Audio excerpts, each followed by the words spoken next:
Prime, by the way. I somehow completely missed that Prime. I do want to remind everybody this is a completely crowdfunded channel. So I make a living because people keep the channel funded. Like I kind of teased a minute ago when I was showing off that boat murdered video preview, there is, you know, a distinct possibility where I might seek out an editor to do or help with videos like that specifically. If I end up doing that, I don't know how I'll pay for it. But right now, the way I pay my own bills is with Prime subs, tips, bits, and super chats and memberships. I, of course, make some money off of ads, but that's definitely the minority. What keeps this channel funded is the fact that people throw dollars at me. So if you happen to have an Amazon Prime account and a Prime subscription, do think about me. And thanks to those of you with hats next to your name, because you're the reason this channel is here the way it is. It wouldn't be here if it wasn't for you. So thank you.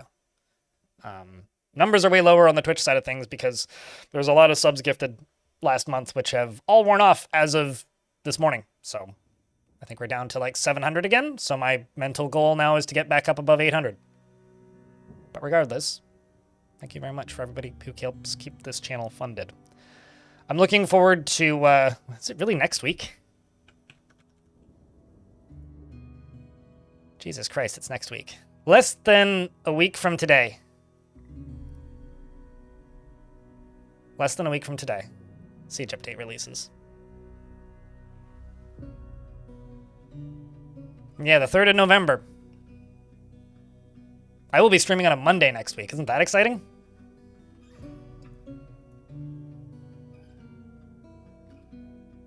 Well, don't do anything you can't afford, Tarantos, please. That's my only actual request, is like, think of yourself first. It's the, if you have disposable income, think about me kind of deal. But that's a specific word, disposable. It doesn't quite have the same ring to it as the 5th. Does it, Cyberdud? Speaking of ads, an ad break is about to play here on Twitch, and when that is done, we will dive in and play some more of that Tiny Fort. I don't know if you'll be able to make that stream, but have fun storming the castle, or having your castle stormed. I think it'll be more having the castle stormed. I don't think there's anything coming to the you attacking other things, but it's like new weapons and such. I'm just really curious to see how everything functions. And also, I'm curious to see how many big bugs are going to be in it. Like, I'm sure that'll be fun. And also, like, how many secret things Tarn hasn't told us about are in. Because there's a... I'm expecting more than they've shown. I'll put it that way. You're thinking of getting a Steam Deck? What are my thoughts on them? I think it's a completely useless device for me, personally, because it doesn't fit into my life at all. I think that if you spend time on public transit or traveling, or if there's, like, multiple people in your household where, like, getting onto the computer or the TV is a contested thing, I think it makes a lot of sense.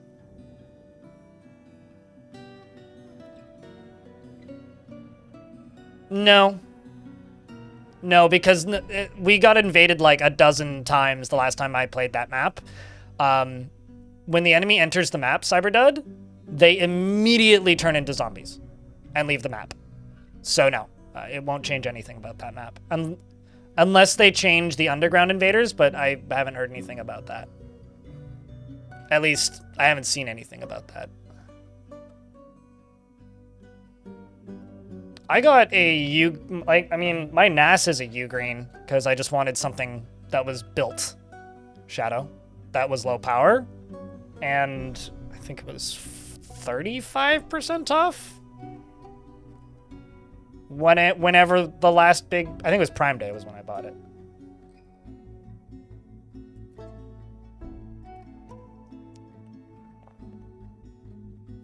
Yeah, no, I mean, that's... So, like, unless there's something changed with the underground invasions, which would be interesting. Don't get me wrong, Cyberdud.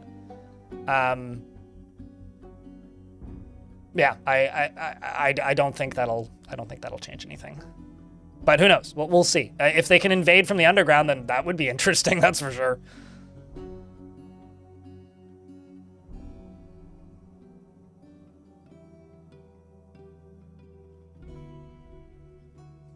Depression and can't get out of bed is a good reason to get one too. Sure. Yeah, I don't know. I don't play games that way, I suppose, is probably the best way to put it. Yeah, I mean, if they can invade, if they can, why did you get an ad for Lunchables? Because you're in the age category that's getting Lunchables marketed to you? I don't know. If I could go through and like select which ads are shown on my Twitch stream, then I would, but I can't, unfortunately. If you have a Prime account, you could subscribe and not see them. Then everybody wins. Who's ready for Brainrot? You're 21. Exactly. You are the... Okay, so there was a meme that I saw flying around for a while, which was everybody is the target audience for Lunchables. Let me tell you this. Twitch Turbo, if you watch Twitch a lot, is actually a really good value for money. As somebody who watches Twitch kind of a lot, Twitch Turbo is actually a really good value for money.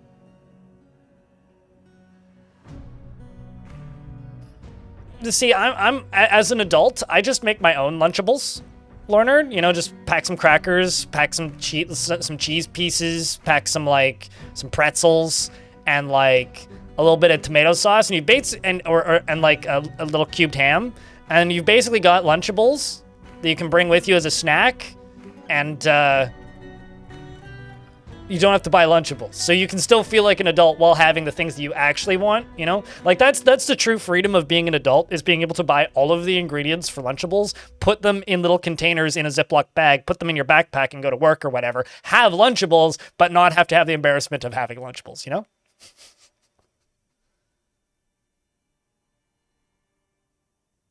I don't know. To me, charcuterie has like too many individual things. Like to me, the idea of a Lunchable is you are taking minimal ingredients to make a crappy tiny pizza. So how do you make a slightly less crappy tiny pizza? For charcuterie, like to me, that's like, it's too nice to be a Lunchable. You know, like you need crappier ingredients. Yeah, it's more like a charcuterie board for children.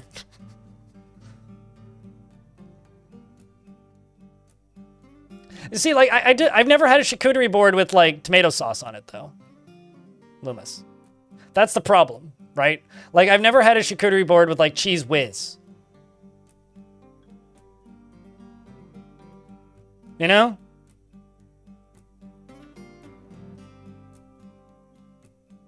It's kind of like, would you like refer to like a nice smash burger place as like McDonald's for grown-ups? No, because McDonald's is McDonald's for grown-ups. You know what I mean? Sometimes you want the shit. And by the shit, I don't mean the good stuff. I mean, like, the bad stuff. Sometimes you just want that slop. This stream is not sponsored by Lunchables, but DIY Lunchables, I support. You know, in all honesty, this is not an ad bit for Lunchables. But it is an ad bit for Tupperware containers.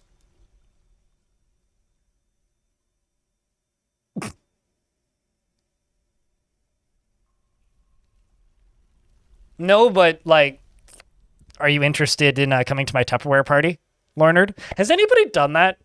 Has anybody streamed a Tupperware party? Can you do that? Or is there a thing in like Tupperware where you can't do that? Got any tips on how to turn your haggard dwarves into happy citizens? That's almost impossible. So those status effects are like not permanently locked, but I can think of maybe 1 or 2 times I've managed to bring a dwarf back from the brink like that. The easiest way to bring a dwarf back from being haggard is kill them and then resurrect them as a zombie, and sometimes it just goes away. Isn't Tupperware defunct? Please... Okay, probably not in Canada, because I straight up see, like, Tupperware cars driving by, like, frequently, and Tupperware in stores. So, maybe where you live?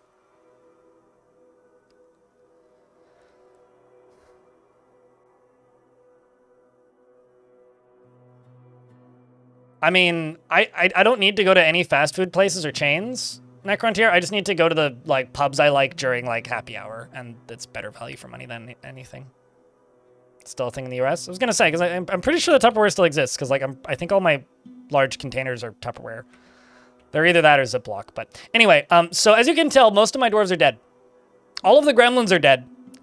The good news is almost everybody are zombies.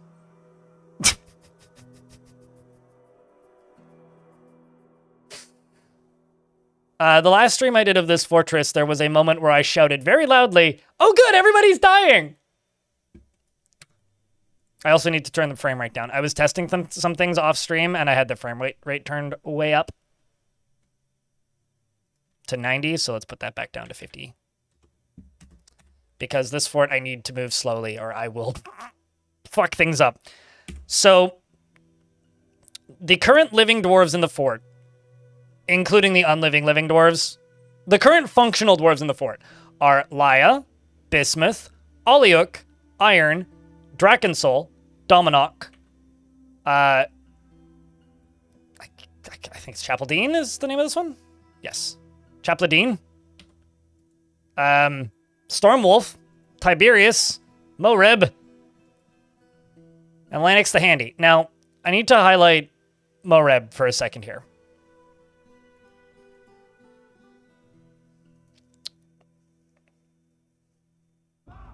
That's why. Well, excellent. Then you'll know exactly how to, like, play a fortress like this one, Tired Carcass.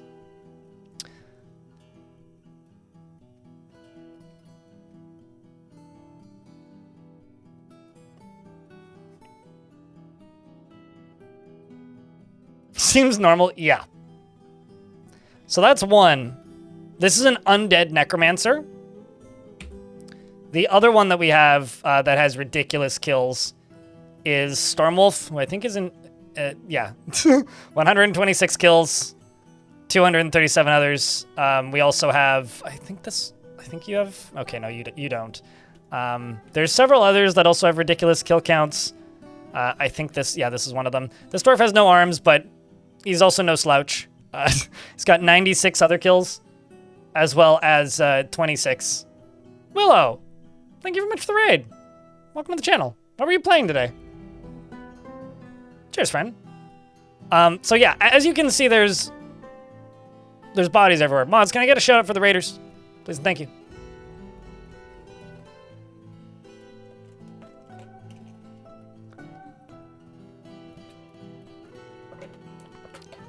Appreciate it. Can't be good for the world logs. It's over now. Well, I mean, I could start it again, but it's not currently happening. So, as you can see there, we've had some Forgotten Beasts get into places. So the first priority here is I am in the process of walling this off. This being the space that goes all the way down to here. And I'm just gonna fill it up with lava. Honestly, like, I'm gonna flood the... You know, I was just saying I'm gonna fill this up with lava. You know what I might actually do? I might actually just lock these doors. If there's nobody in this cave layer right now, I might just lock these two doors and seal this off for now. Down here, this goes down to this Forgotten Beast, who I need to do something with. But also, this right here goes down to here. This is where Moreb currently is. I think I'm just gonna forbid everything that's down in this cavern layer, seal this off, put like a hatch cover on top of it or something, and then just try and get this fortress under control. I think there's like 2?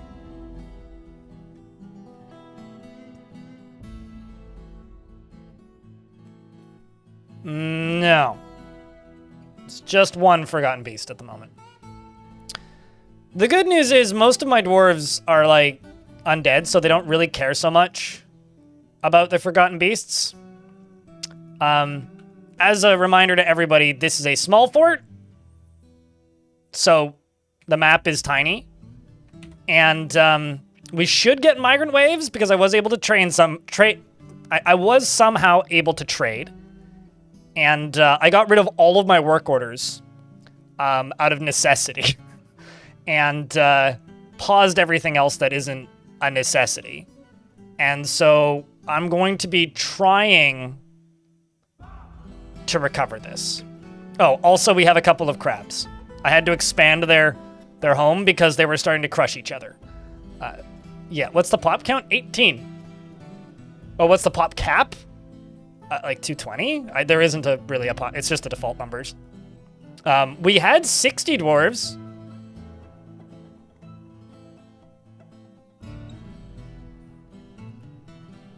I ignore the ghosts, the blood, and the skeletons, and the corpses, and the bodies, and the things. It's fine. So yeah, that is where this fort currently is. I'm just letting them do what they can to try and fix this, and I'm going to try and seal off the lower layers. Once all of that is completed, we're gonna see if we can just calm things down a little bit.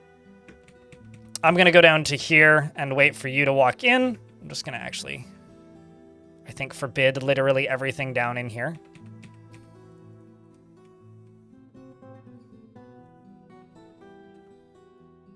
And then just lock these two doors. Lock this door. Lock this door. And then you just go straight down. Straight down. Straight down to where exactly? Because I think this one also goes... Yes. So I will lock that as well. Although I don't think I need to. Yeah, I don't need to with these locked. So there is this down into here where they can go stand, but we're just going to try and make this defendable. Are you still alive? No. I don't even know if you're undead. Like, basically nobody is. Yeah. Also, all of the gremlins are dead. There's some undead gremlins, but they all died in the last outbreak. This fort went a little nuts. Like, you might be one of these, but these are not particularly intelligent. Hopefully you're not this one, because this one's got a rough life. It's just a beheaded skeleton, or a beheaded zombie with 2 floating eyeballs. And then we got these guys. They're not very useful, unfortunately. So yeah. That's the current state of the fortress. Any questions? And also, I was just doing a fort tour when the raiders came in. What were you guys playing today, if I can ask? And how was it? And what brings you to these parts of the world? It's always kind of surprising, actually, to get raids. Because I get them so rarely. Also, Rip Otaku, Tibe McWeeb. Sure, yeah. But, all hail the almighty Moreb. It's not like I didn't try to deal with those bodies, but... Okay, then down here I need to forbid all this.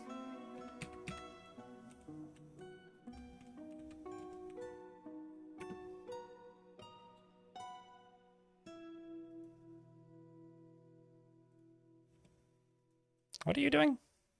Storing item in stockpile. Why? Now that that's built, we can seal that off.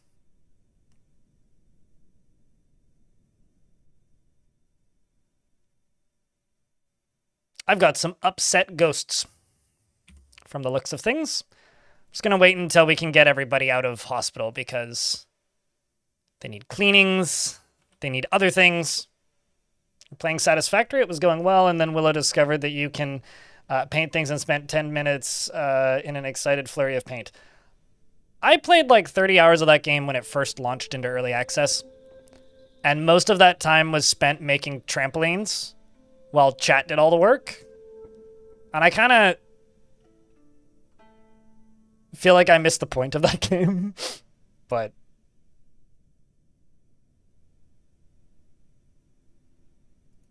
Abled? Wait, what's abled? The ghosts are abled? The dwarves are abled? Okay, so you need setting and you need crutches. Yeah, so what we need at the moment are these. I need iron splints. But I'm presuming...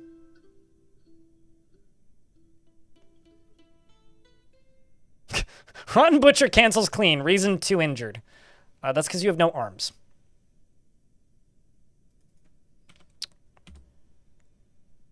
Lanix, I need you to do nothing. Please do nothing. Although, I might make Lanix into my broker, because the fuck else are you gonna do? You have no arms.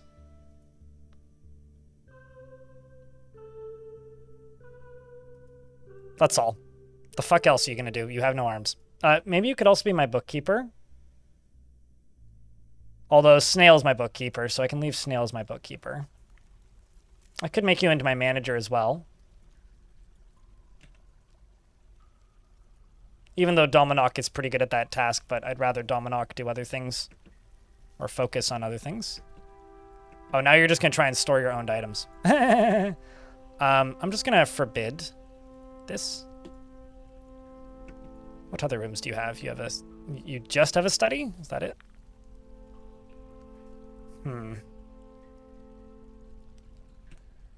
Yeah, okay. So I can't assign you a study, otherwise you're just going to do that forever. Well, let's give it to Laya. Why not? Let's do it that way. Just don't want it to be that dwarf, because they're busy, in the worst sense of the word. How's he going to turn the pages? I had an armless, legless manager once who was actually very good at his job. Like, truly. Very good at the job.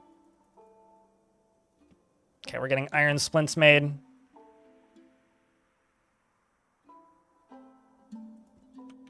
Question is...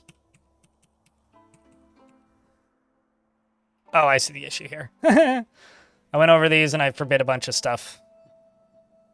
Don't even know how that happened. The good news is now we can get these splints put away and probably immobilize more breaks.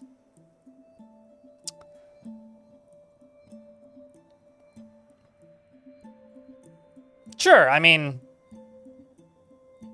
I'm sure with enough flexibility, your nibs on your shoulders could probably turn a page if you need to. Because I misspelled lich and didn't know how to spell lich. That's why.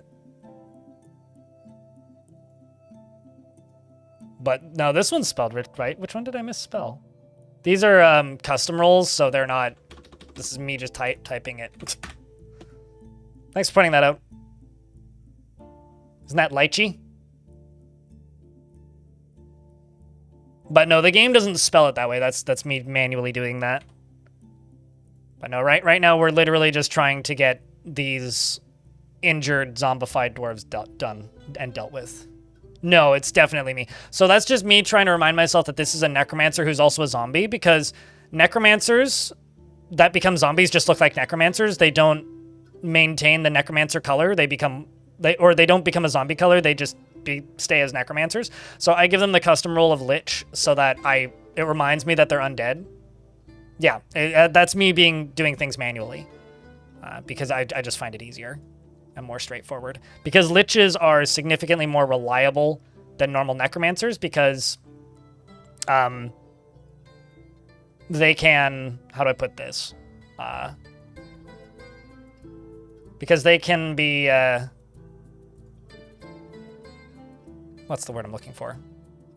They won't be killed by their nightmares. Because they don't feel fear, so they're more reliable when it comes to surviving fights that they get into. No, they don't feel fear, which means they don't get killed by their nightmares that they summon, and they don't get killed by hostile undead because they can't feel fear. Things that will just attack anything that can feel fear, they are threatened by, but because they're intelligent undead, they don't have that issue, you know? Also, you know what's crazy, chat? This Thursday is my partner anniversary. Been a Twitch partner since 2018. That's a wild thing.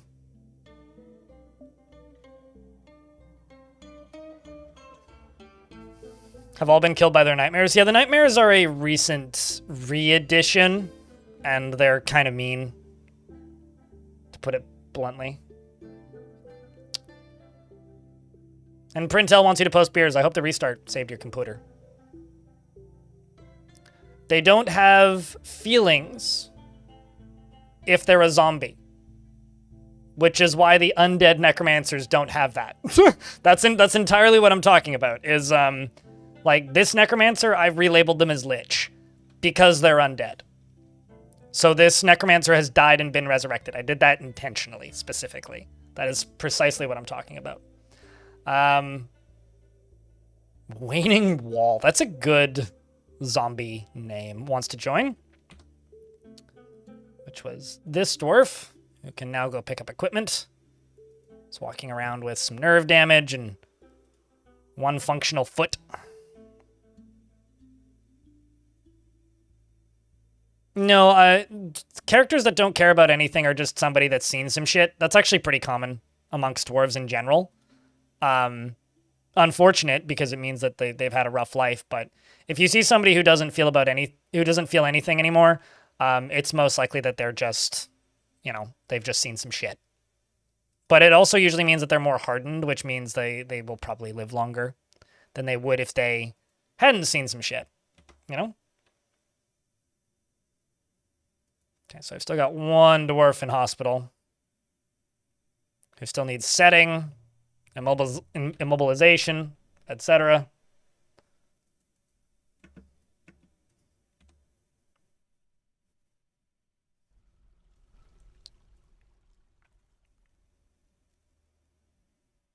They're traumatized? Well,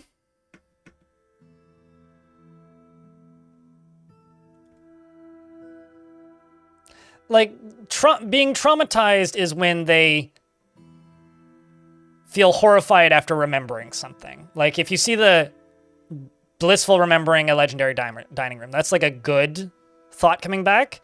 Traumatized for dwarves, for me, usually means that they're horrified because they're reliving a terrible thought repeatedly. That's like trauma. To me, being a hardened individual or doesn't really care about anything anymore usually means that they've processed that trauma and are stronger for it.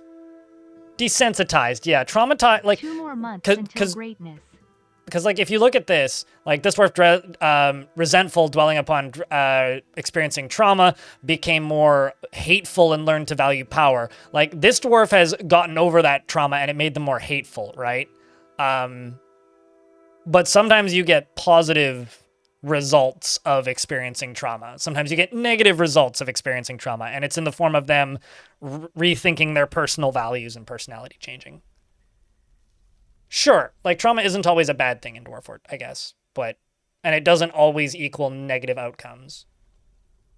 It certainly makes them less susceptible to negative thoughts. That pilot guy, thanks for 67 months. Appreciate you, mate. 2 more months until greatness. Right now, you're just Stone's favorite number.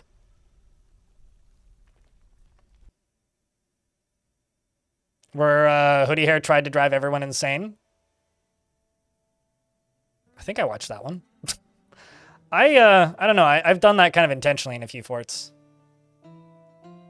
I mean, my ghost video from last year, by the end of it, we had at one point like 90 dwarves that were as mad as they could possibly get, but it just kept collapsing, so I couldn't keep the number that high because people kept dying.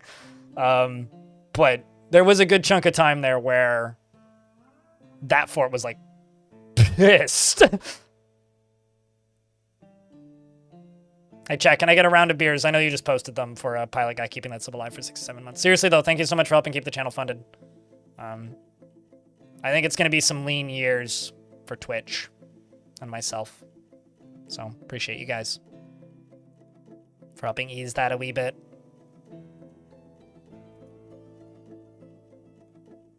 Three by 10. Thank you very much for the 30 months, UGDPY. 3x10. Means a lot, mate.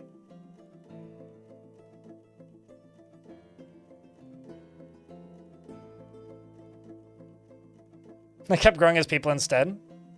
I mean, like, depending on, like, their base personality types, Jelly Jiggler,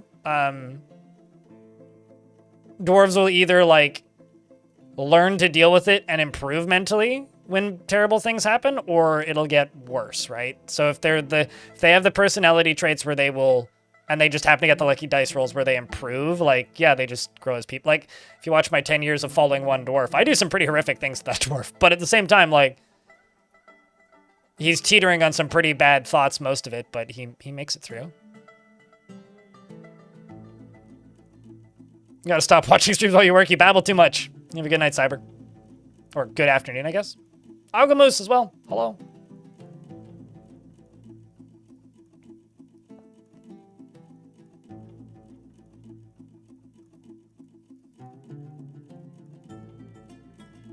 That's just setting an immobilization.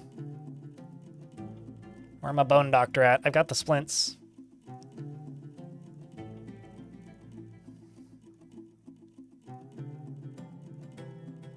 I'm actually just going to pause that task.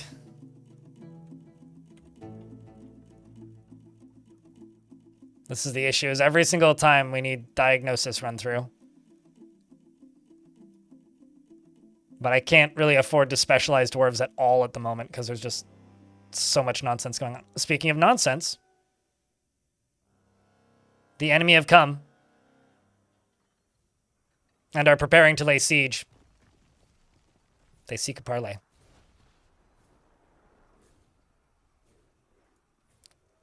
I think this is my old fort.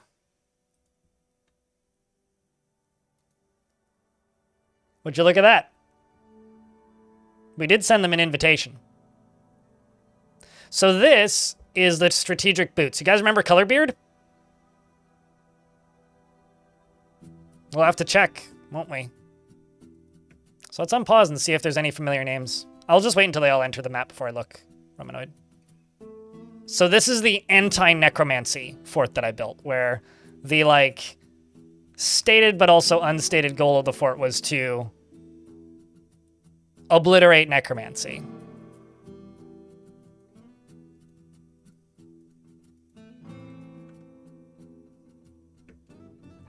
I'm just going to delete that.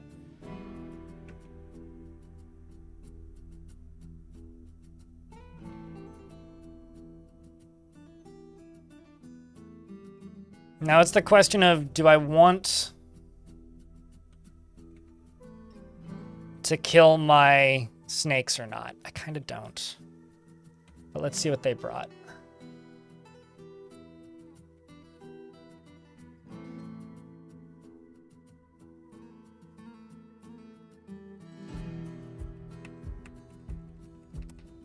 No familiar names from what I'm seeing.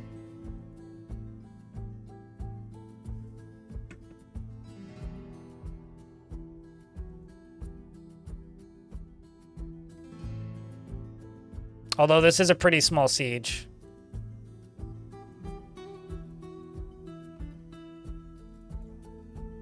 This is a pretty small siege.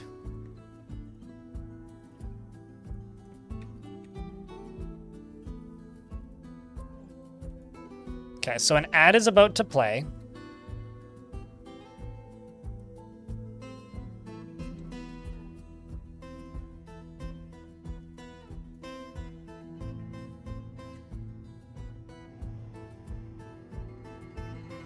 Just gonna station them right here.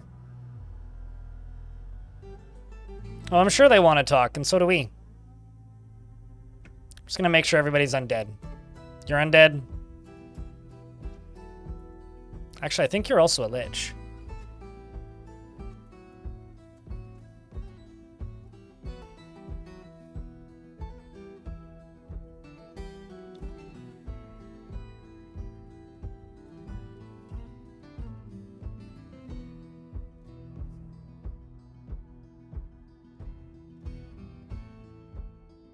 Maybe, maybe not.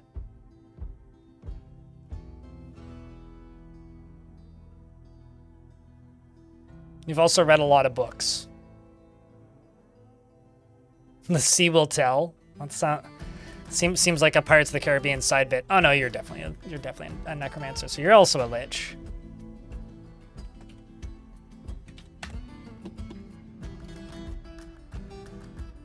We've got you. Although, you know what, Lanix the Handy, I'm going to take you out of this squad. It's funny that you're in this squad, but I'm going to take you out of the squad. Just don't want you to go die. We've also got Iron.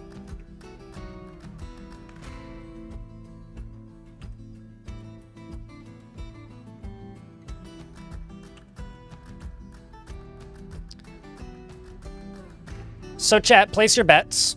Who do you think is going to win this fight? Us or them? I've got one squad of...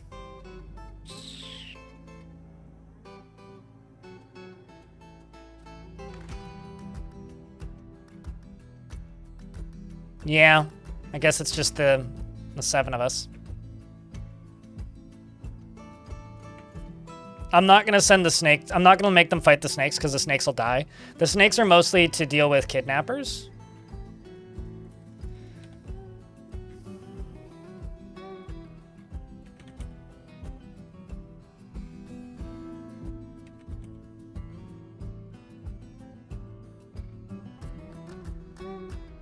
Also got a lot of crundles I gotta train and cage. I might also just have, like, a crundle fam, you know? Just train them. Eat them. Maybe not breed them, because they do lay eggs, and they lay way too many eggs.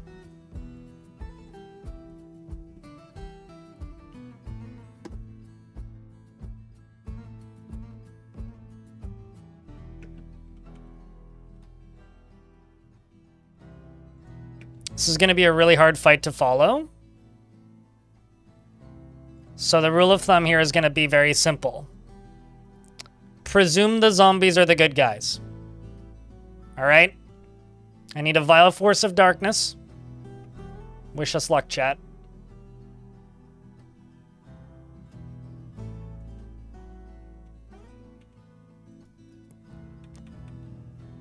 And it begins. We've immediately summoned not one, but 2 nightmares. It's a large skinless serpent. It has a round shell with a singular purpose. It seeks to destroy the living. There's 2 of them. Seeing bolts flying. Iron runs up. This is also the fun thing, is like fighting dwarves. They immediately go into...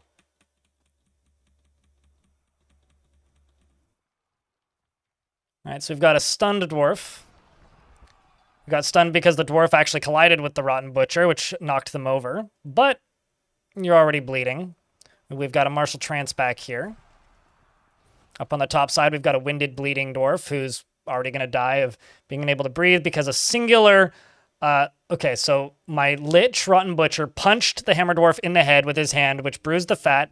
The force pulled the neck, which tore apart the spine, and an artery was opened by the attack. So literally he punched him so hard that he can't breathe. So good on you, Normal. Up here, Dominok, also probably doing work. Actually got hit by a bolt already, which is now stuck in its arm, and has been stabbed by this spear dwarf, which is actually kind of scary, but we'll see. Draken's Soul here seems to have been... Oh, I thought I was gonna read that as you've been knocked over, but no, you're just standing under a nightmare. It's fine. Here it goes. We've got a mangled rotten butcher now, who's standing, who's dead again, and it begins. Is now standing and dead again. And let the kill padding continue.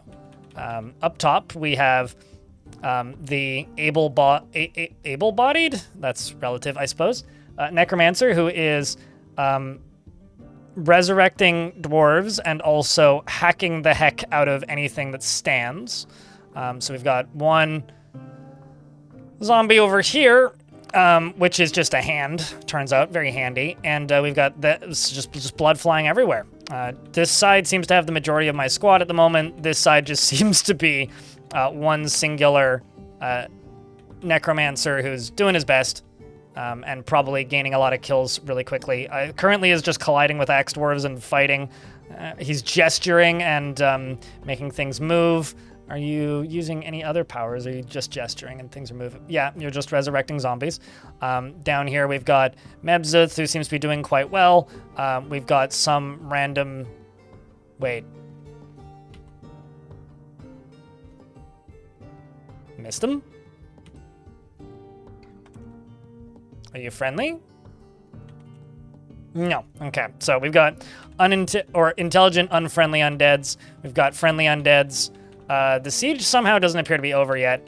But they do appear to be doing quite a bit of work. Thankfully, the nightmares are less distractible and will just go off and fight whatever is around. And here goes the fighting. Down here, we've got Iron, who's working on padding up his kill count now, I think. He's up to 7 notable kills, as well as 7 others. Down here, we've got Chapeldine, who's got 45 notable kills. At least we're trying to get some other kills in here, plus 185 others.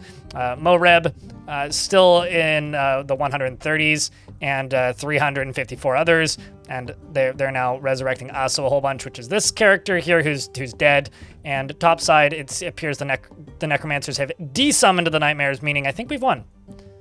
The siege somehow isn't over yet, though, because there's still a few very terrified dwarves back here, who I think you just ran out of ammo. Yes, because now he's running away in fear. So now it's just chaos ensues.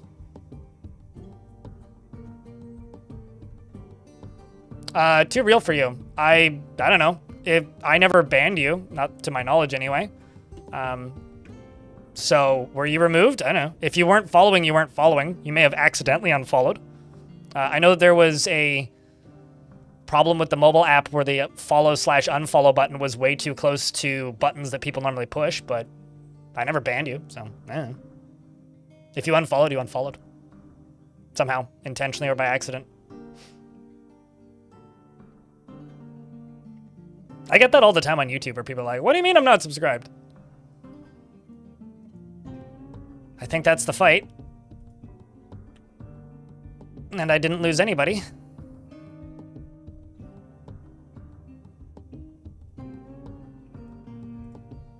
And let's open this back up.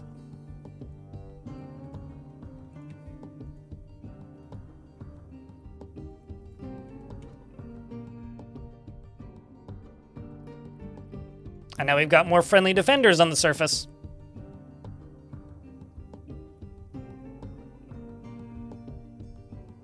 Oh, welcome back, Too Real. Yeah, no, I remember your name, so... I mean, when were you here last? You may also have just never followed. I know I've definitely done that before. Yeah, it's been like a year. We're getting close to. It's like December 24 was the last time you were here. At least the last time you spoke.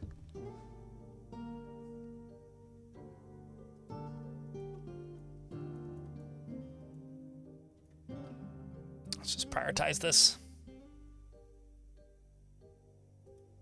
Get that door opened.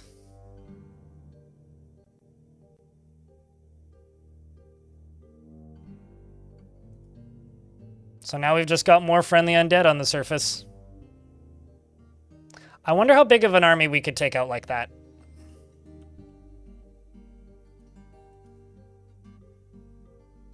I would expect a pretty big one. It does seem one of my dwarves has been injured, though. Bismuth got some sort of injury. So he's going to go rest. Seems like a lot of him is mangled beyond recognition, but I'm not sure if that's related to this injury or a previous injury.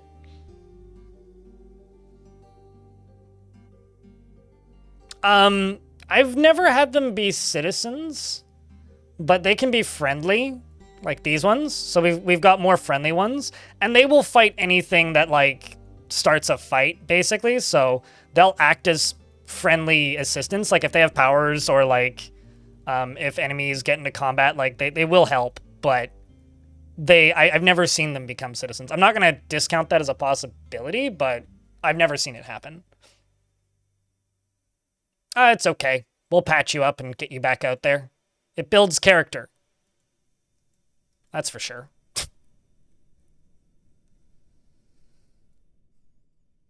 Also, Stormwolf seems to have taken some pretty hefty injuries through that, but, I mean, hey, it's what we do for the kills, right? I mean, you're up to 12 notable kills now, Dominok, and 14 others. Bismuth here has 1 notable kill and 82 others. Nice. And then down here we've got... you know, like, you've been punching above your weight for some time now. The Musical. What a good name.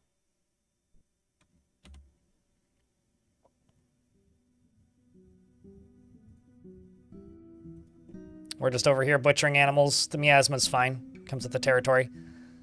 I'm not totally sure what I'm going to do with these ghosts. I've just kind of got these ghosts living here. They're not really bothering the necromancers, so I'm not worried about them too much. But there kind of is a lot of ghosts in the fort. I also really need to get rid of bodies and refuse So what I think I'm going to do is this. I'm going to go to right about here, and I'm going to dig out a chunk of... Yay! Fresh bodies! I mean, additions. Don't mind the corpses. You'll be fine. You know, what is the context of this? I guess I don't appreciate art, says Mincott here. If that's the art you're talking about, yeah, I don't blame you. I wouldn't either. But why are you a legendary shearer?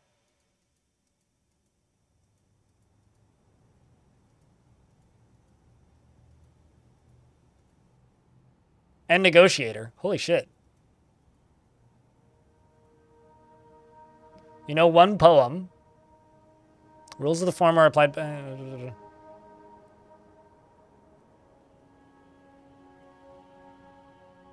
Well, welcome. How many migrants are we getting?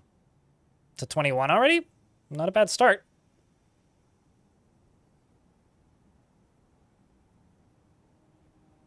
I don't think that's what the definition of shearer is. So you and me have very different, like, definitions of that word for sure. Holy crap. This dwarf definitely needs a shearer for the hair. I mean, look at that haircut.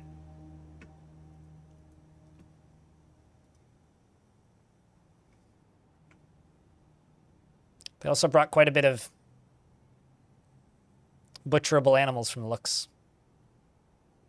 This is what I was hoping for, a nice big migrant wave. Oh no, children. That's not going to end well.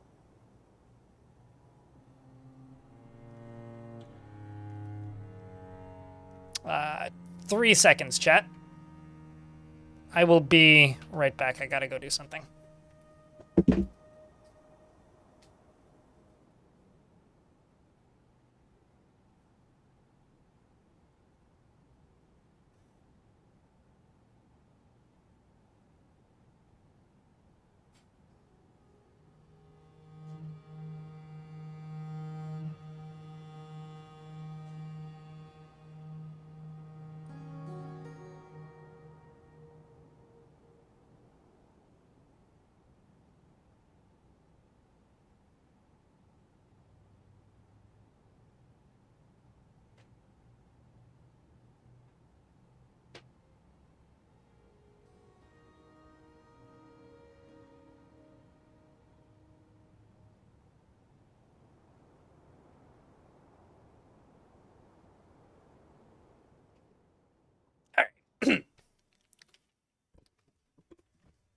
I have returned successfully.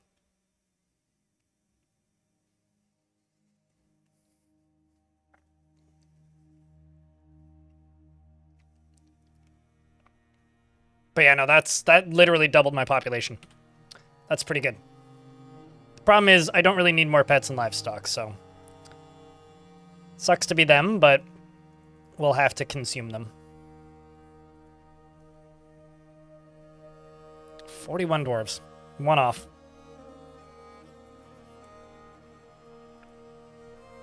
The real shame is they'll actually get disturbed by what's going on here, but good news is we'll have more, you know, dwarves around that can help deal with the poor moods and keep the fort alive longer. Welcome back with your return. Suited. Okay, so let's just go here and here. What I'm going to do is I'm just going to make this an on-again, off-again, pumpable drain, I think is all I'm going to do.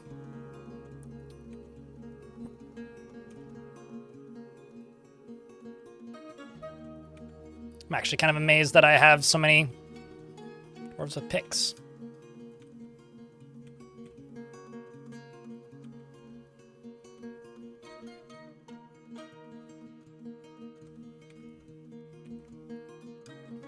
Are we in a burrow? No. Okay, so I only have 2 miners at the moment. Let's grab the peasants. Let's grab the trappers. Just get some more dwarves with pickaxes, because I know I've got more of them. It's just a matter of getting them to do it. So this is just going to be... I think this is just going to be a really big pile of bodies and refuse. And I'll just turn this on periodically and just burn it. That's what I'll do. And as for what I will do with the lava...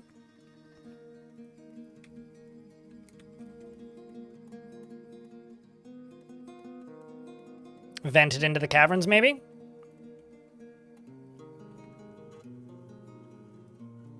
Because that'll be easy.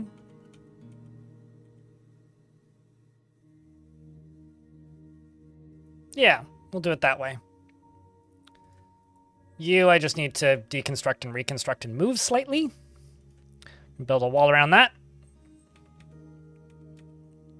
Build a wall around this. And then here, just smooth and fortify that. We'll drain it that way.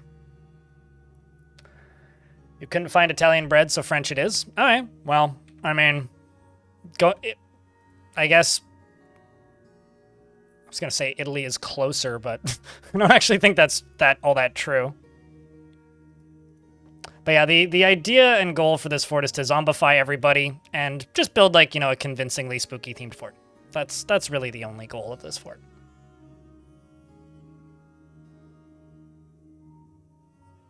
I mean, the most popular god in this fort is the god of death. If that answers that question at all, Nutty.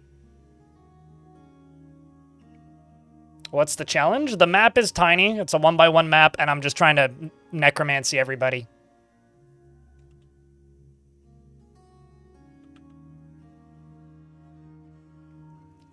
Because we are...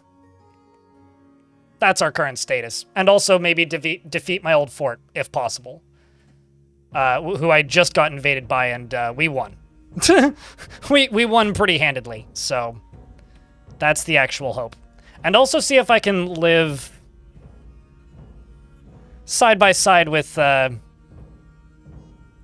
do I put this? See if I can live hand in hand with my good friends, the ghosts. Because ghosts don't really target zombies too much. I mean, they do a little bit, but not too much. So that's kind of my hopes, is to live side by side with ghosts and be fine.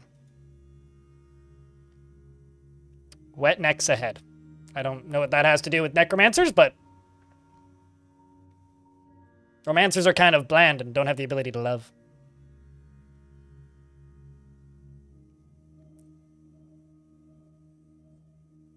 So you wonder if the whole civ is in it? Oh, I don't know. It seems that, like, the communion of moths is the most common deity and religion in this world. So it certainly seems to be a very culty fort. Also, 2 fun facts about ghosts. 1, they die of old age. 2, you can kill them with a drawbridge. It's the 2 things you need to know about ghosts. They disappear after they've gotten old.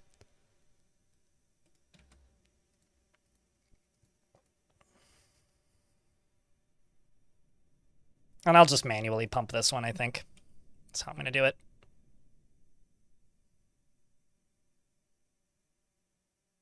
What can't a drawbridge destroy? Another drawbridge.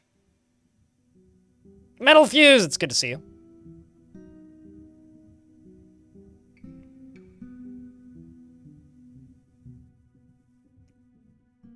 I think that's about it. Most buildings, like, you can't build them under drawbridges.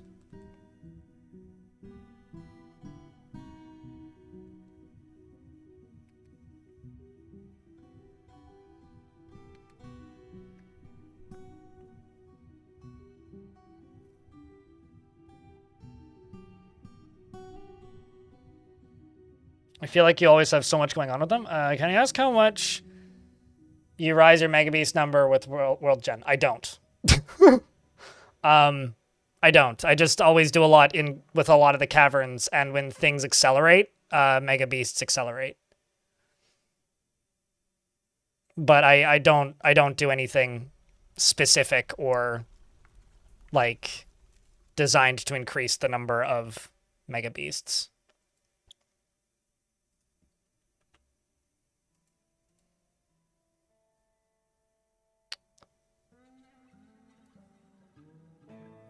Throw both of those guys in there so that they can go get gear.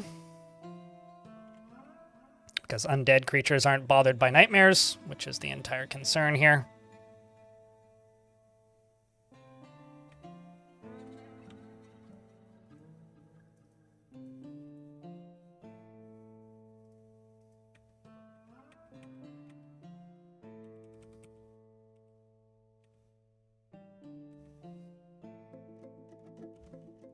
I feel like you just got mined from up here. Which is definitely possible, but...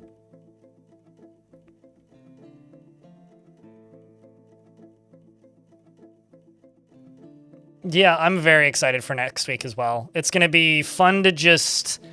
It's been a while since there's been, like, you know those points in games where a patch comes out and then it's just everybody kind of theorizing and trying to figure things out simultaneously? It's been a while since we've had a period of time like that in Dwarf, so I'm looking forward to it. It's going to be fun. It is going to be fun.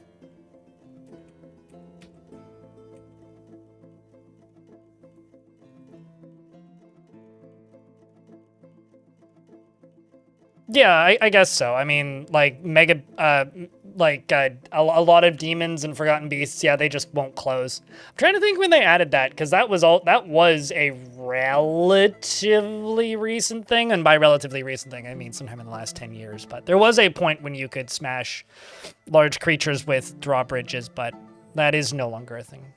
Correct. Old school functionality. If you're hoping for, like, hotkeys in the next patch, I can tell you for a fact that's not a thing. I don't know what you mean by old school functionality, but... Making all of the menus more rebindable, yeah, like that's the thing that they're working on. But I will also just restate that moving into the future is more important, and that's what I personally care about, so if I seem dismissive about stuff like that, it's because it's not my priority. Or the thing that I'm actually looking forward to in any real way. That is quite the streak, Metal Fuse. Appreciate you, mate.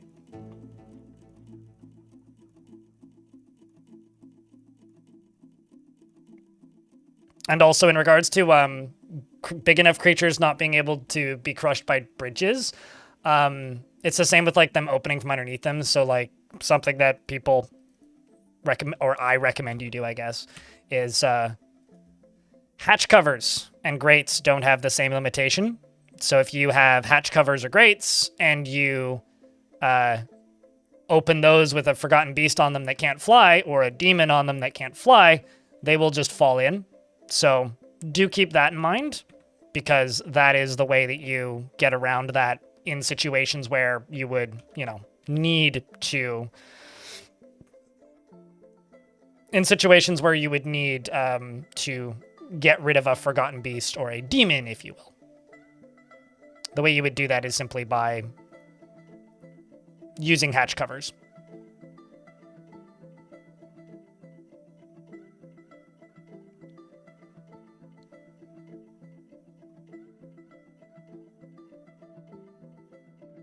That don't screw the UI. So you need to know one thing about that. Keyboard is being worked on. ASCII screwing the UI was never a feature of the old school versions. The ASCII not scaling when you zoomed in and out, or the UI not scaling when you zoomed in and out, was a DF hack feature. So that was never a vanilla feature, as far as I know. Unless you're thinking of like something different, but like the UI getting bigger when you zoomed in and out in ASCII was never a vanilla feature. That was always that was related to text will be text, I think. But that was a DF hack plugin that did that.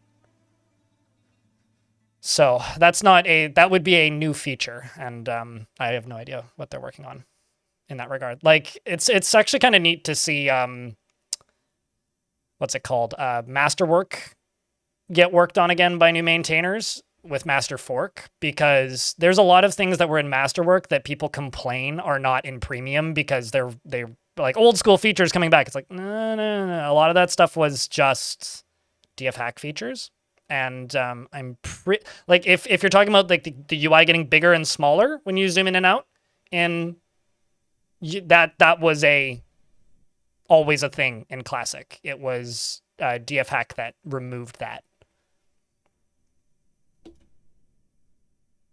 So, I mean, it would be nice if they added that. That would be a very handy feature, to say the least, but it is very much not a vanilla feature. Okay, so you over here. I'm just going to throw down a little drawbridge right there. It's going to be made out of dolomite. I'll throw a little lever over here out of dolomite. Hold up. Today I learned gremlins can come back as ghosts. Did you know that, chat? Did you know that gremlins could be ghosts? I didn't. I guess I do now.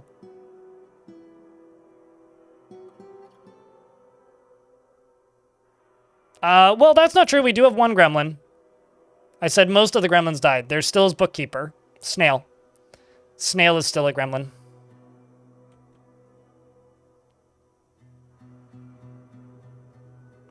Well, they're pretending to be dwarfs. That's the whole thing that they get away with, right? Like, that's their weird mechanic. It's a ghostlin. Creeplin. We also have several zomblins. But the creeplin is pretty funny.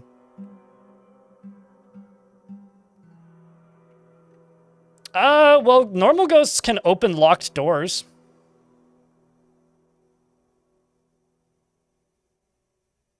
Suited, so I don't know. They probably can't, because normal ghosts, I don't think, can pull levers. I know they can break things. I'd presume they'd just be like normal ghosts. But if they can pull levers, that would be interesting. I'm sure we'll find out soon enough.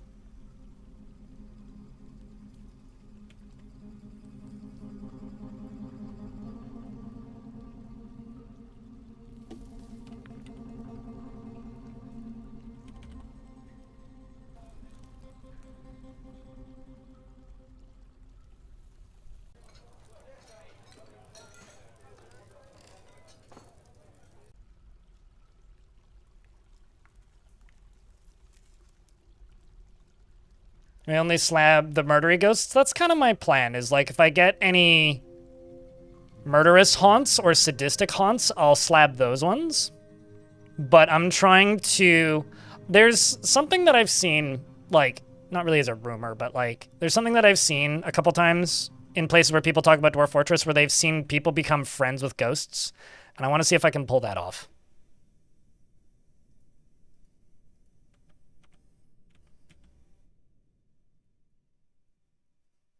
Okay, so this is going to be corpses and refuse.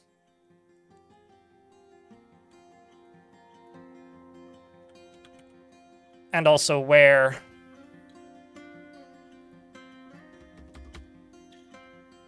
for everything that's like below exceptional quality, doesn't matter the material. Or the color, or whether it's dyed or undyed. I just don't want raw, fresh rawhide and raw fish thrown in there. They have always been, and as far as I know, they will be for a long time. Jake break.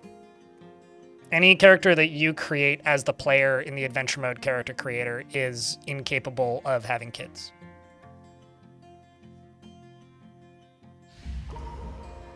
Also, we're in an ad break, so I will pause and wait for this to be finished. I don't know if it's so much of a question mark exclamation point. I feel like that's something I knew. Like, I've also seen human ghosts. I think it's just anything that's a member of your faction can be a ghost. I don't think ghosts are limited to dwarves. T-Bang. It's just the way you titled that clip. It sounds like it's this crazy revelation. I don't think so. I don't think so.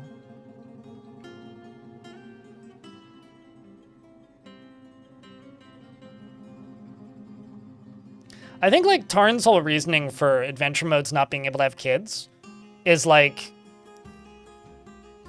It would really suck if adventure mode got kind of rapey. You know?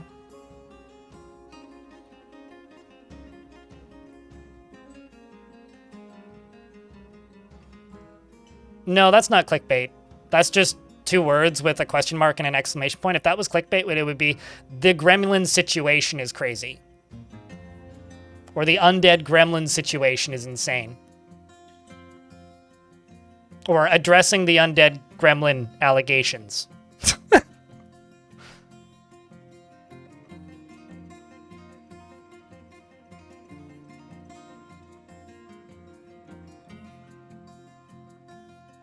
I mean, like, what, dungeon AI? Man, that's such a weird thing in the current year. I never once even messed with that thing, but I remember when people were.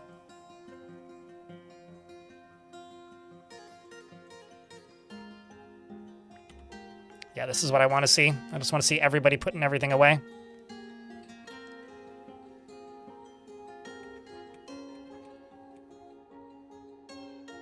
Wait, what? Why Canada? Is it because I'm from Canada?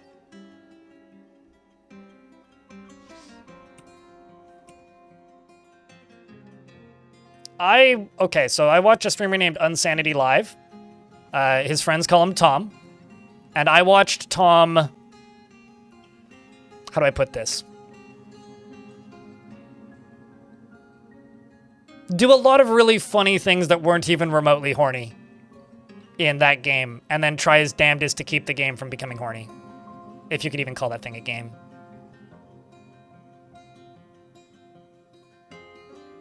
But I do remember, like, that one stream I watched of him doing it being very funny.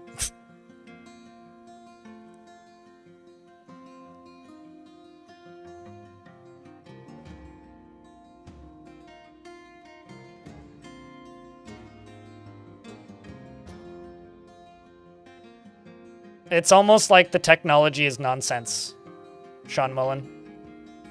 At least when used for art, like things that require artistry and skill. It's like if you want good, like, generated dungeons, just go play roguelikes.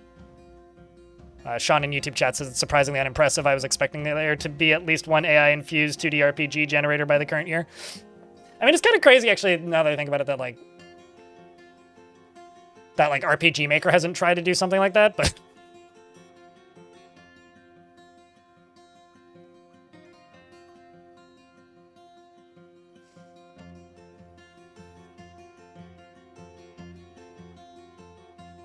The ghost in this fort will be fun. I'm going to memorialize all the murderous haunts and just try and keep the howling and, like, normal haunts alive. Like, the non-murder ghosts. Iron. That's my plan. Speaking of fun, your dwarf found some fun and did some work. You also have no more working eyes, but thankfully you can smell the enemy.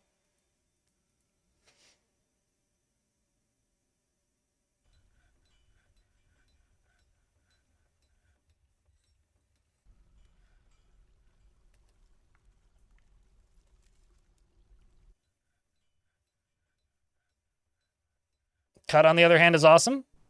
Yeah, no, I tend to agree with, like, Tome being, like, kind of hard to love. I'm actually going to turn the frame rate up. Because at the moment, with everything sealed off and me just cleaning the fort up, it doesn't matter so much. So let's just go back to... Because I can never remember the hotkey to turn up and down the frame rate.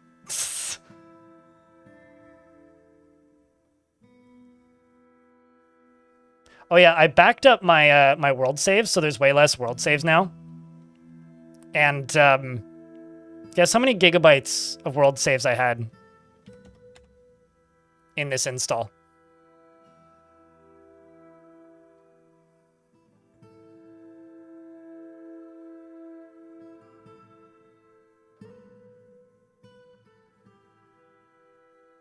Price is Right Price is Right rules quite a lot would have won that.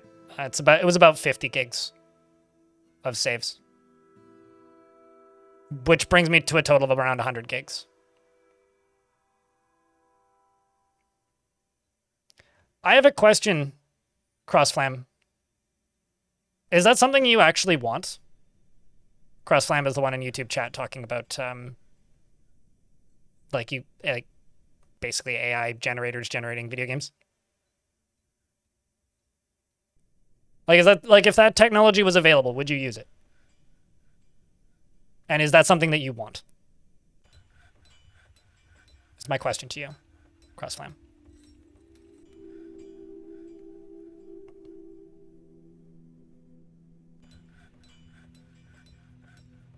You don't know, so random. It feels like it's like a shaking cup. I mean, it's to me, I think like the appeal of Tome is that there is a fuckload of it, and that if you dive into it and play a bunch of it, okay, I need to get rid of Kavish Landlarn because Kavish is stealing my stuff. I can't have that.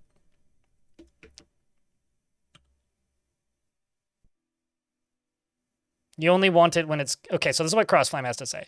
I only want it when it's good. My feeling is that once it's good enough, whether film or games, we won't be able to resist. Okay. Here's my take. Erdem the Dwarf Trader has created Aitan Toram, a chalk amulet, and offers it to the bloated baker of goods. I read books. I watch movies. And I play video games. And I've played really, really good video games, and seen very good movies, and read good books. What makes them good, and a large part of the appeal for me, and maybe this will end up being a generational thing, is that a person took time and made that thing. When you remove the human element, to me it almost doesn't matter if it's good, because I just don't want to engage. Like, it could be the greatest video game of all time. Perfectly replayable, 100% interesting, and infinite. But for me, if you remove the human element, I don't really care. And I think that... Also, there's a very good point that Ragnarok in YouTube chat puts, or in Twitch chat puts in, which is AI can't create anything new. It only regurgitates ideas recombined. It's like, to me, people complain about Ubisoft open world games. I think when you're talking about training AI models to make infinite video games for you, you're kind of just distilling that down to the least possible human version of itself, in a way. Like, right now there's a lot of hullabaloo and kerfuffle going around about Embark Studios, because they're talking pretty publicly about all of the AI stuff that they're doing. Like, I want to say that the Finals uses AI voices for their announcers or something. Like, they use a lot of AI processes in their development. I think that's the future. That is acceptable for me. Like, right now, when I see, like, a game that's mostly made with AI, and I can pretty much tell just by looking at their marketing material that all of their art's AI, I don't want to play it. Because it doesn't feel human to me. Even though a human worked on it in some form. Using tools to streamline processes? Okay, sure. But if a game releases that's just, here's an infinite repeating nonsense thing, I'm just not interested in it. Kind of for the same reason that I'm not interested in Roblox. Does that make sense?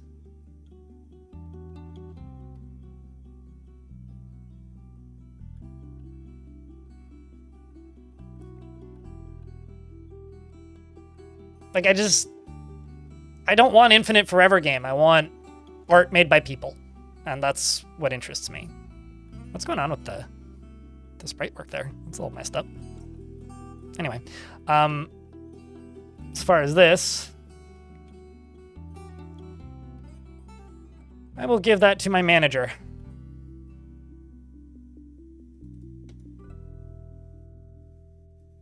And take a peek as to what it is.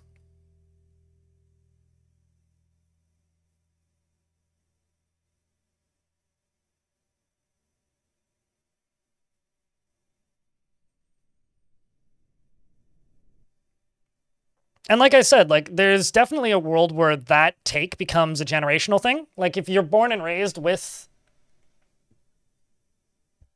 being used to consume, it's sort of like, you know, I fucking hate fast food. Right? I don't like it. Like I would rather just be kind of hungry. Unless like I'm physically dying and need food, I will wait 2 hours to get home instead of eating fast food.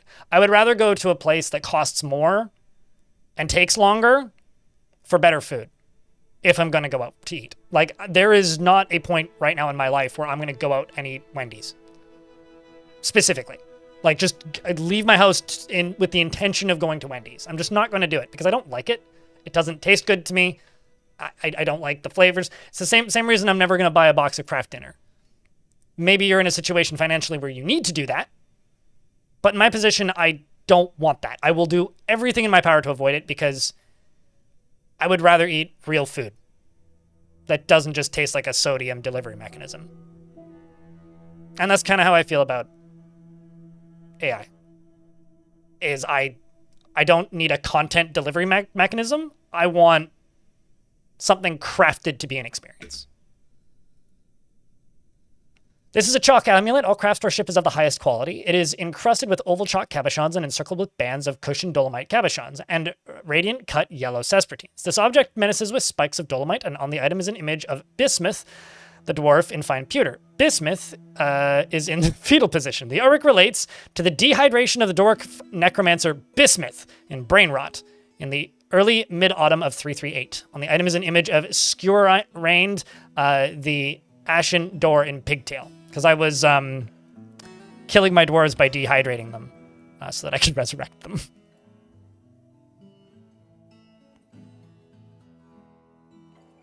Poor Bismuth indeed. Truly was a shame.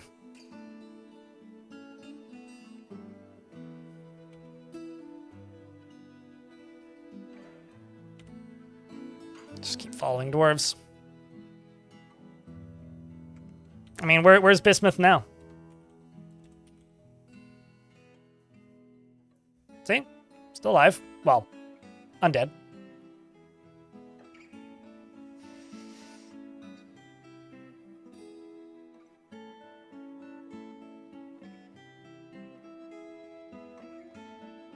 Like, to me, like, the way I see game generation, if you want to call it that, and AI going, and this is just my take, could be accurate, might not be, might prove to be a complete mistake.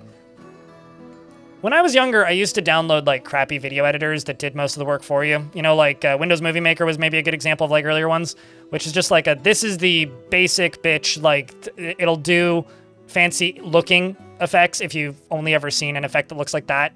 And you can make a little you can assemble a bunch of footage and make a little video thing. It's very quick. It's super easy. You don't even need to like use a singular brain cell to use it, and it's very simple. That's what I did for the first handful of videos I made. But eventually I moved on to real software and made real things. I could see a world where there's like a prompt engine that lets you assemble pieces to make a thing what look like a video game, but then in order to make it actually function, you probably need to dig into the code a little bit, right? And that's about like the only, like, me being charitable here, the only real use case scenario I could see like being viable for video games in the future is like, well, I could see a world where I could see a world where there are tools that help inspire people to make video games. And obviously, you know, like it'll be programming, right? So you'll use those models for what they're good for, which is assisting monotonous, repetitive tasks, right? So, like back in the day, we would get a magazine that says, this is all of the code for a video game, put it into your computer, and you can tweak it if you want, and change it, and edit it, and make something new. Or you put all this code into your computer, and then you have a video game. I could see a legitimate argument to be made for, like, going to a language model and saying, give me the source code of, I don't know, fucking Doom. Because you don't know how to find it. Because you've never used the internet and you live in a world where you use like models for everything and then poking it.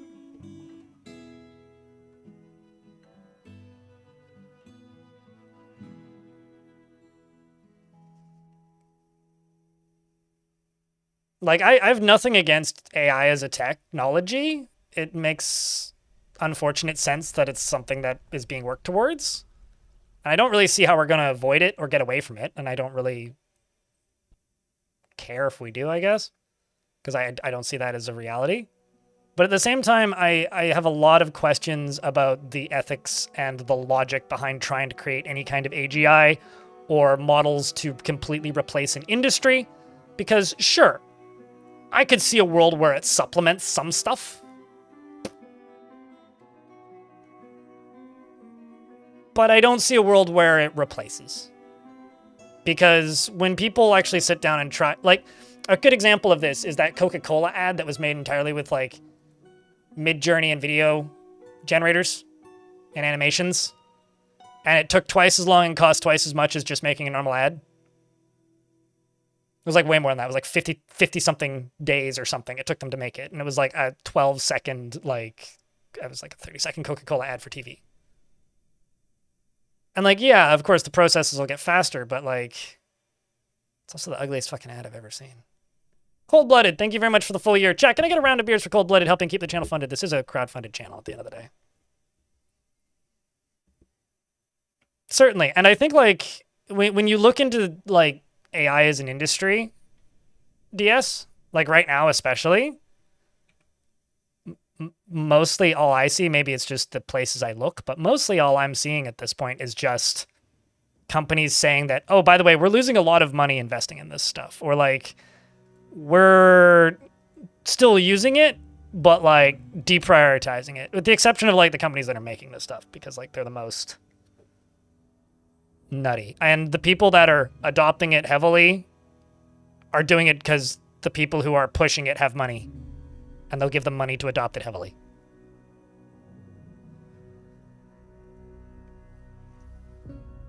Which is kind of scary given how much money is being dumped into the industry. I mean, what's going to cause industries to collapse is the amount of money being dumped into AI, not like AI taking over.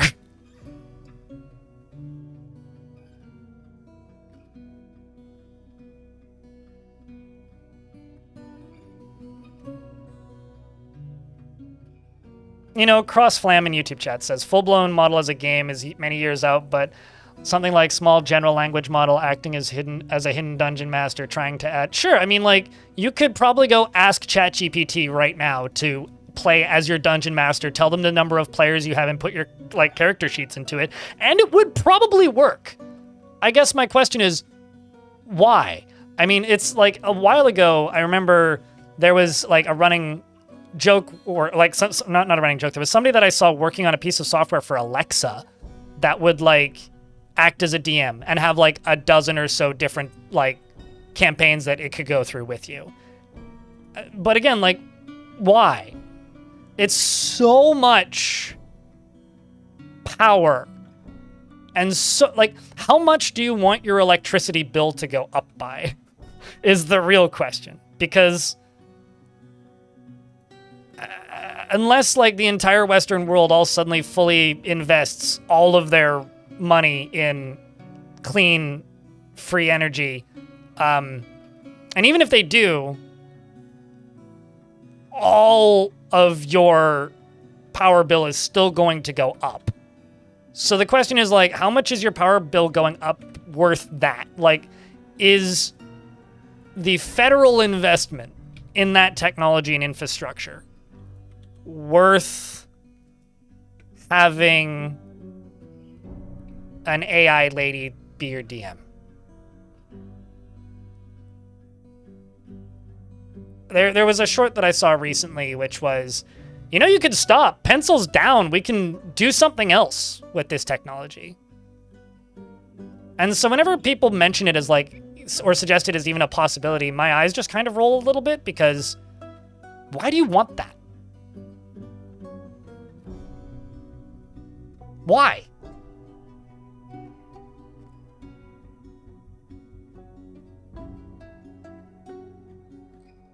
Why?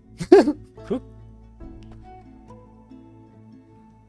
Yeah, after we blot out the sun, right? Because actually, here's the thing that's kind of ironic about us just skipping like straight to dirty energy DS and then to using humans as batteries is because in the Matrix, the robots, they used solar. And so they blotted out the sun. Like, the robots actually started off as cleaner than the route we're going directly right now, but... Said he did that, but the AI couldn't keep track of things, like golden inventory, and it ruined his campaign. Oh, no! Yeah, no, you'd have to, like, constantly be feeding stuff back into it. That's interesting that I'm sure many people have tried it, but, like... Yeah, I don't know. I'll be completely honest. I like living in a world where I can ride my bicycle to get my groceries and play video games made by people. And if what CrossFlam and YouTube chat is babbling about becomes a reality, and all video games are 100% made by AI, even if it's like 40 years down the road, I won't be playing video games anymore. And we'll just be kind of sad that a thing that I really loved just became fast food. And not even fast food to the point that, like, Ubisoft games are fast food. Imagine playing video games that are trained off of all of the most popular video games. So you get, like, Far Cry, Metal Gear Solid, FIFA amalgamations forever. And yeah, you could type in specifically what you want, but they're going to have limitations. I think at that point I will just go to used bookstores. You know? Which is almost already what I'm doing. Just, that's all I have, honestly.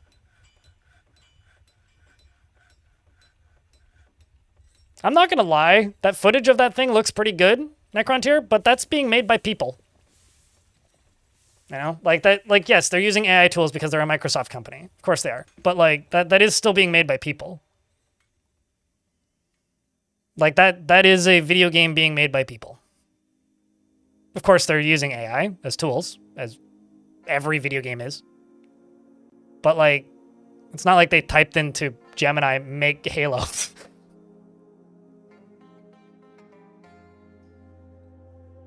So yeah, I mean, fuck around with stuff. Go nuts. Have fun. I mean, like, it's the reality we live in, but the second things like that get floated as, like, an actual serious, like, use case for the technology, I just roll my eyes.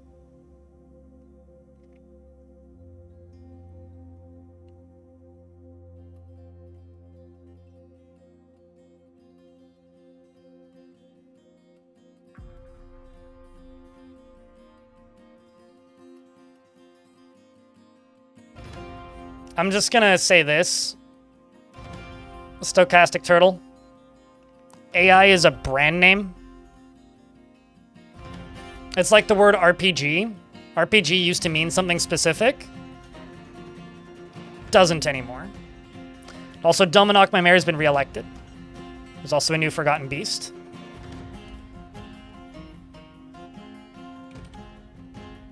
Which is this thing. Ooh, you're pretty. It's a towering feathered Dimetrodon. It has a short horn and it appears to be emaciated. Its eyes glow orange. Beware its noxious secretions. I'm just going to let that thing exist here for a little bit and do my best to ignore it.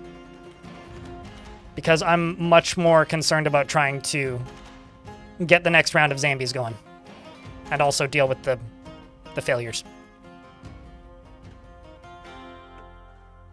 Or roguelike? Sure. I mean, I didn't want to make that example, but like, RPG, I think, is almost a better one in some ways because by marketing definitions, Call of Duty is a roguelike. Call of Duty is not only a roguelike, it's also an RPG. Right? Like, every single video game has no meaning anymore because enough tiny little things have been jammed in. It's like, when Andrew Wilson, the CEO of EA Games, went into an investor call and talked for 20 minutes about how they're an AI company and all of their products from the very beginning have been focused on using the highest quality modern AI. It's like, that's not what that word means. You're talking about like NPCs. Like, the fuck, it doesn't mean anything. That's just the reality of it.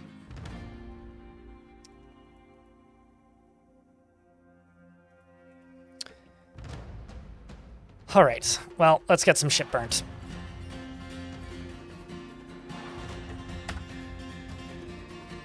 I also screwed up and allowed a bin in there, but...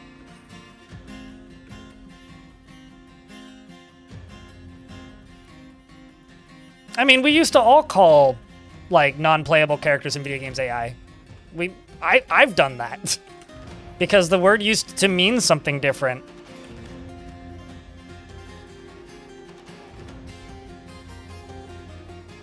Let's just check it daily and then just go if the number of drinks is less than 100.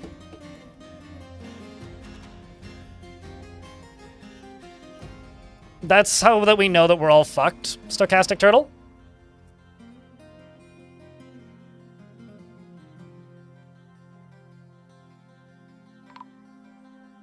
No, I think that people just use different words for different things. Like, you could call everything artificial intelligence. Is it intelligent, though? Okay, so is math handwritten artificial intelligence? Because at this point, you're basically just saying that math is artificial intelligence, which is true. You need math to create artificial intelligence. However, what OpenAI is doing is a lot more than just math. What? Volume was low? That's a you problem. I'm not repeating it. So, at the end of the day, math is not artificial intelligence. It's the building blocks used to build artificial intelligence. If something uses math, it's not inherently intelligent. Like, world generation in Dwarf Fortress doesn't make me think that the game is intelligent. Screen just went black for you? Are you using an ad blocker, Tarantos?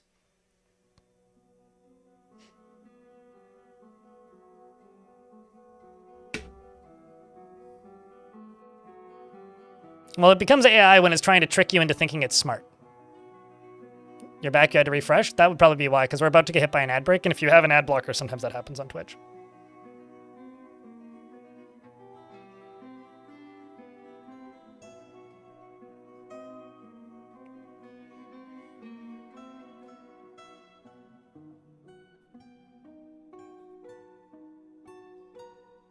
And you think that we're still talking about someone? I feel bad for everybody named Al.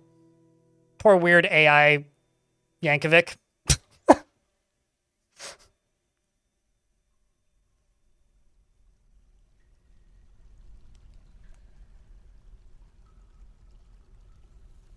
The second something becomes a marketing term, it becomes unusable as a genre definition. Or like descriptor of a thing, right? And AI is a marketing term and is now no longer usable as a description or definition of a thing. And we've been in that situation for a minute. We're in an ad break now, so I will just forbid everything here and then wait. And then I'm just going to tell somebody to pump this.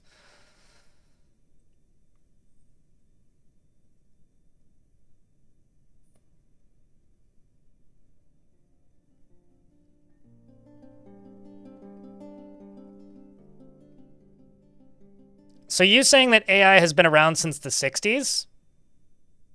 What you mean, Turtle, if you're not in an ad break, which you very well might be right now, is people have been researching the concept of AI since the 60s.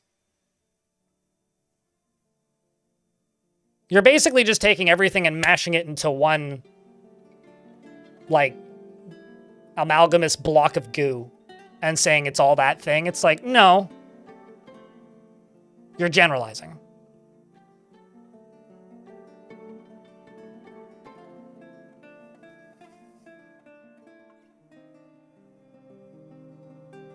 Like, I'm specifically doing my damnedest these days to not use the word AI for anything. Because it's just a marketing term to talk about a specific product that certain companies are making. Which is why people say LLMs all the time. Like, it is what it is. Watching an ad, you should pay for the channel, and then you don't need to watch ads. Just saying. But no, seriously. What you're doing, Turtle, is you are taking all of the history of the research behind the concept of AI and stating that that is all AI. You are making this conversation impossible to have and meaningless. And if that's your goal, you're succeeding.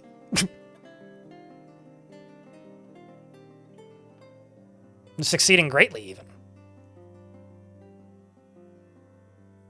But that's all that you're doing. AI hasn't been around since the 60s. What OpenAI is working on right now hasn't been around since the 60s. What has been around since the 60s is research into the idea of building something that would resemble AI. It's a pretty predictable one. But it's also admittedly like one of the most hot button topics in tech, right? And believe it or not, when you're watching video games, like the subject of things going on in technology is probably going to come up. There's just two stances that I have right now when it comes to AI that I'm not going to say are unpopular or anything. Like, it's just, like, I'm certainly not the only person with this take. Which is just, the bubble is going to burst. It hasn't burst yet because people are still putting money into it, but the bubble is going to burst. There is enough reports coming out of big companies that have adopted it heavily that it's not having positive impacts. There's been enough advice from investors to not invest in it. It will happen. It is a matter of time. But the technology is going to continue to exist. People are going to continue to use it. And unfortunately, it's now made a lot of things very difficult to talk about. It's the dot-com bubble? Yeah, it's the dot-com bubble part 3. If part 2 is blockchain. So it's like, I'm not trying to put my foot down and say, like, it's going to not exist and it's irrelevant or whatever. I'm not one of those people. Tiberius has been missing for a week? I didn't just set you on fire, did I? Huh.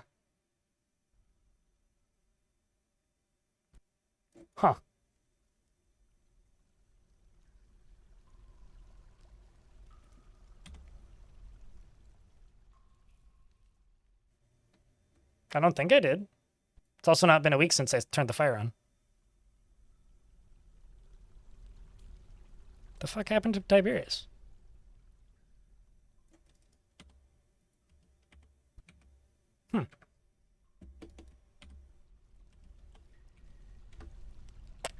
I don't know. Suppose we'll find out.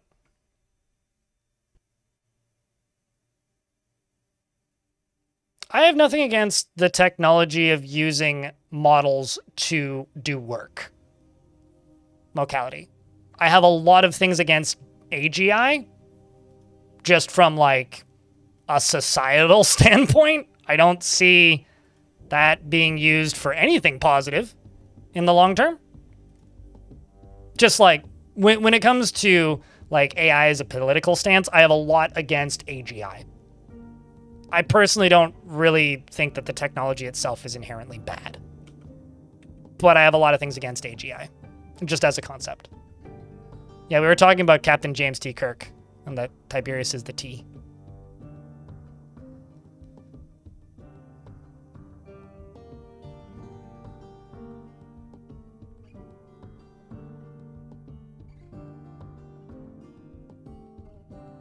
Without any way of ensuring only remixes. See, that like that's been a discussion like as old as time, right?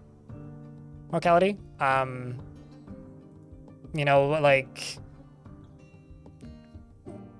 everything from like the Port Authority unions like stopping like the usage of new tools because they're scared that it's going to take away jobs because suddenly there's like automation. Like it's the fight that automation has been fighting as long as any kind of manufacturing has even existed. So yeah, no, you're not wrong. And it's also true that it will create new jobs. But I don't see how we can avoid that as a society. Like our entire, like, I don't like capitalism, but we are built on capitalism. We kind of need that in order to function as a society. But that being said,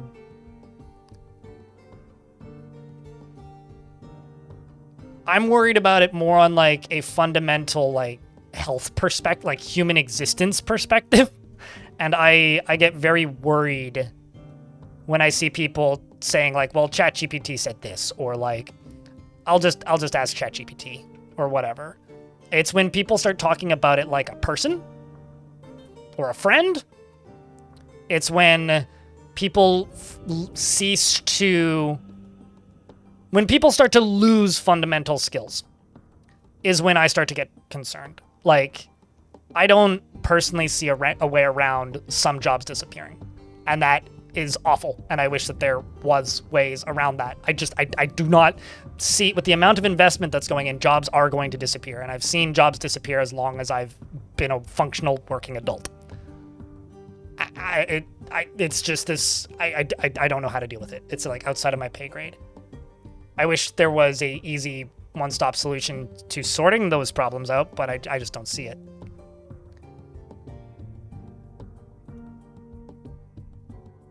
It's what, Ragnarok just said in Twitch chat. People have already started dying due to AI reliance. It's like, when ChatGPT pushes an update and then people freak out because their friend just disappeared. It's that worries me.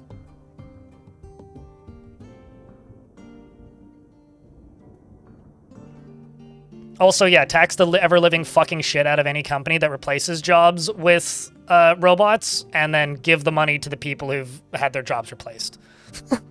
That's something that Crass Flam in YouTube chat basically just says. I'm a socialist and totally fine with taxing the fuck out of the robot owners. Absolutely. But, like, I also don't see that happening. Like, I can say that all I want, but I don't see that reality coming to fruition. Especially in a world where, like, the robot owners aren't actually making money off the robots.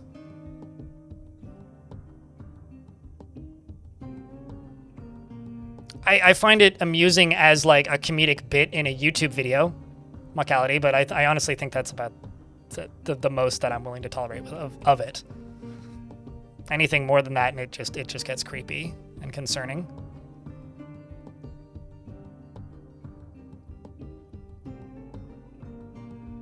I mean, to be fair, it's also from the person who started this whole discussion who I completely disagree with, but...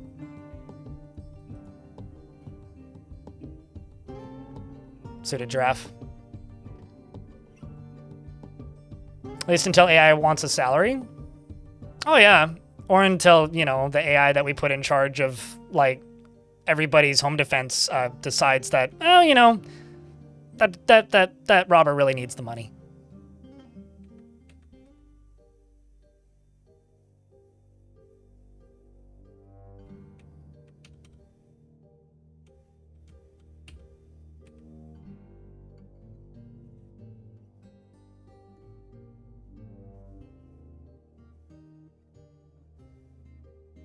And cybernetic robotic workers. Oh yeah, no, I mean, it's also just straight up been a trope of sci-fi as long as I can remember. It's a lot of steam, holy shit.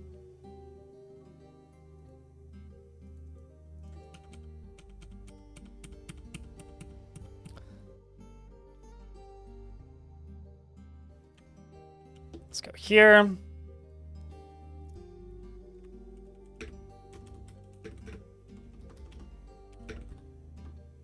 Melt a metal object. Set that to 0 just so that it works infinitely.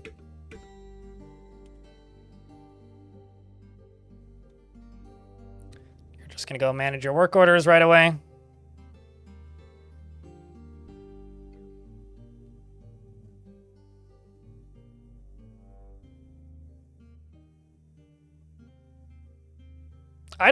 See, here's the thing, Crass. Crass Flam in YouTube chat says we got Blade Runner or we get Star Trek. Let me tell you this. Have you seen Deep Space Nine? Star Trek ain't all fine and dandy, okay? Like, it seems great from, like, Next Generation, if you've seen that. But, like, also, I don't know if I want to live in Star Trek just purely because Q seems kind of scary. Like, he's an entertaining character. I like John Delancey as an actor. But, like, I don't want to live in a world where, like, Q can just unexist me. That seems kind of shit. Like, I don't know if I'm down for that necessarily. So I'm definitely in Star Trek ain't perfect camp. As much as I love Star Trek, I mean, Star Trek is fucking great as a show for entertainment, but there's like whole seasons and series of that show that exist solely to point out the fact that this shit ain't perfect. Like, it's pretty good, for sure. And there's a lot of positives, and there's a lot of things that are like good ideas. But like a large part of like, not even later Star Trek, like the stuff that people go on about how great it would be, there's a lot of stuff pointing at like how that society isn't perfect. Star Trek is Blade Runner? Sure. I don't know. They're very different universes, so that kind of hurts my brain a little bit. But sure, I mean, I would go with Altered Carbon is Blade Runner. Some migrants have arrived despite the danger. Yay!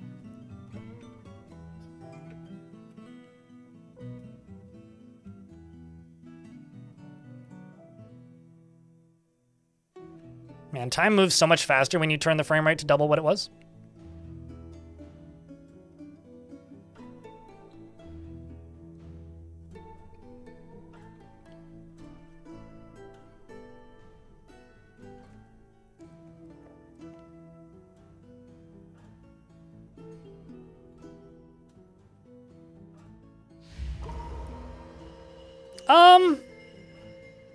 I think...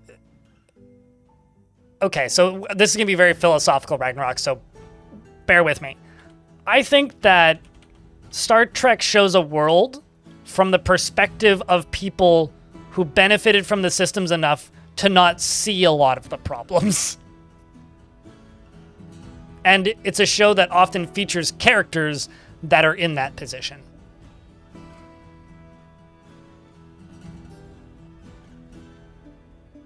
Man, I love WALL-E. That's such a good movie. WALL-E's a fucking national treasure.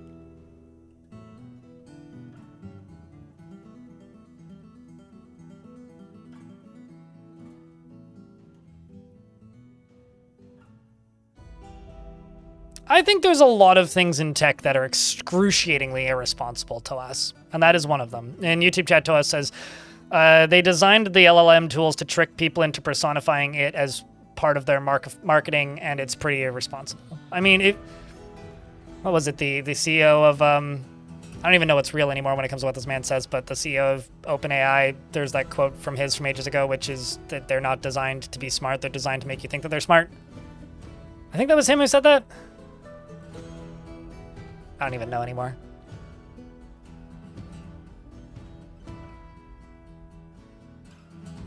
Remember 20 plus years ago, walking up the street to hire out the VHS to rent out the VHS tape every 2 weeks for the newest new episodes. Oh, really? Wow. I never once did anything like that, like renting VHSs for TV shows. Never. It's kind of a foreign concept to me. I need a guild hall for a farmer's guild. I think I'll put it up here, behind this bedroom layer. Also, how many bedrooms am I short? Actually, most of the dwarves have bedrooms at the moment.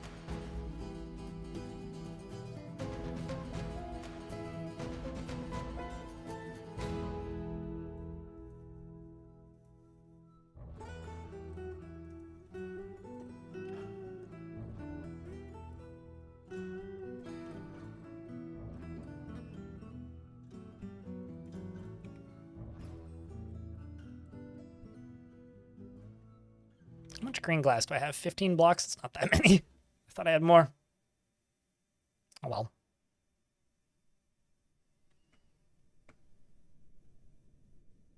Let's get this one specific rock. Hey, it spoke to him. It's fine. Just don't step on the hot stuff. I'm going to turn the frame rate down. It's actually a little quick now. I mostly turned the frame rate up to speed up the trash disposal.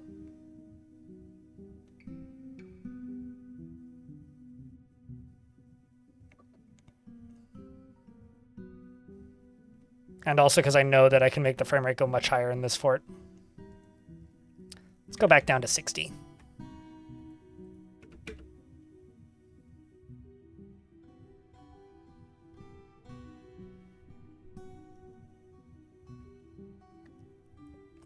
So if there's 10 dwarves of a certain skill in your fort, so 10 farmers, 10 fishers, 10 surgeons, 10 miners with that color, and then that task next to them, they start that guild. So the reason you usually get a farmer's guild is because almost everybody, myself included in this fort, or almost everybody, I guess not myself included in this fort, leave this as everybody does this. And also you get a lot of migrants that happen to have various farming related tasks because there's just so many of them. So if you start your fort and you make a meeting zone immediately, or you make a dining hall immediately, and you make it something that isn't one of those standard ones, and you have a lot of those dwarves, then you will not get demands for things like farmers guilds unless you get 10 migrants of one skill type, which is possible. But then you make that, and then they spend time in the other guild that's more valuable, and they gain that skill instead. So if you make a guild and you make it public, and you make it very valuable, they will spend time there instead, and they will get that skill instead of the one that you don't want them to have. Or the skill that you want to specialize in or whatever.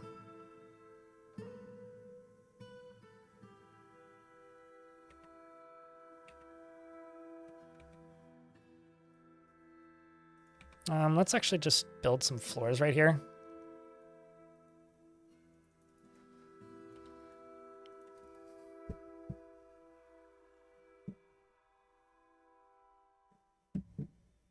It's time to pay my phone bill, according to my phone. Thanks, phone.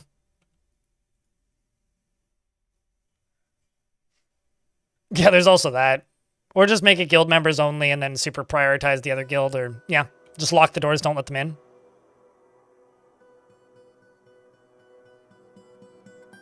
Vabuk is another dwarf I gotta deal with.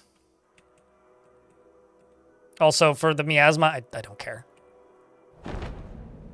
Forgotten Beast Ogon, Avuz Fugul has come. A great feathered newt. It has a gaunt appearance, and it's slow aqua, and its eyes glow aqua. Its river blue feathers are downing. Beware its deadly blood. I will look at that in a second. This ghost. Also, queue up slabs 10. Let's make 20. I'm only getting rid of ghosts that cause actual problems. So, like, ones that are stealing stuff, ones that hurt things. Like, this is a secretive poltergeist. Don't really want these because they steal items. They could steal artifacts. And as for this Forgotten Beast, you're down here. I don't actually know if there's anything else in this room. I don't think there is anything that you have access to.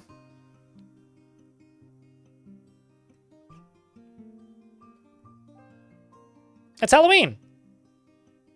Thankfully, the important citizens, 8-Cup Buck, are all either either zombies or necromancers or both. So thankfully, the result is when I get too many citizens, which I'm getting close to, I starve a bunch of them to death, and then I turn them into zombies, which we're getting close to. We'll be doing that soon.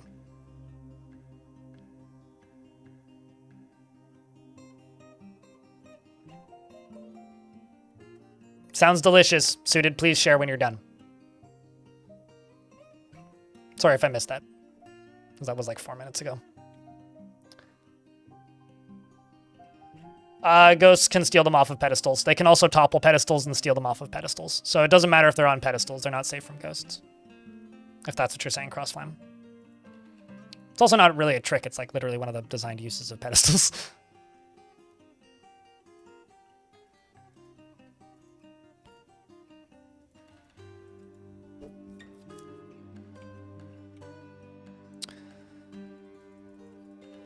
Yeah, you burning forever is a bit of a problem.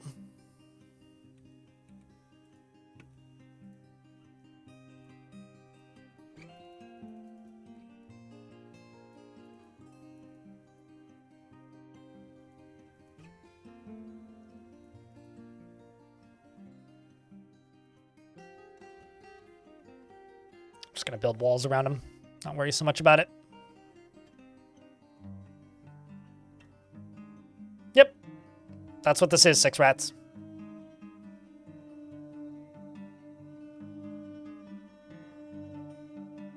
Oh, sorry. Yeah, I didn't see that that was a response. I was just skimming. My bad, Flam.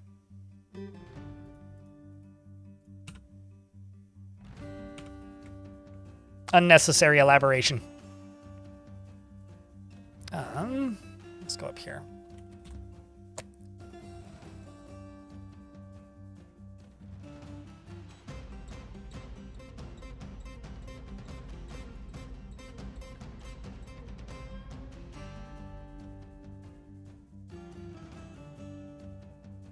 I'm also going to use this as an opportunity to upgrade these walls. Just gonna make a nicer guild hall, because might as well. I don't really care if we have a lot of farmers in the fort. Farmers are useful. I'm not gonna make it public, though.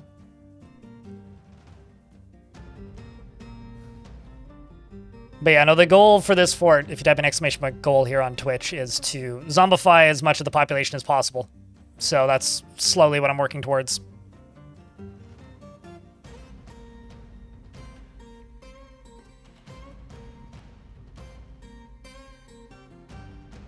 As with it with one gigantic tavern. Nothing wrong with one gigantic tavern. But they prioritize the most valuable, closest place to eat and drink, so that certainly helps. The peasant has created Bobetrace's Belthad, Dolomite crown, and offers it to the Baker of Cooks. Armor, give that to manager. Mayor's already got a crown.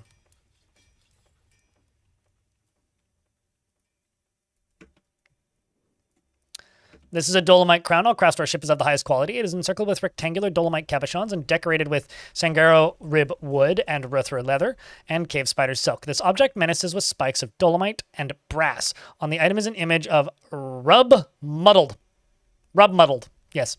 The rag of parching.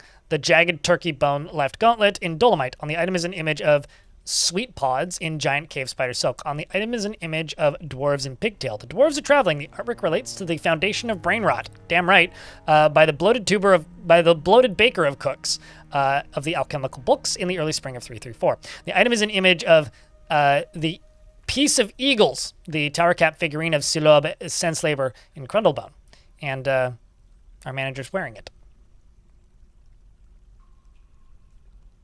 Speaking of spooky season, chat, do you guys have any plans for Halloween? I don't think I'm going to stream that day because I'm going to try and get that boat murdered video done that day. And if I do get it done that day, I want to just upload it and watch it. Although, I've had some, I feel like people are just mixed on the usage of YouTube's premiere feature anyway, which is fair. I think it has some perks, but also some issues.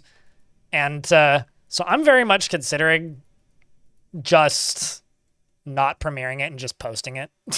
Just releasing it is kind of where I'm at right now. But still, I think I'm just going to try and get that video up that day. And then just, I don't know, riding my bicycle around town probably. Looking at Halloween costumes.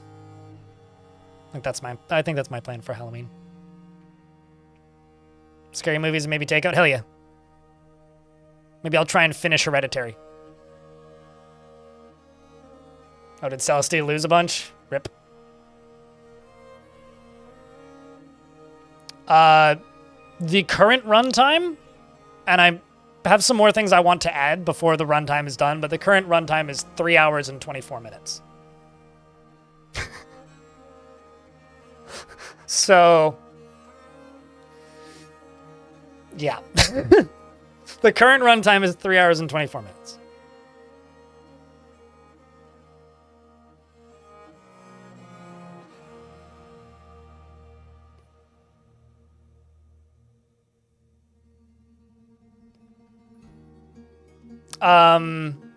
Truth Seekers, Tyrantos, is the Simon Pegg ghost hunting show.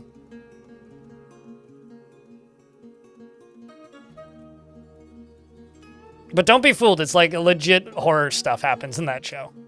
Like, it's funny, but like, it's spooky first. It's not just a comedy. And also totally fair. Stars more.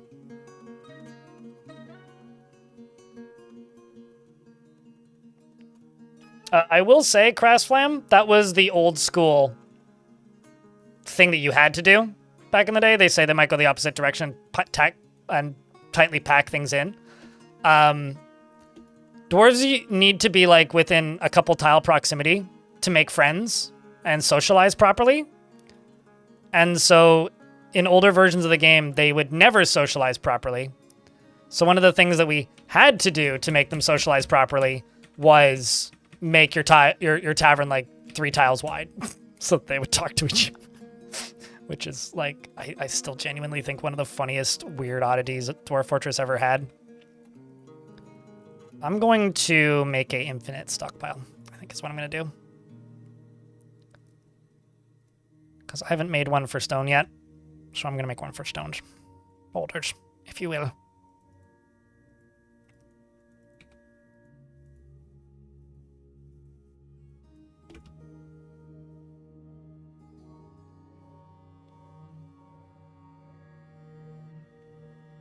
Or an abandoned mental hospital?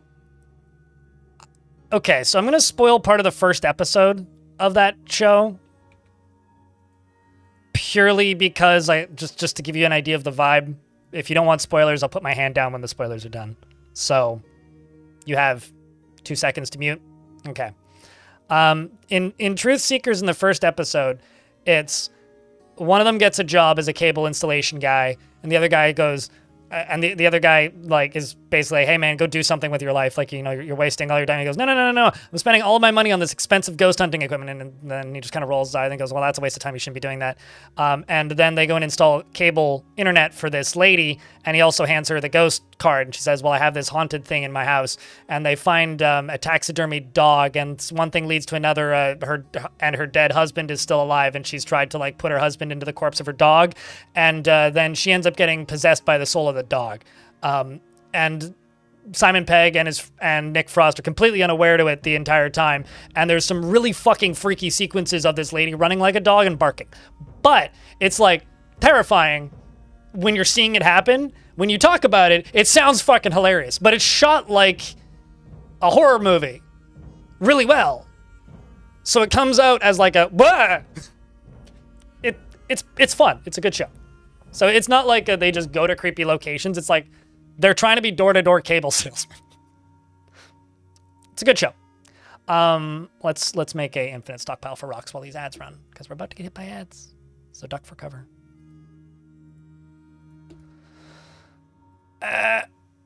Yes. And I don't have any minecarts, so I have to make a minecart.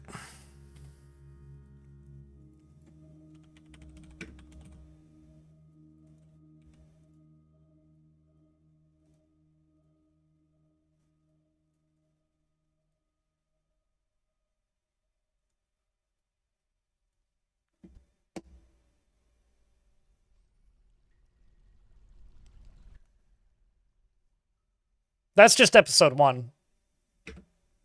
Locality. That is just episode 1. We're in an ad break, so I will pause. Actually, I'll use this as an opportunity to schedule stuff. Up here. Let's go around the edge.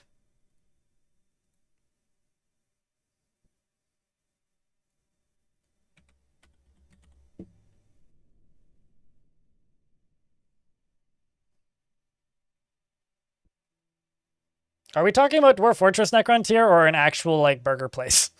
I can't tell.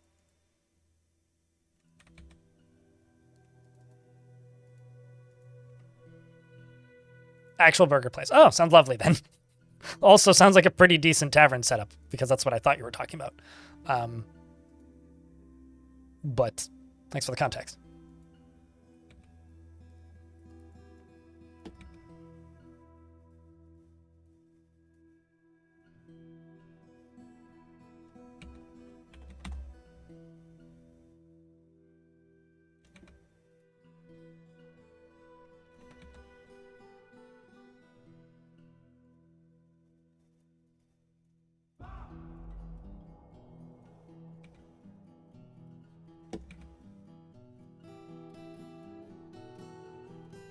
What else do I have a decent amount of? It's just a lot of chalk.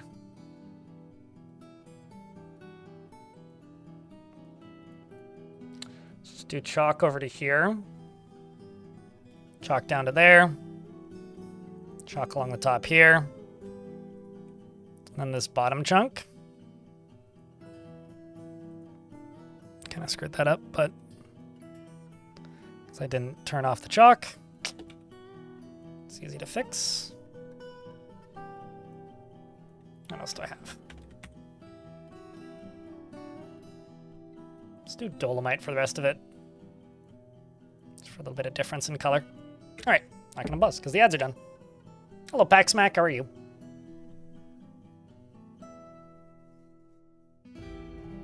There's no such thing as an odd moment to join this stream. Retro, Sauron? Sauron?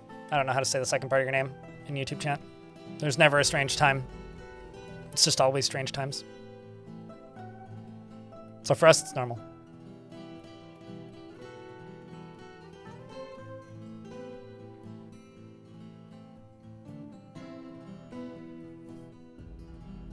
Strange mood of the chat. True. True.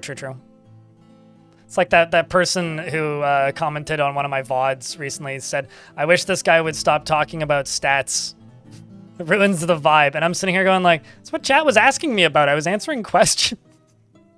Like I went and rewatched like the chunk and it was literally somebody asked like, I think the question was like it was started off as like, what's the best platform to support you on, followed by like stats and just how different platforms work. And it was a pretty nice discussion. I don't know. Chat is taken by a fey mood. Watch your bones. Chat is taken by a fey mood and has muted this stream and tabbed out and is going to be busy for about 45 seconds. I mean, what?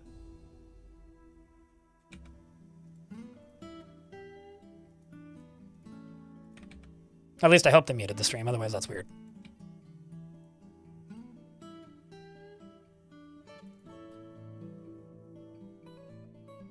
Here are people, mostly. I mean, I think so.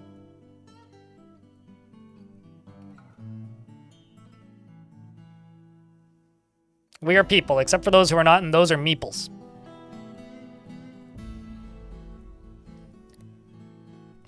And then those who swear a lot are just bleeples.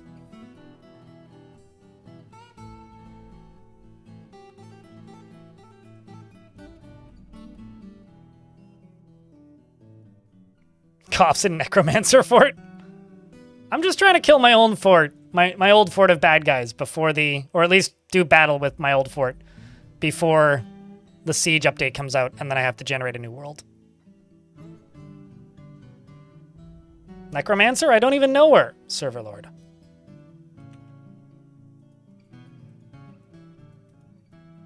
Don't be fooled by this gremlin, it's a ghost.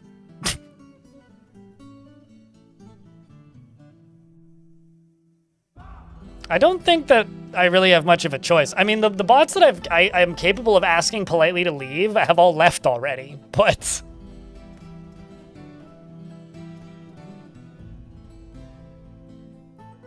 As long as they don't, like, you know, spam obscenities in my chat, you know?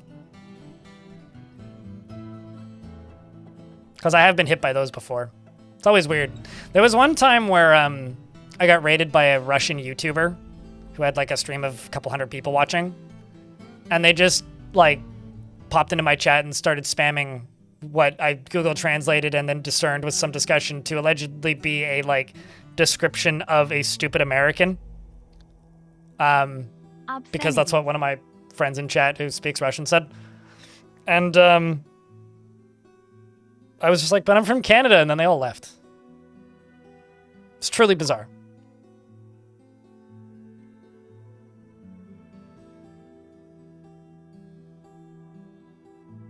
You just get the bots that advertise view bots? You want to know how you can get rid of those? Is require either old accounts or email verification.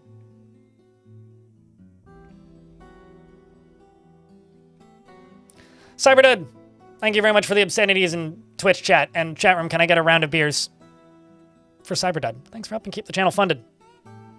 Like I've said earlier, I do kind of expect it to be a slow year. Or a lean year is maybe the better term. May this streaming industry make it through this without having to advertise like, I don't know, gambling.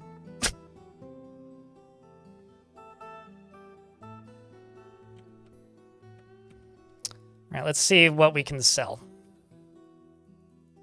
I've got lots of used clothing that needs getting rid of.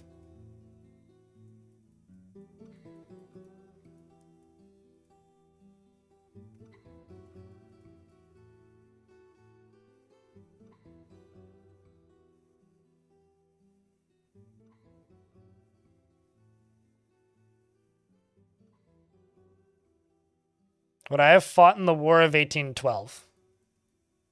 I mean, that's... I don't think... Yeah, I was going to say, like, as YouTube chat just said, sharpest tool. I don't think I would have had the option because I'm pretty sure that was just a general draft. I don't know. Canada didn't really exist then. I mean, it did, but it kind of didn't. Not in the form it is now.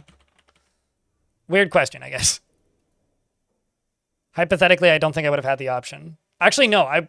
Okay, well, it depends on how old I was. If I was older than the age of 25, I wouldn't, because I would have been dead. Because I would have gotten... Presuming I got type 1 diabetes, I would have died of wasting disease before the war started. So I'd be dead. Actually, no. Something else would have killed me when I was younger. Presuming I had all of the same like health issues that I've had throughout my life, I would be dead. I wouldn't have made it to adulthood.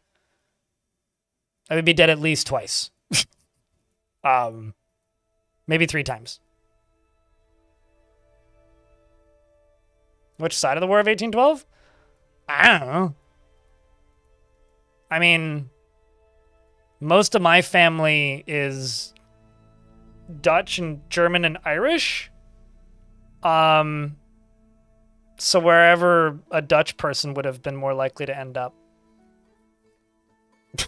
I don't know. There's too many layers of hypothetics on this, so I'm just going to kind of not respond because I think it's kind of a pointless discussion. All right, let's see what we can sell.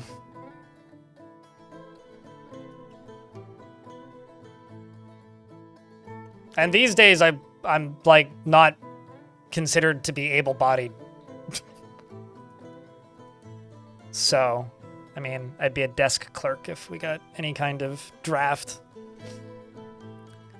Dominoc converses with the outpost liaison. I bet you Dominoc smells bad. He's kind of rotting. Beer a day. I mean, maybe the brain gremlins. I don't know about gremlins in general.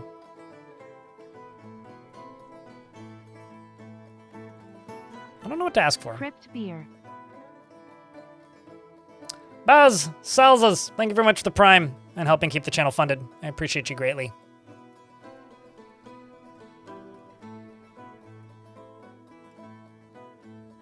Actually, you know, like, if we want to be really existential about this, with 1812 technology, I don't think I would have survived childbirth.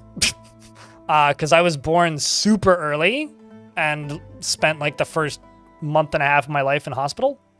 So I probably wouldn't have even made it that far. Haven't had a beer in 15 years. How's the gremlins working? Probably pretty hard, actually. I guess they've all got their assigned tasks in Witnit. Yeah, I don't know what to ask for.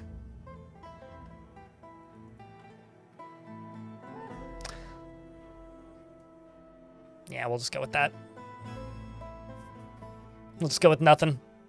No strengthening of bonds for us. They want meat and seeds. All right.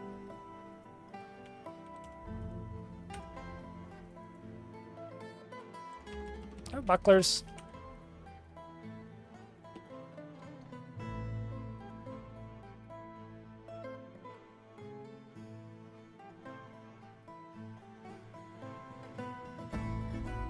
And also, if the question is more of like the modernized, like, would I fight in that war now? Well, 1, I wouldn't be allowed to be drafted. 2, no, I'd probably be standing outside with a sign.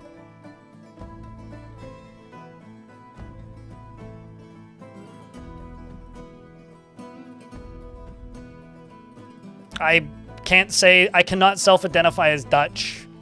Rage Piglet in YouTube chat because I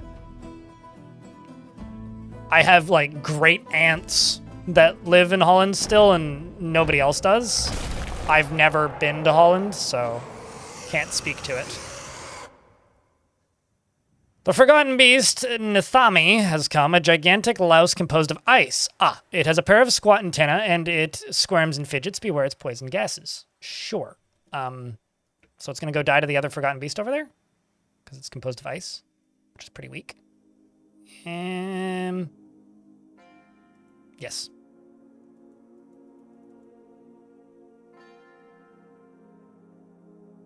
I wonder if Born Wound has any relation to brain rot. Like you're born with a wound and then you develop brain rot.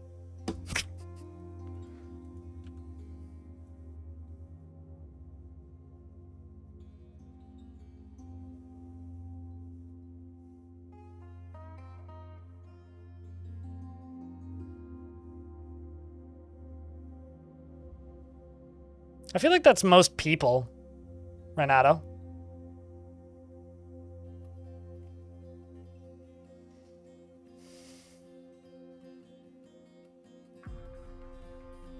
And they let you try their clogs. Yeah, well, if you come to Canada, Server Lord, I'll let you live in my igloo.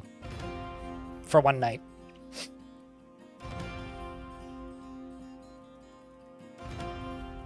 I'll have to introduce you to all my sled dogs and the 2 pet moose I have as well.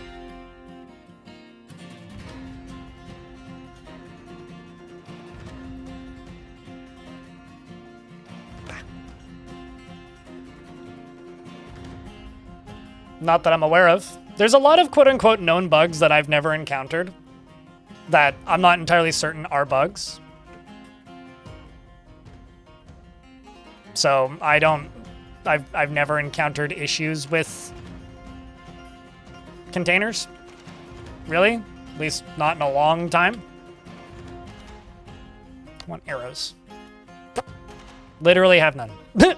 Okay.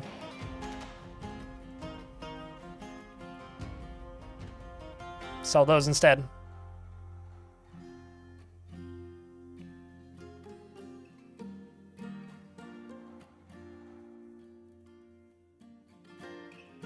Well, the devs make more beautiful in-game music. The devs haven't made any music for the game. The music is composed by 2 individuals outside of the game developer team called Dabu and Simon. And then there's one other individual who's worked on the music a bit, who I'm blanking on the name of at the moment. And they're not the developers of the game, they're hired contractors, and there's a new song releasing with the Siege update. Well, it's already out, but it's on Dabu's Bandcamp right now, but it's currently just... I hate this stupid thing. It's currently just available on Bandcamp, but it'll be in the game as the next patch.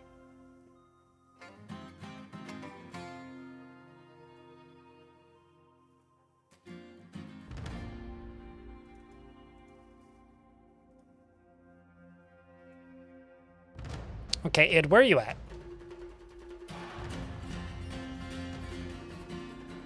Is it because you can't hands? Maybe it's because you can't hands. I need a different broker. Lanix is too broken. Not even intended as a joke, like literally, like Lanix is too broken.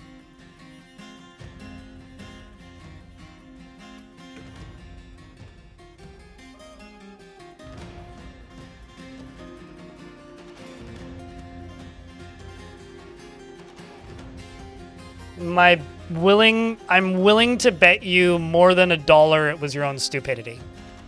Or misinterpreting a mechanic. Because there's a lot of things that are constantly referred to as known bugs.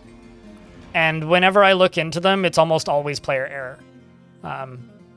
There's a difference between bug and like very poorly explained mechanic. Unfortunately, Dwarf Fortress has a lot of very poorly explained mechanics. Which makes a lot of people think there's more bugs than there really is. At least, it seems that way.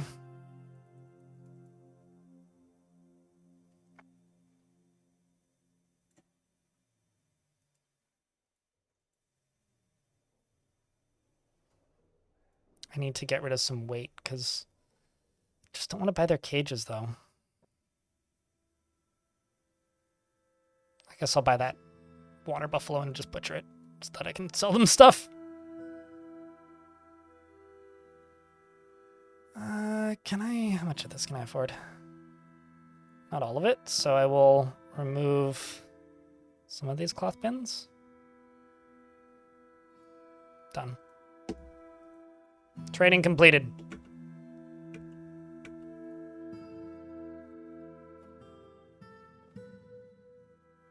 Well, he literally doesn't have arms, eyes, teeth, or feet.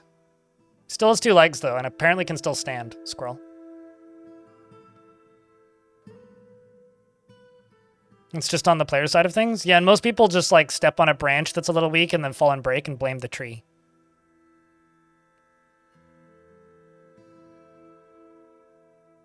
Part of the deal?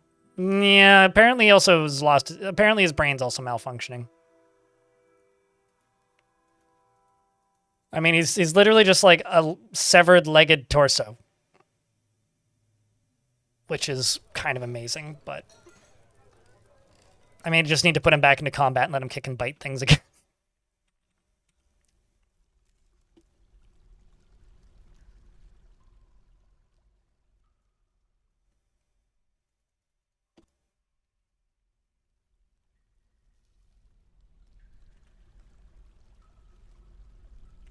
What's wrong? Like, you make it sound like you're having to settle for marmalade on toast. What's wrong with marmalade on toast? Marmalade's delicious. So's toast. Speaking of toast, did you guys know that the Toasty guy from Mortal Kombat retired?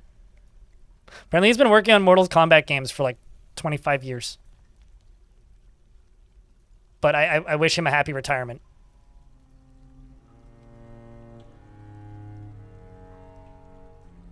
Well, he's no longer providing his voice to the Toasty in Mortal Kombat games.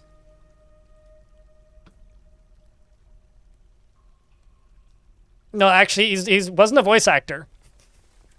He was literally a design guy. He was like an animator, like visual design guy. Am I gatekeeping voice acting? What? No. I'm saying I hope he has a nice retirement. What's wrong with me saying he has a nice retirement? Why would you even, like, say that as a fucking joke, you absolute twat? Are you gatekeeping my ability to wish somebody a happy retirement? Or did I completely misread what you said? Because that's not how it reads. You fuck. You know, it's very rare that it's like I'm being ironically mean to somebody, but no, I kind of want to just be mean to you because you just like show up in my chat all the fucking time and say, hey, you're being a jackass. No, fuck you. Anyway, apparently there's a nightmare corpse here because somebody summoned a nightmare. Which one of you twits did it? Oh, the birds did it. Of course the birds did it. See you later, traders. Typical dwarves. The birds did it.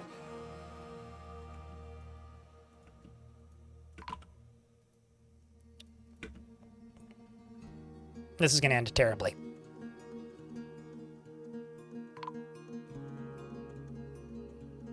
It's fine, I deserve it. It doesn't make my day pleasant, so I don't like it when you do that.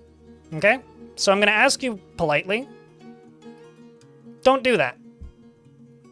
I don't stream so that people can be an asshole to me. If I did, I would be streaming and just chatting. That's never been what I seek or what I want out of my channel, okay? That's all.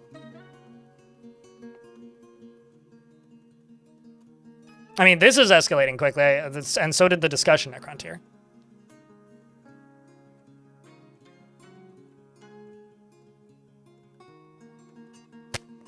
There goes another one. This is why we're not trading successfully very often.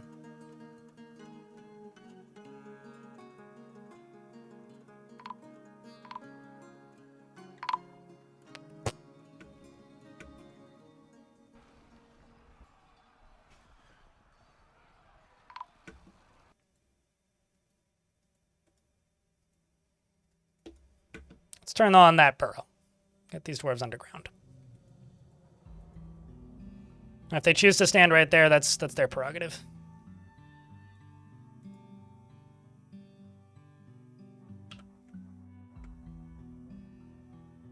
I realize that some people think that this makes me insufferable, but at the end of the day, I stream because I like talking with people, and I stream because I enjoy having a community of people that I can interact with.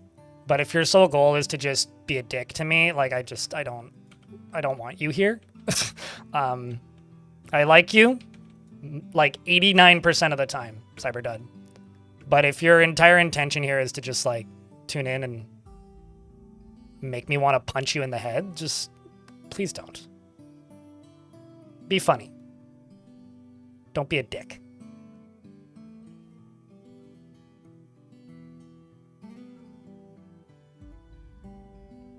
How's it going? Pretty good. I need a snack though. Apparently I'm getting like what's the word? Like angry hungry? Trying to figure out exactly what's pissing these, or what's making these dwarves unable to leave. I think it may be the mayor being in the military. Because you shouldn't be able to be up here. If you insist on standing there, though, I may have to leave you there.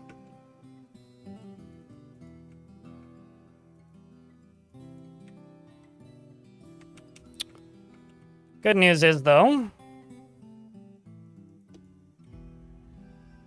is I can go down to here.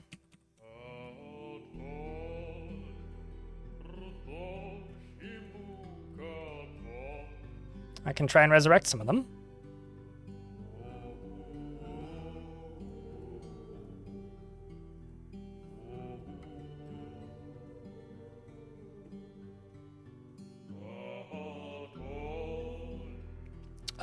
But then you just have dwarves standing around when they're stationary, trying to attend meetings. It's actually a horrible idea to do that, Alder 9.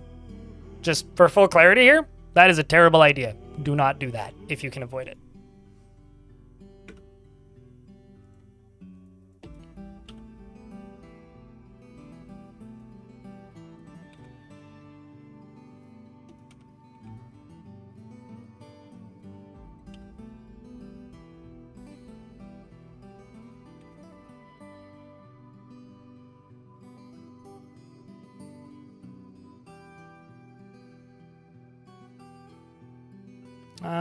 I think what I'm gonna do though is I'm just gonna go cage. Throw a singular troglodyte in there. Pull this.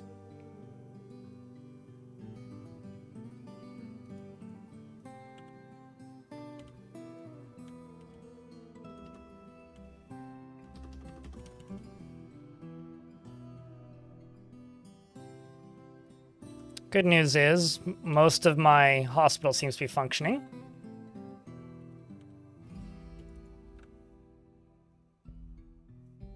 Up here ain't. I'm actually not entirely sure what's going on at the moment. I think it's just the birds on the surface, but... yeah, it's just the vultures.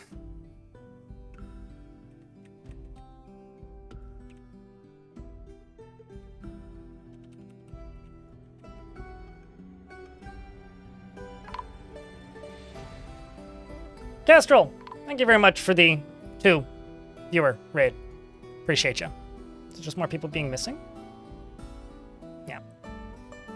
Yeah, I'm not entirely sure as to what they're doing up here. Like, they should all be trying to stay underground. Oh, I see the problem.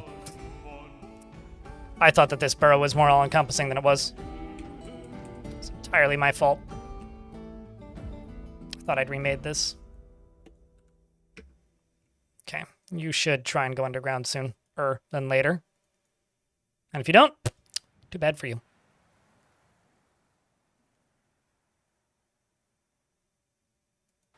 I kind of just want to kill this dwarf. You just get out.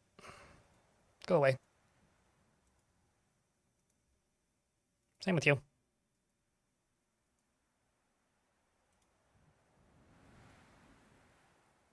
Some migrants have arrived. Excellent. Don't mind the starving to death guests on the surface. They are not friends.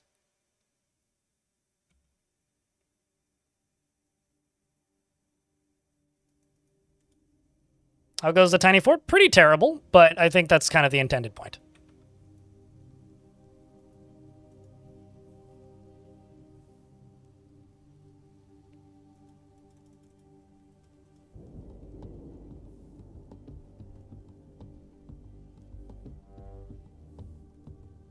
Yeah, I guess I should finish my previous ramble with one final note. I don't have any issues with you, Cyberdud, but I genuinely would like you to not go out of your way to just make my day suck.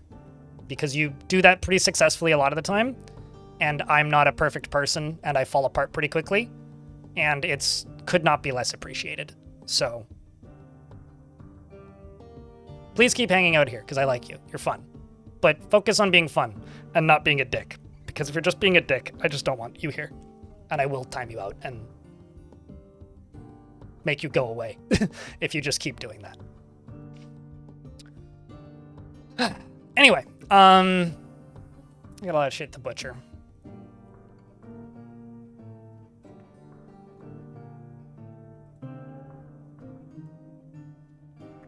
Well, I appreciate it's not the intention. All right, Stay nimble, yeah. We all must. Okay, so this right here is set as the guild hall, so I can accept that because that's now done.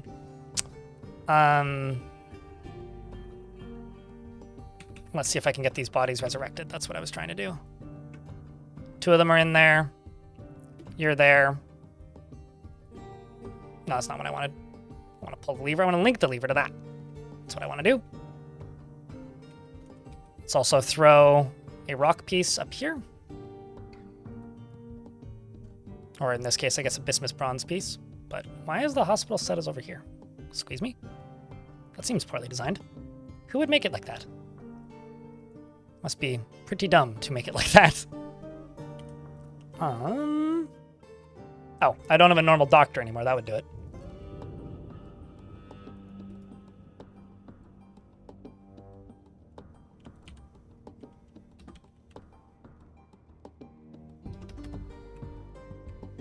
Also in an ad break, I'm going to take this as an opportunity to real quick... Are the ghosts working? No, they are not. I'm only getting rid of ghosts that hurt dwarves and steal items. I'm keeping all of the restless haunts around because the zombies don't care. So no, they are not working. The ghosts are causing problems. The other ones are intelligent undead. They are working, but they're just zombies. I'm just going to grab a real quick snack. I will be back in a moment.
Over here, he has a sword!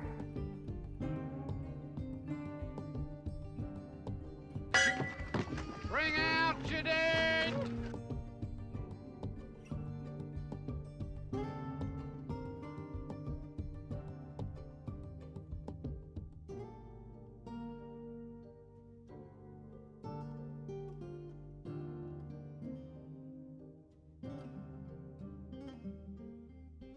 Primeval's up, you fuck.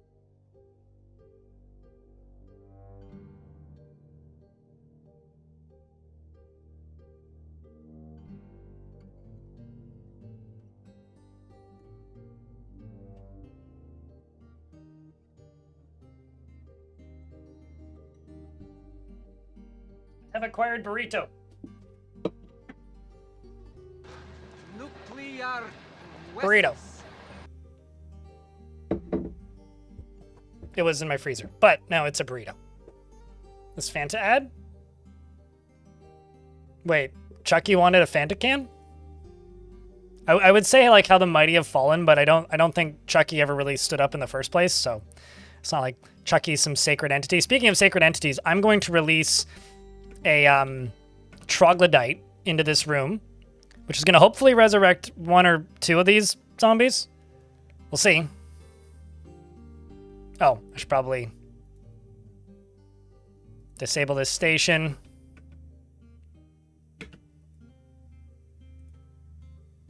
Okay, so it appears that we have one resurrected zombie who I think was resurrected successfully. Oh my god.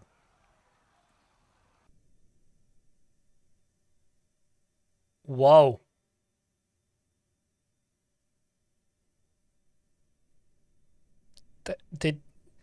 That's a first. Nightmare webs, hey? Anyways, a bunch of my dwarves are now stuck in cages because of the webs. But, that's kind of terrifying. Let's just place all these here real quick. Just release all these dudes.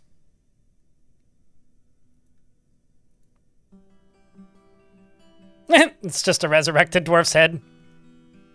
Okay, you can be released. You can be released. You can be released. You can stay there. It's fine.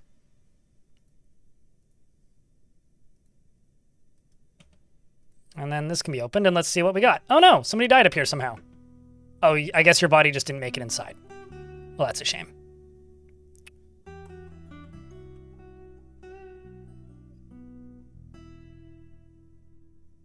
I didn't even catch if we'd resurrected somebody successfully or not. I presume we did. I mean...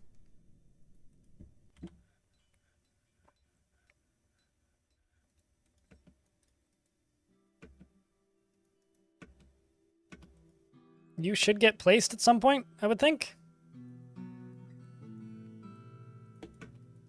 It's because you were already set to be put into a trap. Oh, I see. No, you just ended up here recently.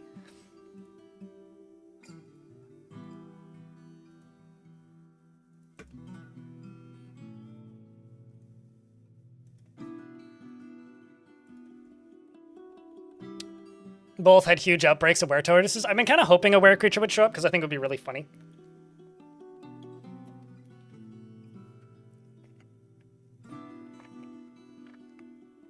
They seem to have server lord.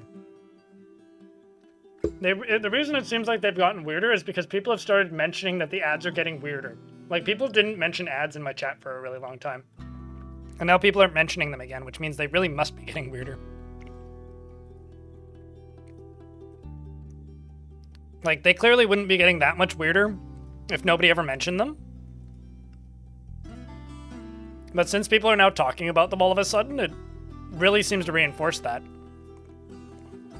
Let's connect you to you and you to there.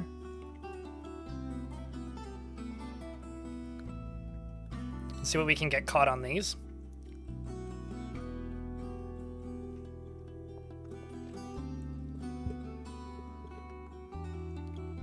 The body parts can't, but if they're in a cage, they can be.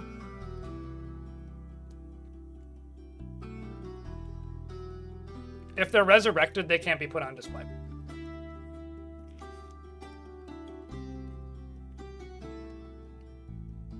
But if they're in a cage, then yes, I could put a zombie head in a cage on display.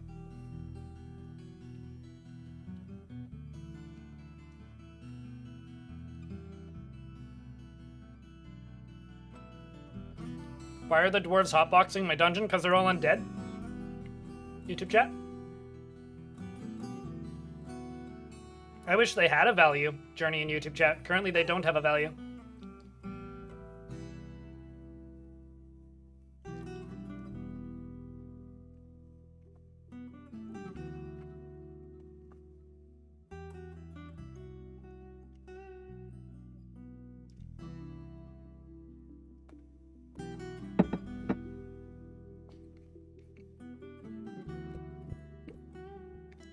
You know, true story.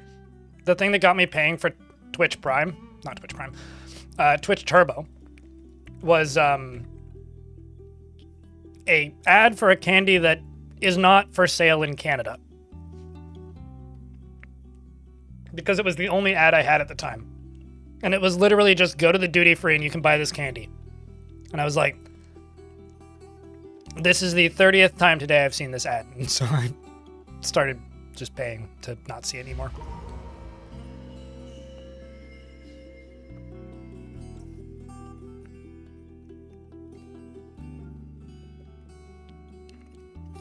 I don't know. I'll be honest with you. I don't know if you ever get to this point, DS. But when it comes to corporate layoffs in the tech industry, I've started just not reading about it because I find that it just makes me really depressed. And when I'm really depressed, I'm not able to work as effectively.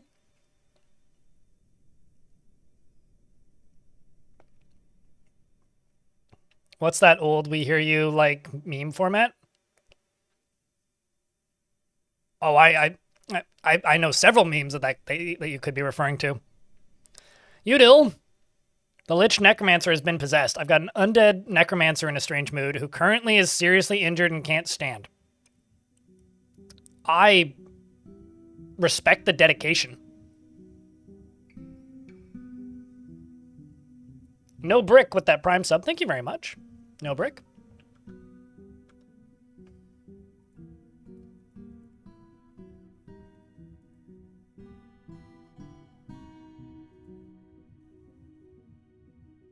So, Prime subs go a long way, chat. Just wanted to say a real quick thank you, because so far we've made about $21 in Prime subs today, which is a lot. So thank you. But I would like to note that I have a daily minimum, which allows me to hit minimum wage where I live currently, and we are about $80 US off of that. So if you happen to have a Prime sub, let's, think about me. That's all I got to say. You too could be like No Brick and see no ads for Fanta.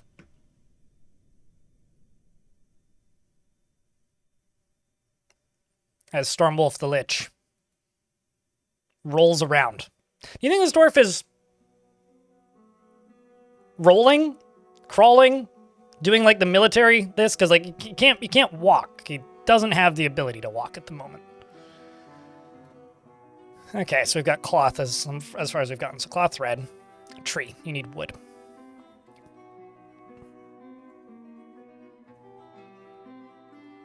What's your name? Stormwolf.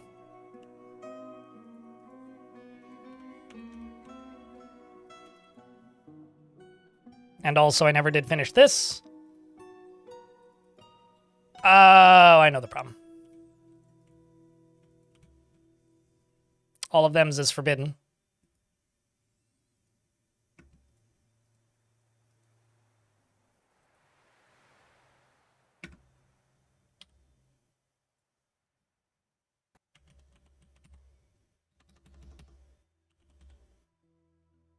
Oh, I named you Stromwolf. What the hell am I doing?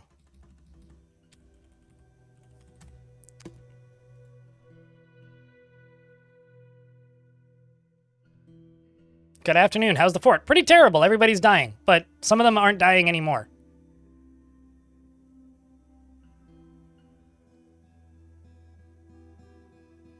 So could be worse, could be a lot better. Oh, you know, you might also want this.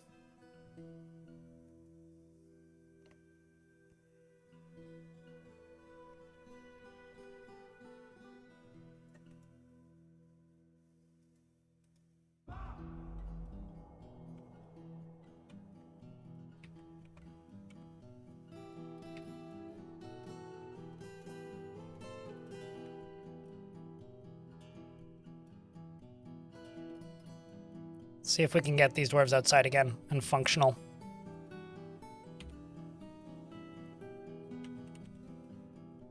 There you go.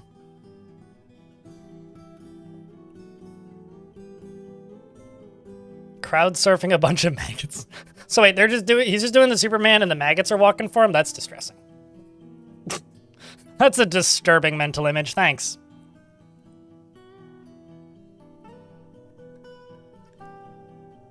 What, the green? That's not bird shit. That's dwarf vomit.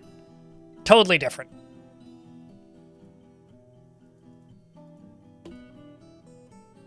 I know it might look similar to like goose poop, but let me assure you, there's almost no similarity between the two.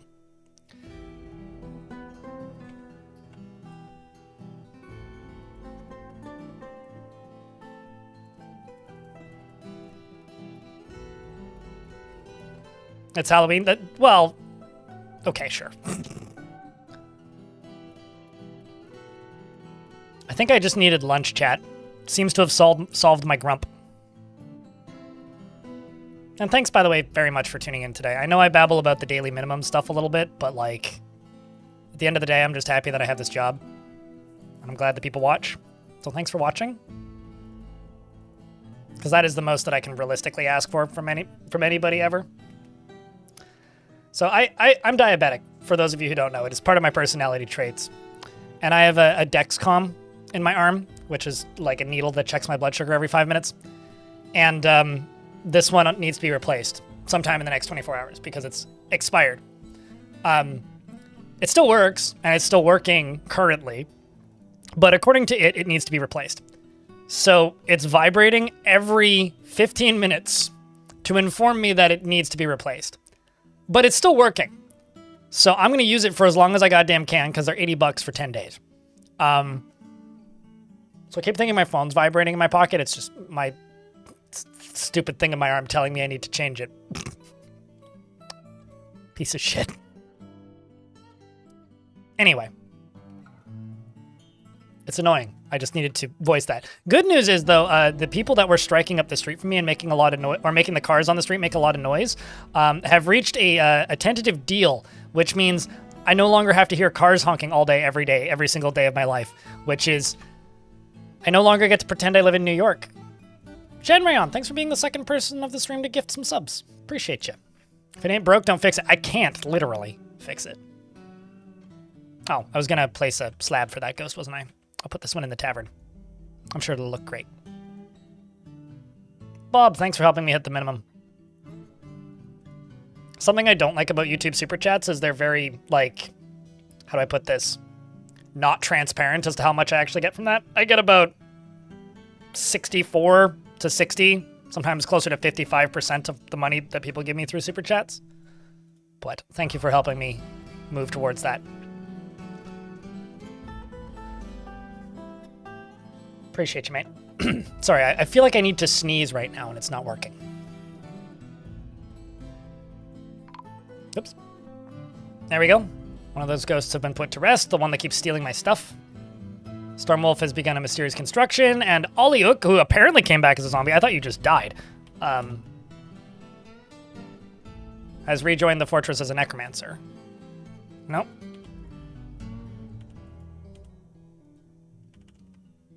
You're right here. Because you were a necromancer, right? But you died in that weird rando fight. Welcome back.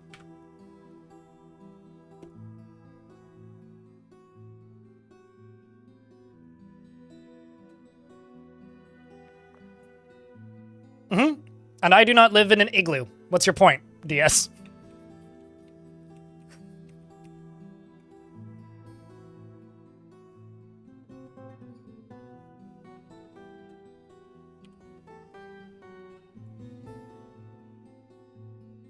Just based on population density, I'm sure there is more on average honking sounds than there would be where I live.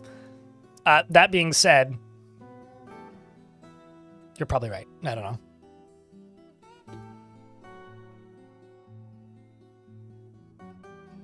Do I get a better cut from YouTube memberships? No, all of YouTube's the same. Because YouTube... Okay. Here's two things that YouTube does that makes YouTube super chats and money that you give people out through YouTube very not transparent. YouTube doesn't tell you, okay, YouTube claims that they give the streamer 70%, but YouTube doesn't pay the transfer fees. So if it has to go from, I don't know, US dollars to Canadian dollars or euros to US dollars, there's a conversion fee. They don't tell you, they don't pay that. So I have to pay for that. That's the first thing. The second thing is they don't pay bank transfer fees. So I have to pay that. The third thing is by the time they take their cut, which is 30%, and I pay all of those fees, it's actually closer to about 55. And that's the same on memberships. It's the same. Like my cheapest membership option is like $2 or something, because I think it's bad value. And I think I get about $1.10 every time somebody does that. And that's before I pay taxes on it. So, but I do appreciate the $20 regardless.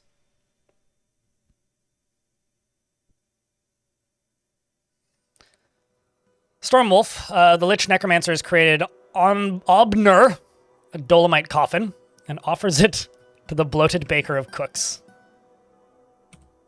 Man, what a fitting. Do you have a room? No, you don't, Stormwolf.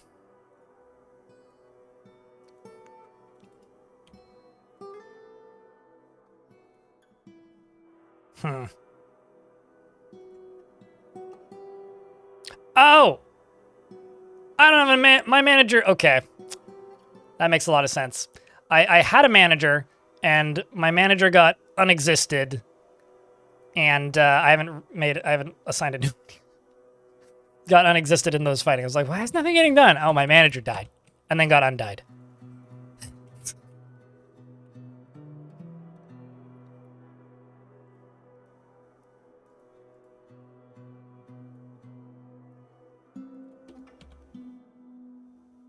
Olin is your name?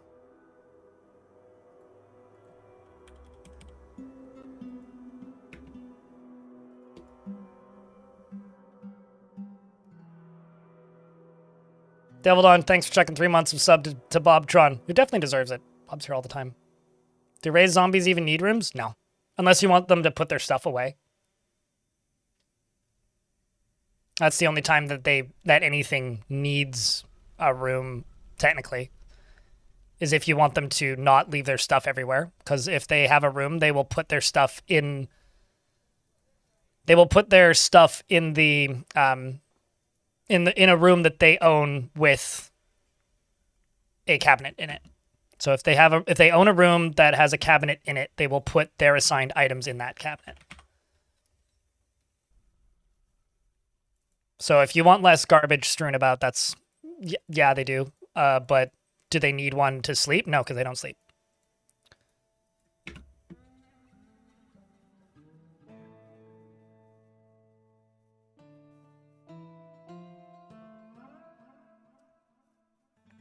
It's actually one of the reasons, Ludus Nemo in YouTube chat, that I like bits on Twitch, because Twitch pays the transfer fees from currency to currency and bank transfer fees, and bits are a 1-to-1. It's a penny. Like, you know that it's a penny. So it gets really complicated when, like, because I don't ever know what the fee is, right, for transferring from currency to currency, because it's different for each currency. So if somebody tunes in and gives me, like, I don't know, $500 from one currency, like $500 in Canadian dollars from a different currency, the conversion fee on it is going to be different depending on what currency it is. So it's like kind of a pain in that way. Whereas with Twitch, if somebody buys bits, it costs them a different amount. But when somebody gives me money, everybody knows how much that is. And I think that's almost more valuable in a way. What's the plan for all the Cobras? I don't know. They're cool. I'm trying not to use them because I'm scared they'll just get murdered because they're actually pretty delicate. They're mostly a filter for thieves. So like small, like child snatchers and stuff. Groups of child snatchers are just getting obliterated by them, but that's basically it. They don't do too much outside of that because they're pretty delicate and I don't really want them to die.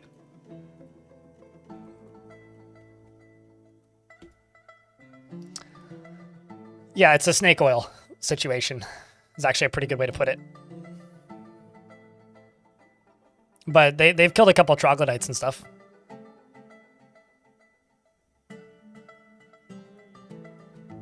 Same with the crabs. I have the crabs because they're a food source and also kind of funny. Not in this fort. Squirrel teeth. Previous forts, yeah. I presume there just isn't any close by. I mean, kobolds only show up if you happen to be near them, right? There's definitely kobolds in the world, because I've had them in previous forts. This isn't my first fort in this world, but I haven't seen any in this one that I remember off the top of my head anyway.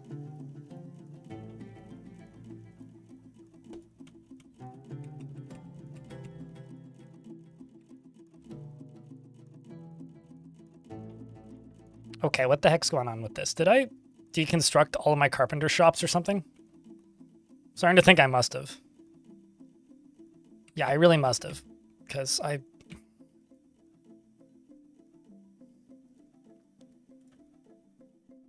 feel like I should have carpenters.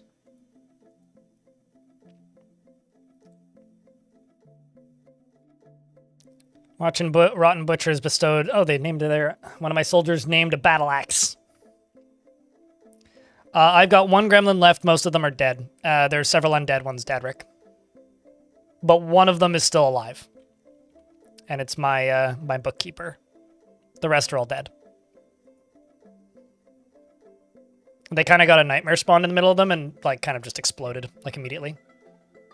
So an undead manager can't manage? No, I literally had no manager because my manager died. So if somebody's assigned as manager and they die and get resurrected, they'll be unassigned as manager. And if they haven't joined the fortress yet, which takes 6 months to a year before they permanently join, because it's like having visitors in your fort. It takes them a little while to actually join the fortress. If they haven't joined the fort yet, then they can't be assigned as manager again. So I had a manager who was alive, who died, who became a zombie, who hasn't joined the fortress again yet. But no, undead dwarves can absolutely manage. I mean, I've got an undead necromancer as my manager now, but they weren't really doing much. Turns out bringing them in as part of an adventure isn't the most efficient way to do things. If you want them to actually be able to do things. Anyway.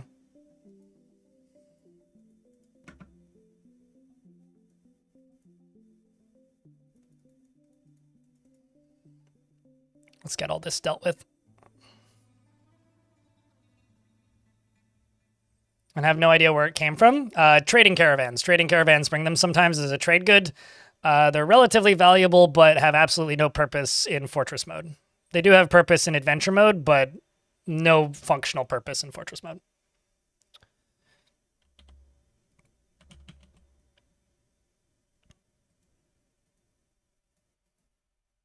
Needs setting, needs dressing, needs immobilization.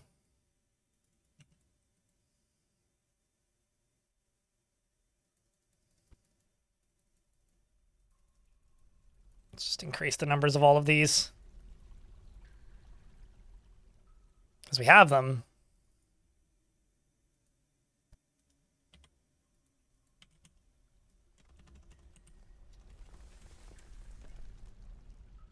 Still working at it. Good lord. Got a proficient diagnoser.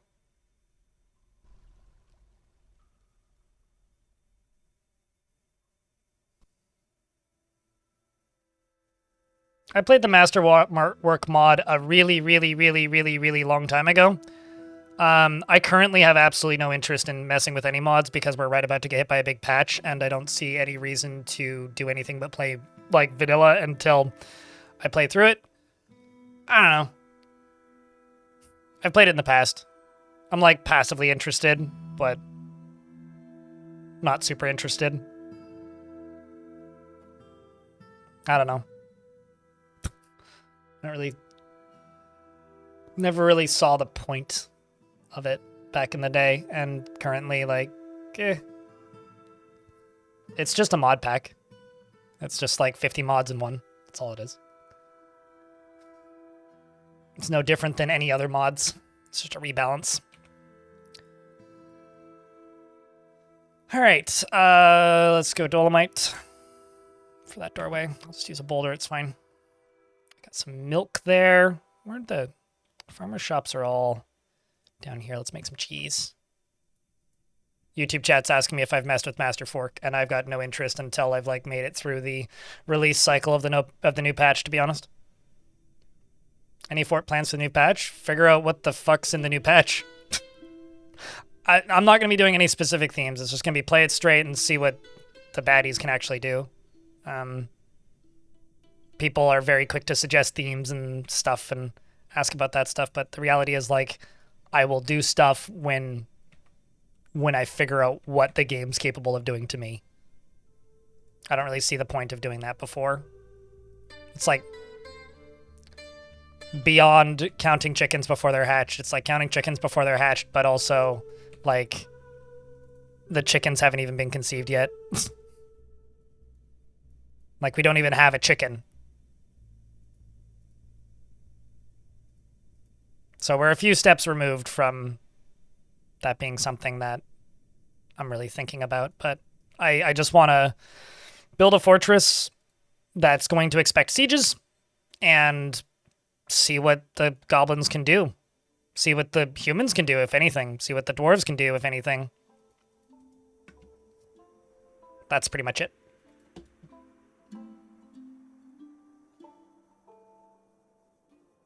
Are there any combat changes I'm really looking forward to? I mean, I'm just curious to see what the new sieges look like. They're, like, the combat itself is still the same. It's just, like, new enemy behaviors. I'm really curious to see what the, like, how do I put it? I'm really curious to see how, like, the siege weapons function. Specifically, like, the battering rams. I'm really curious to see, like, what causes those to show up when they show up, and I also want to see just, like, how different are the... Because, like, the enemies, instead of coming in, like, from one specific tile and kind of bellowing out, they show up in multiple places on the map. I'm really curious to see, like, how the game communicates that. I don't know. It's maybe a little bit more umbrella interest of, like, how the game is going to treat a lot of these changes versus just, like, what, like, this specific thing I'm looking forward to. It's not really, like, that simple. It's more of a, I'm just curious to poke the new systems and see how the game behaves with them. That's all.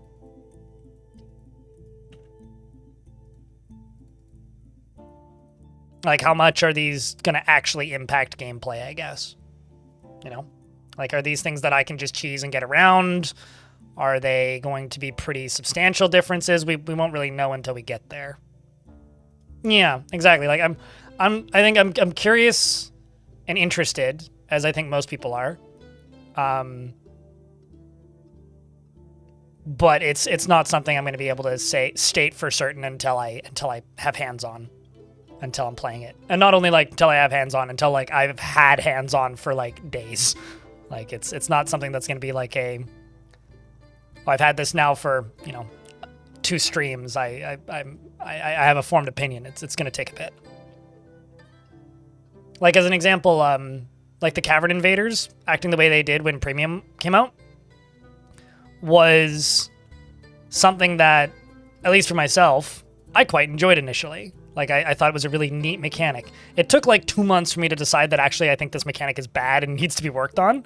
And I think that was the same case for a lot of people who played the game when it released on Steam. And, like, I guess that's kind of what I'm worried about. I guess I have more concerns, I guess, than things that I'm just, like, strictly excited for. But I'm just really curious to see how it plays at the end of the day. Also, we're in an ad break. I didn't see it pop up because I was just babbling and designating stuff.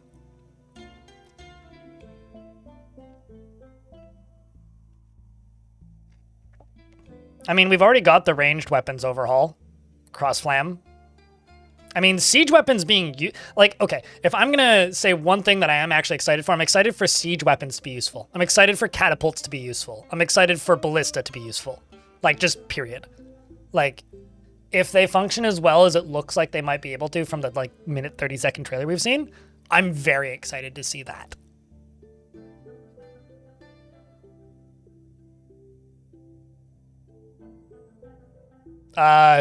Zero. There is zero intent for that. In fact, they made them become adults slower. So I think you're playing the wrong game, Stimmy, in YouTube chat.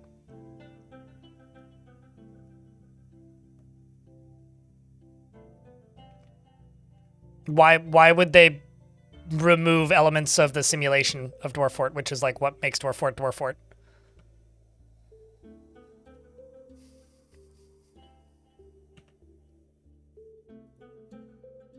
Like Dwarf Fortress over simulates things. It's like kind of the box thing that makes the game interesting. It's like the reason to play this game is that it over simulates things.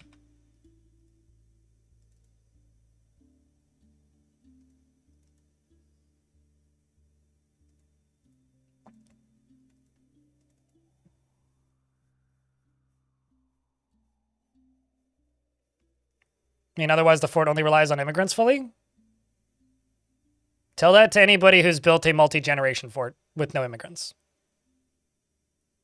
I mean, every fort that I've done in this world has had a bunch of dwarves that arrived as children and become adults in the fort. Besides, they're useful already as, like, kids. Like, they do chores, so they do a bunch of tasks anyway, and they make their parents happier by existing, generally, except for the odd parent who hates them, which is funny when that happens. If you take a little bit of care of them, they're pretty helpful. Like, haulers are an important task, and they kind of fill that need. So I guess I don't really see the issue, personally. But you can absolutely run a fortress with no migrants and just, like, slowly grow a workforce with generations. It just takes a while. Then don't... If they're tantruming and becoming murder machines, you probably already know how I'm going to respond to that statement. But if all they're doing is tantruming, then get good. Sorry, but get good.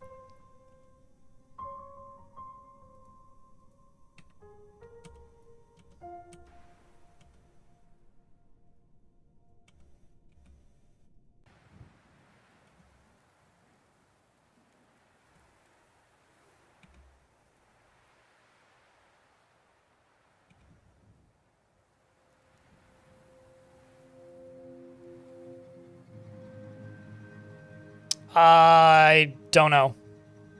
Sure, Egon?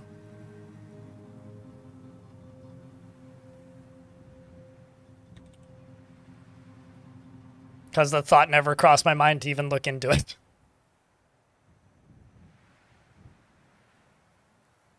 For better and for worse. No brick?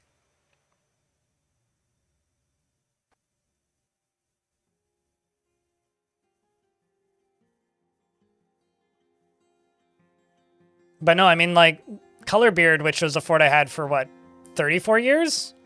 I had, like, at least a dozen dwarves that were born in the fort become adults in that fort. And, like, join the military and stuff. Yeah, I don't know. I mean, I keep forts alive for quite a while sometimes, but there are many examples of people who've kept forts alive for significantly longer than that.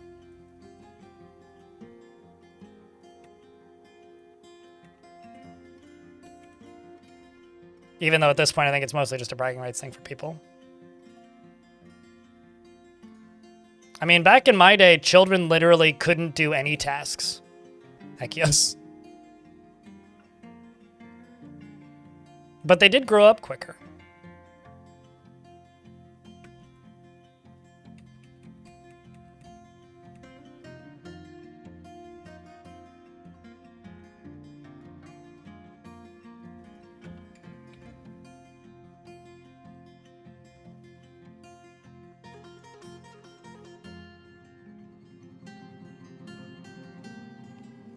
Is to lower the population cap and increase the FPS cap? Oh, certainly, yeah. Literally making the game time faster. Yeah, I don't know.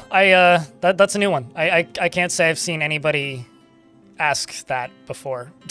Like, have they thought about making kids grow up faster? Because, like, they literally did make them grow up slower. They used to... Kids in Dwarf Fortress used to be considered adults in the game at 14. But for version 50, which is the version that released on Steam, they changed that because they were a little bit worried that it would cause unnecessary controversy, which I can see it. That's a legitimate concern.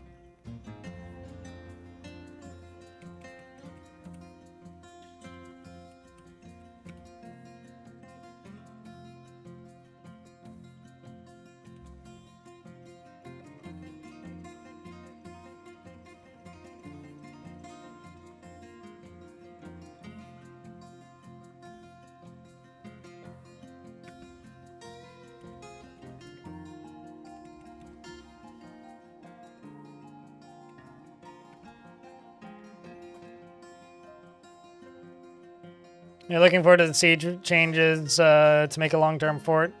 It's more of a question of managing frame rate.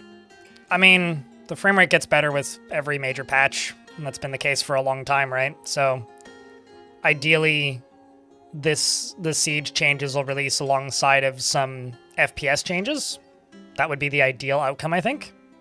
And is kind of like the main thing that we gotta hope for, I suppose. I know it's certainly what I'm hoping for.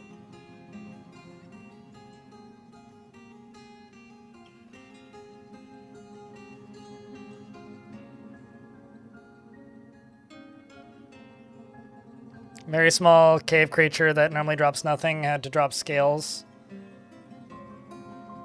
I remember editing one small cave creature that normally drops nothing into drop scales. I mean, yeah, you might be able to change it in the raws, but like literally, I've never looked into it, so it's possible it's something that you can do in the raws, but I don't know, so I'm not gonna say that response to something that I don't know.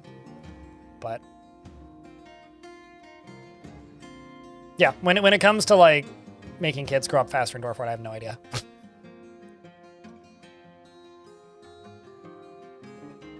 I mean, YouTube chat is talking about items that don't exist in the game and talking about beard rings. I know a guy on Twitch who puts beads in his beard. It's pretty close to a beard ring.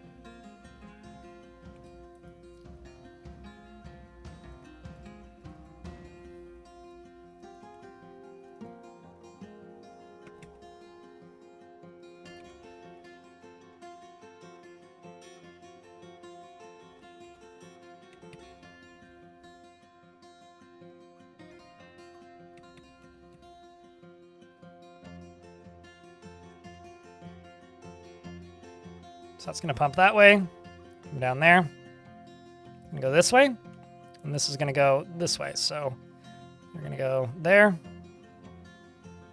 you're going to go there. I need all this water to dry up before this is even going to be remotely useful.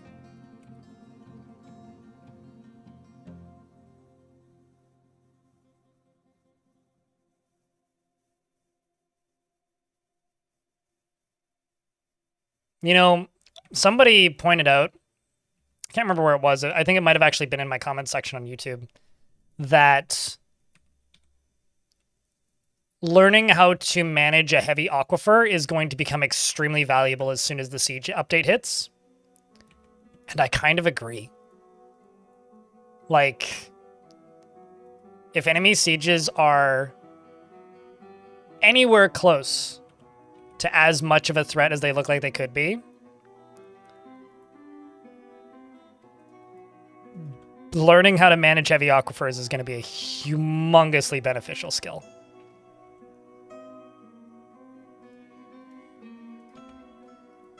Hugely beneficial.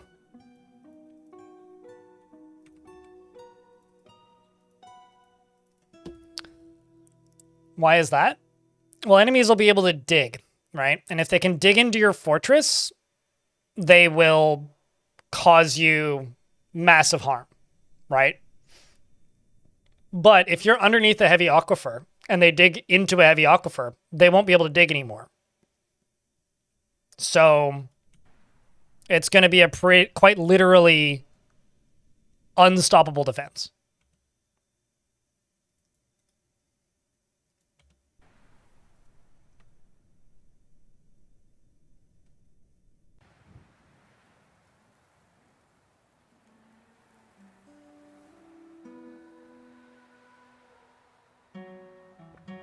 From the edges and underneath? Certainly. They're going to get stuck in an aquifer. Like, they will hit the aquifer and not be able to go any further. Like, that will happen. unless they also bring scuba gear. But fun fact about heavy aquifers, or aquifers in general, at least this is the way that the game worked historically, is if you dug all the way up to the edge of the map, it would still dump out aquifer, and I would presume that would still happen. So like if they were to, unless something else has changed, which is also possible, if they dig up to the edge of the map, they will encounter the heavy aquifer and not be able to pass it.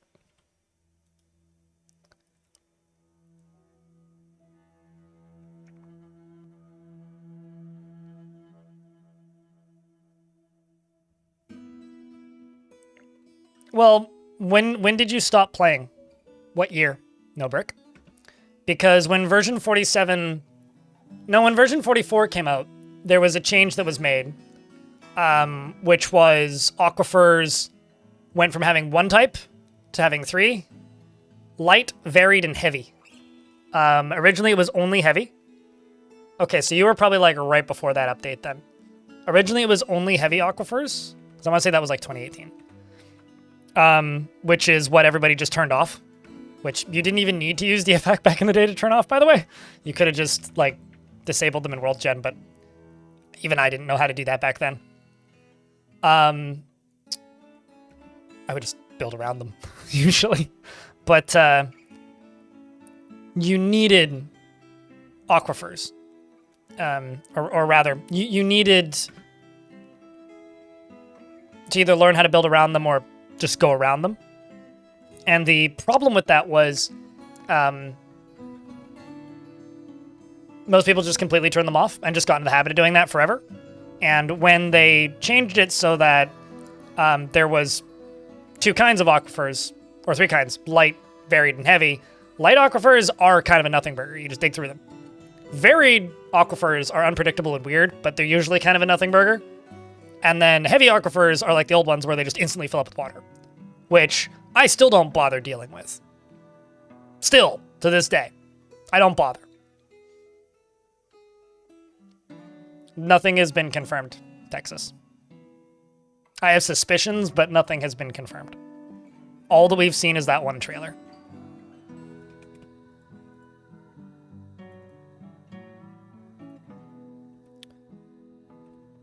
All right, so up here, now I need to move this.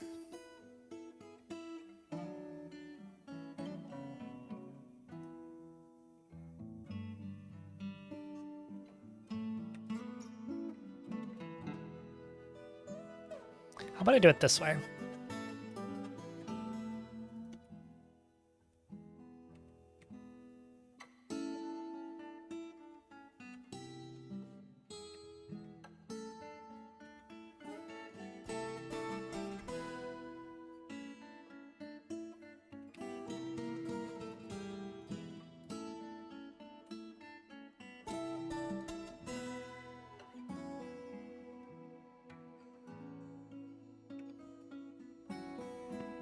This will look weird, but it'll make sense eventually.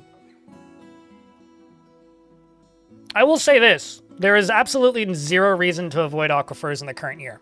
It made a lot of sense when this game was a lot meaner and also less well explained, which was honestly the main issues it had back in the day. These days, if you're still avoiding aquifers, I'm sorry. I hope that you grow out of that fear at some point. Like, genuinely, please just try. You'll have a much better life if you learn your way around them. Necromancers, on the other hand, I understand why people avoid them. Excuse me. Sorry, I just need this to sort itself out.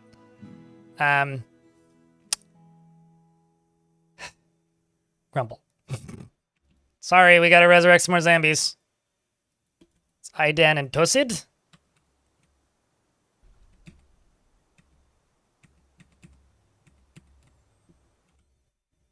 But anyway, yeah, I actually kind of really hope that one of the things that changes with this next release is more people, like, getting over that fear. That's something I'm really, really hopeful for.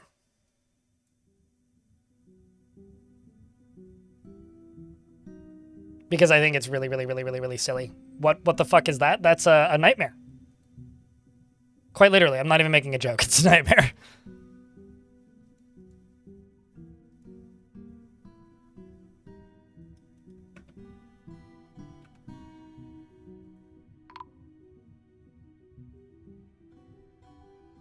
Oh, and those are 2 more nightmares.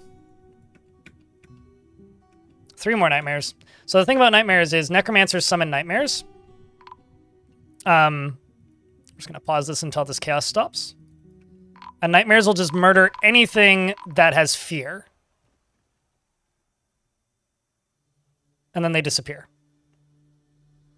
Including the necromancer that summoned them. But ideally,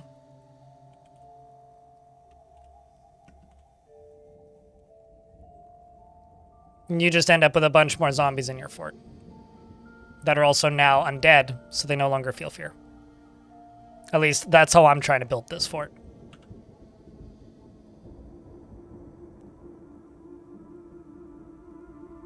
Also, that's where the purple blood is coming from. Why are you climbing on a cactus? That can't feel good.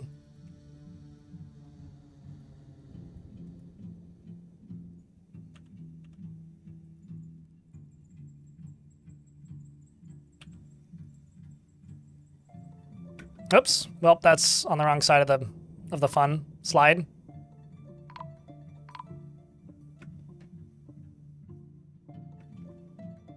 Oopsies.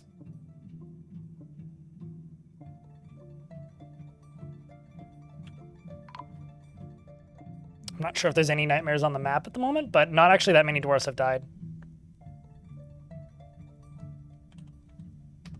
Okay, we should be good at the moment.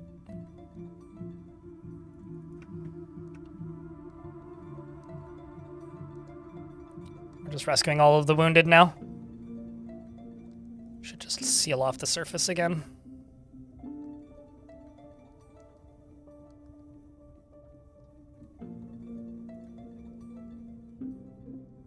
Uh-oh.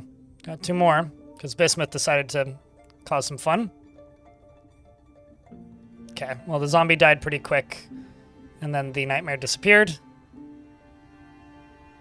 The cobras would all die immediately if I released them, so I'm going to have to resist the urge to do that for the moment. Oh, well, that was dumb. Just got yourself unexisted again. Why would you do that?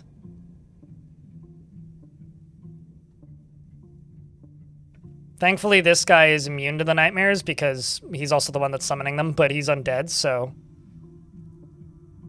Now I've got this extraordinarily upset necromancer right there. Okay, let's see if I can open this door.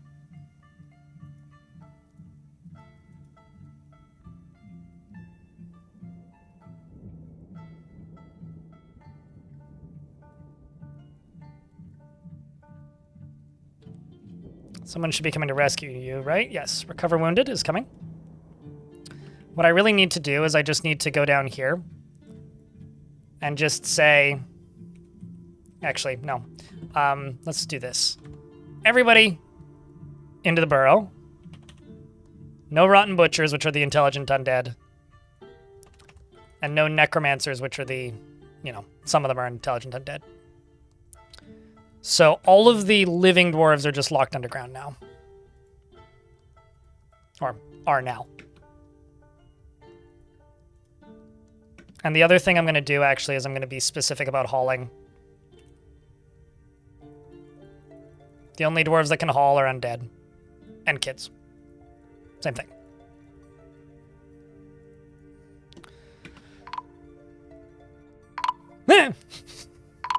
Lol.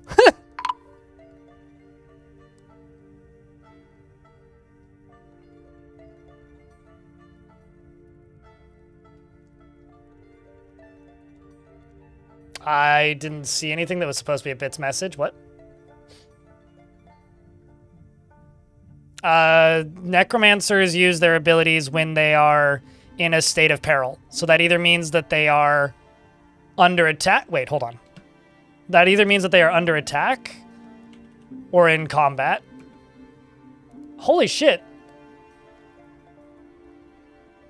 So this is a merchant. This must have been one of the traders. Oglakoop cheered. X100. How do I bits? Oh, you type in X, you type in cheer, and then a number, but I think you figured it out. Folks should consider joining. I mean, I've got the succession fort room in my Discord. You may have more luck with that here, but I actually don't know that many people who actively post on the forums. I know, I don't even. I mean, I have an account, I just don't use it much.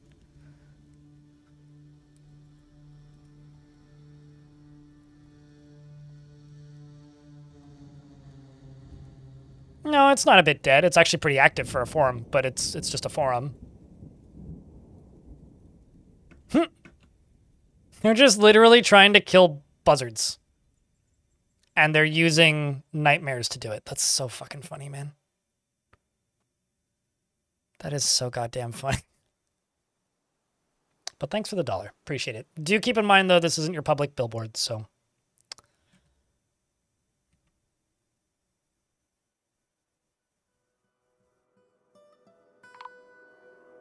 Although that being said, everything's for sale for the right price.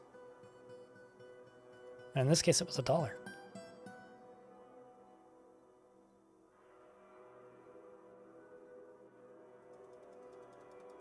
I'm actually kind of curious. What's your kill count up to?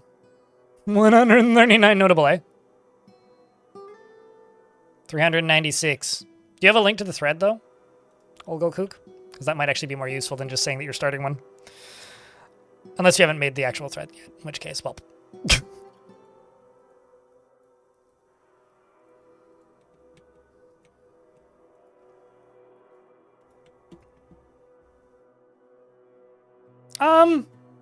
I think that everything in moderation in Dwarf Fortress can be interesting. I think that if all you play is terrifying biomes, they'll get boring and samey, but the same goes for basically every kind of biome. I realize that's kind of a non-answer, but that is my answer, is like, everything is boring and samey if that's all you do in Dwarf Fort, whereas everything is interesting and varied if that's all you, if you do different things in Dwarf Fort. So I try to do things that are varied and interesting. X123. That's all good, mate. Sorry. You still forgot the link. All right, so Stonecode, thanks for the 23 months. I think I read that right. Yeah, I did. The months sure fly by. You know, all the girlies say I'm pretty fly for a fly by. Anyway, I don't know where I'm going with this. I'm going to see, unrelated, very unrelated. I'm going to go see The Offspring in January. And Bad Religion. That ticket was less than $100, as it bloody well should be. Dragon, thank you very much for the 25th month. Chat, can I get a round of beers for the bits and the resubs?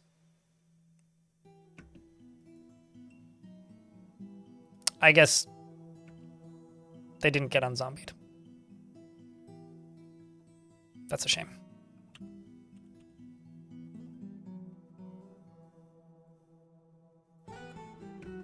Did all of you leave?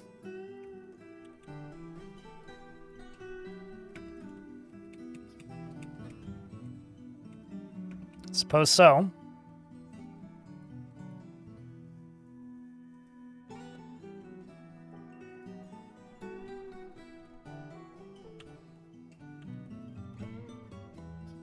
So see if I can get you back down into here in time. Because there is, or was, a zombie here briefly. I think I resurrected one of them because there's only one body on here now.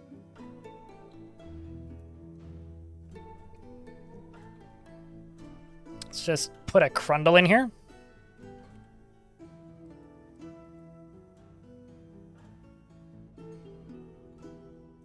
Just pantsless zombie runs in. There you go.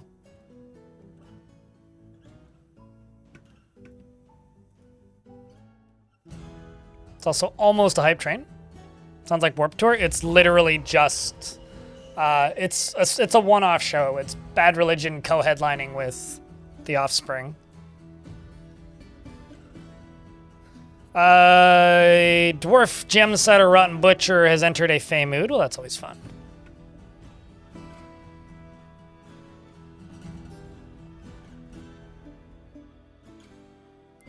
Where's this Crundle?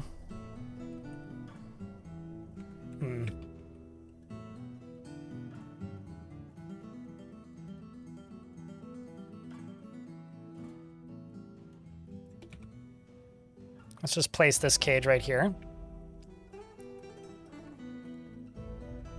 Because this is an iron cage. DS, thanks for the 5-pack. Appreciate you greatly. Thanks for helping keep the channel funded, mate. We're actually probably getting pretty close to the daily minimum, if we haven't hit it yet. I can look again in a little bit.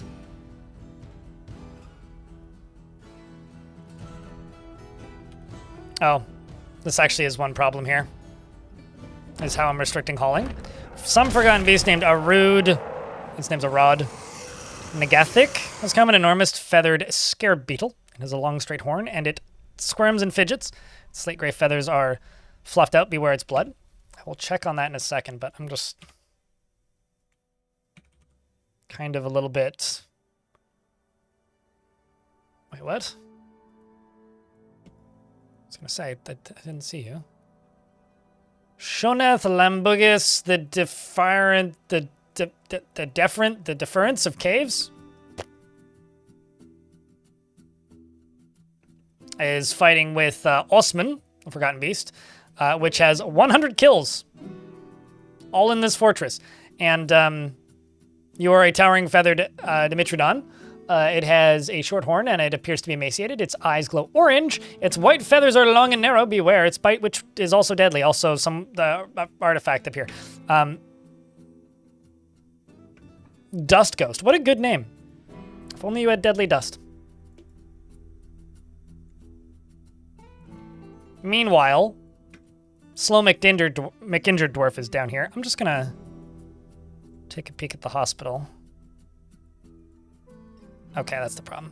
I don't have anywhere enough Dr. Dwarf.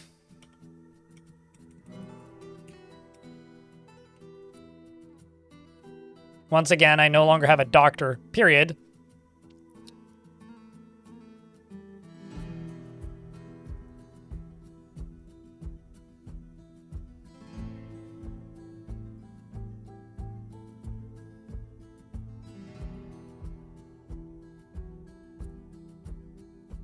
Now let's just go into here. You're good, you're... Okay, so you... This gets rid of them doing the job, but doesn't get rid of the job altogether. I want them to get down here and tend to these dwarves who are all in hospital.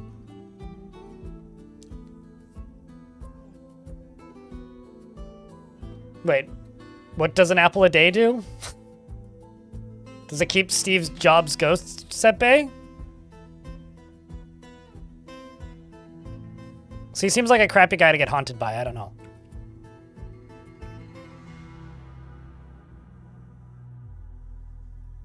Regardless, though, chat room, thank you very much for the hype train. Let me actually check that daily minimum so I can not bitch about it if we've hit it.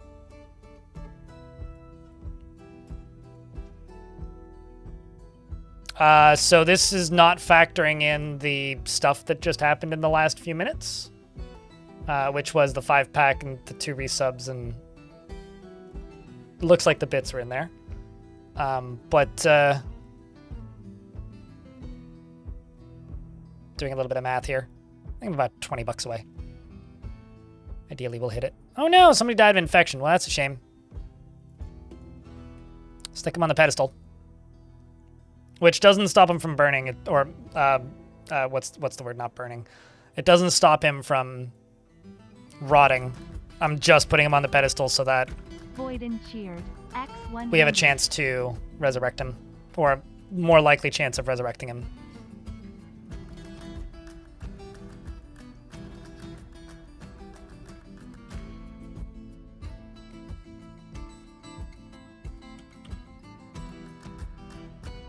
And Voiden, thanks for the buck. Appreciate you.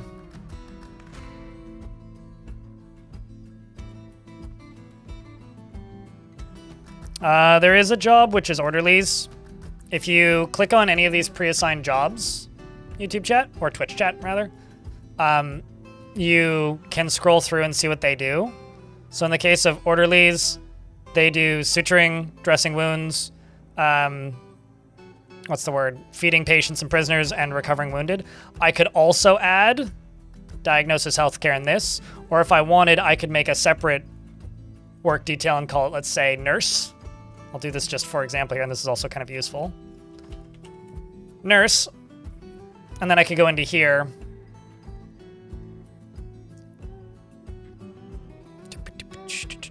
And then just add these.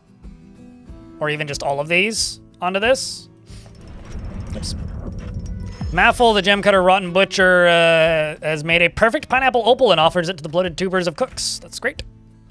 And then I could go to this and then sort by people who have skills. And then just throw that onto all of these dwarves. But now it's limited to who specifically does this.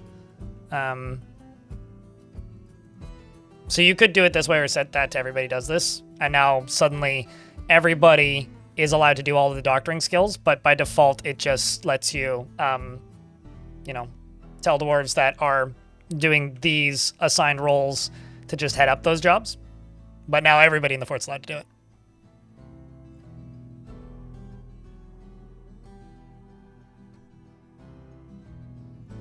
You're starting nursing school soon, so you might be biased. I mean...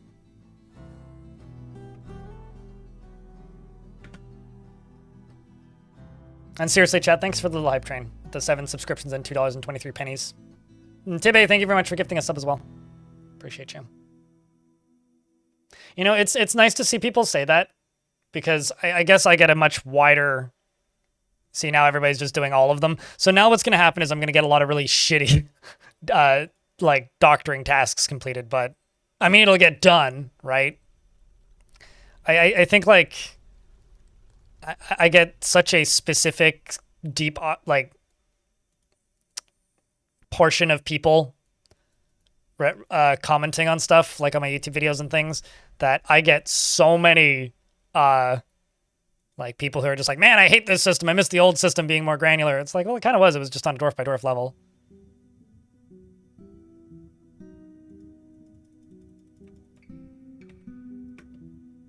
Okay, we're in an ad break, so I'm just going to find another corpse in here, and then when the ads are done, I will try and do another resurrection. Anything that's not rotted.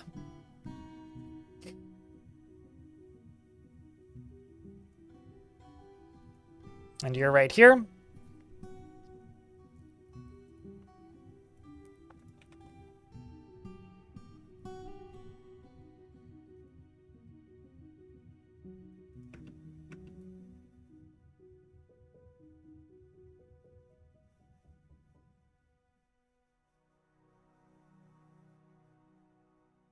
Or everyone be dabbling. Don't worry about job assignments. If you want to specialize portions of your fortress, make guild halls. No brick. Because if you make a guild hall, here, this is an example. This is a farmer's guild that I was requested to make by my citizens, so I made it. Guild halls have these options at the top, which you can ignore. But if you want large, specialized, good populations at certain skills, what you should do is make a guild hall for that particular skill. Okay, so like metalsmithing, hunting, if you want combat stuff. I don't know, engraving, whatever skill you want everybody to have a good skill in. Crafting, if you want that. Gem cutting. That you don't want to spend a ton of time training, and you don't want everybody to be dabbling in. Then what you do is, if you want, you can specify a few dwarves to only work at certain workshops until other dwarves train up and then make more workshops for them if you want a super micro. Or what you can do is what I do, which is for specific tasks like weapons, maybe you want really high quality, or like if you're cutting gems, maybe you want really high quality, so you assign only one dwarf to do that, but everything else just kind of general. And the skills that you want to make sure that everybody's at least proficient in, make guild halls for those skills and then click this button. Because if you make it citizens only, and it's nicer than your tavern, dwarves will eat and drink there instead of the tavern. They'll prioritize it over the tavern. And if somebody happens to be standing there giving a presentation on butchering, or cooking, or planting, they'll gain that skill passively while they're socializing. And it's significant, like, quite literally, it is significantly more efficient than specializing everything. Like, you could over-specialize and you'll probably just drive yourself insane. Or you can just do that, and that's what I choose to do.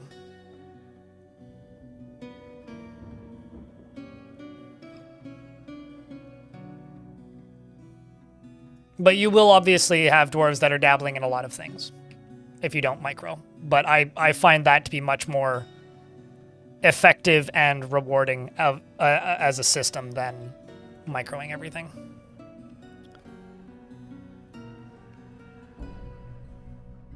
Oh yeah, also I've had like children that are talented metalsmiths, like, or talented blacksmiths and stuff before they even reach adulthood just by having like a couple guild halls available.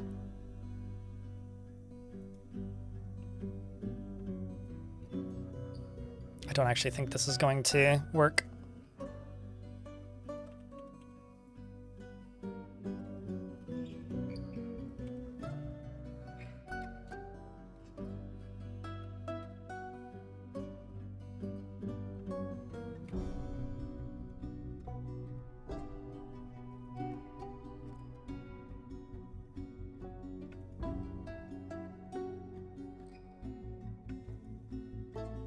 Yeah, that wasn't a spooky enough zombie.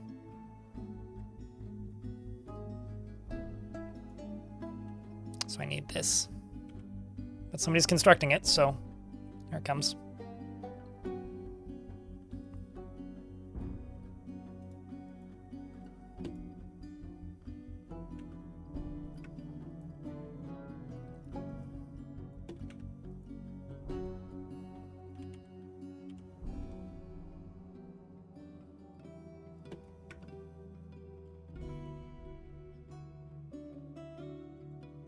Gonna end up with 2 rotten corpses in a second here. Come on.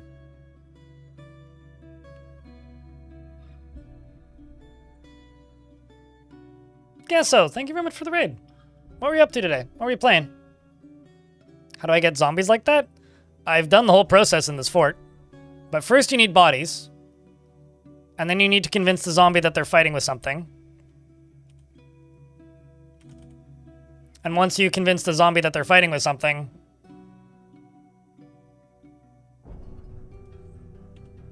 then they resurrect the dead. Which is why I'm bringing these troglodytes down here.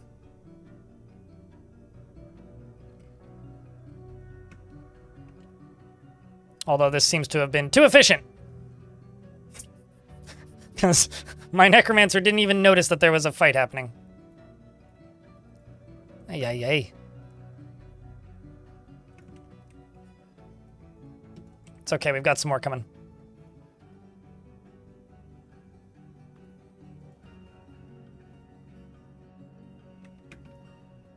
Yep, these are not getting resurrected.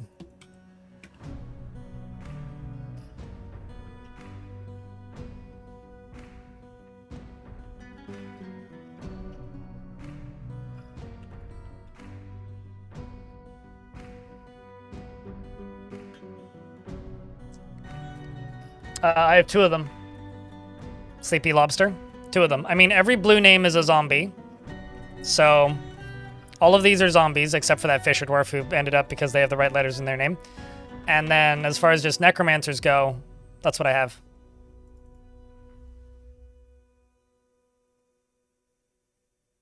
Speaking of, I should probably just make a doctor's guild.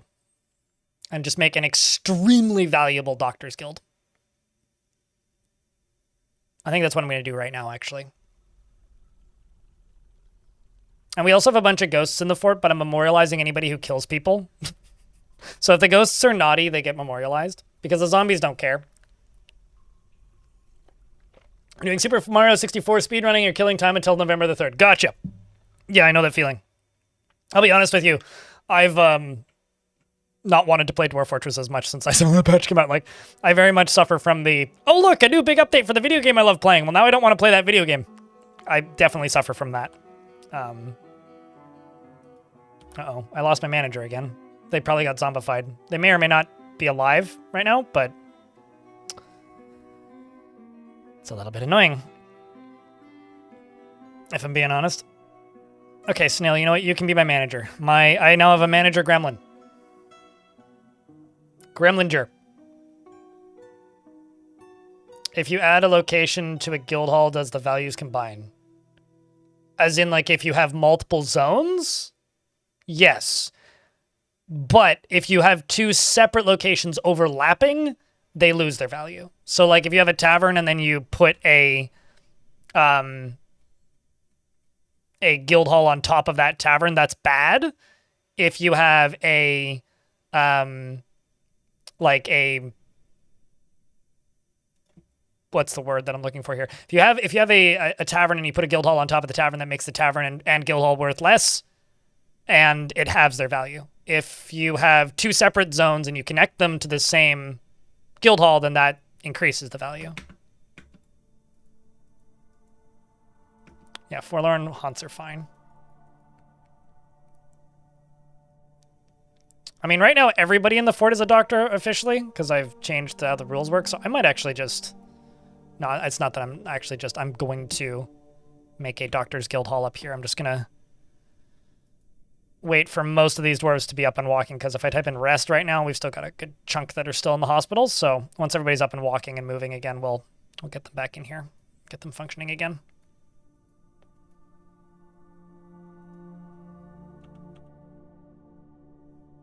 Paging Dr. Zombie. Yeah. We need to clean up on aisle 3.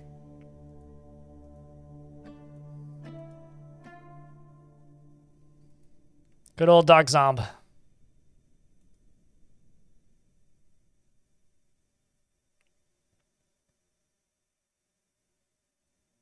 Walls and doors can be multiple locations without penalty. It depends on the setup, or if you just have something that's valuable enough. I had an artifact in my last, or not, was it the last fort or the one before? I think it was actually the last fort.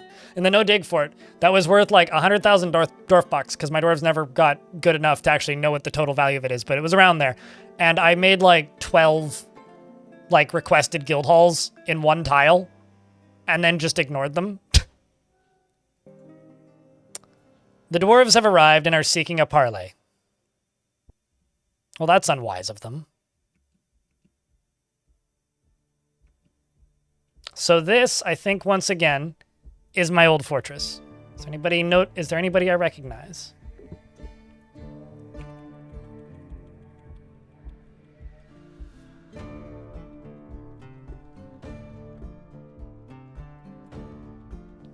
Well, we got this.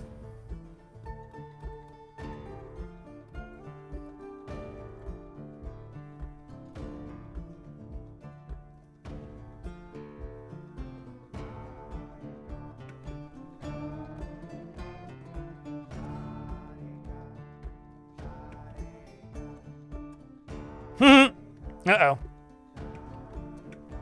Here it goes. That started off faster than I was hoping it would. Just gonna deny this. Bolts flying everywhere. Chat, can I get a Vile Force of Darkness? Because this is me versus... This is me versus that. This is me versus monsters. Seeing some things getting resurrected and killed very repeatedly. Very quickly, very many times. I'm not sure if you were one of mine. I can check, though. You were not. That I'm aware of, anyway. But they're still repeatedly killing you, so you're not coming around in undeath either, which is unfortunate. We've got a winded dwarf here who's dying. Glad you're enjoying it, the Daggett. Got another thing coming hopefully soon.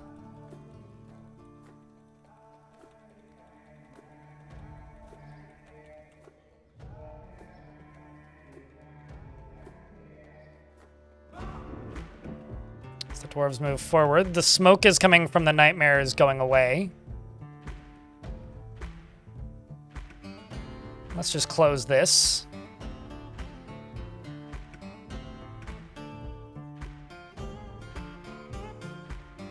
Because these ponies are a little speedy. So we do have to catch them, which is a bit of the problem here. Aben, the dwarf child rotten butcher, has been found dead. So we had a zombie child who was found dead. This is where things start getting absolutely ridiculous. Also, hold on, did that say 420? 421, damn it! I missed one. Not quite. Lich Necromancer slashes the dwarf in the upper leg, but the attack was deflected by the steel leggings. Force bends the left elbow, tearing apart the muscle and bruising the bone. Gestures. The dwarf shudders back to life. Gotta pad that kill count. Keep grinding and farming. What is your skill at this point? You're an accomplished axe dwarf. What's funny is, like, this dwarf isn't even, like, a legendary axe dwarf. Oh, you are a legendary fighter, though, so I guess there is that. They're just repeatedly killing.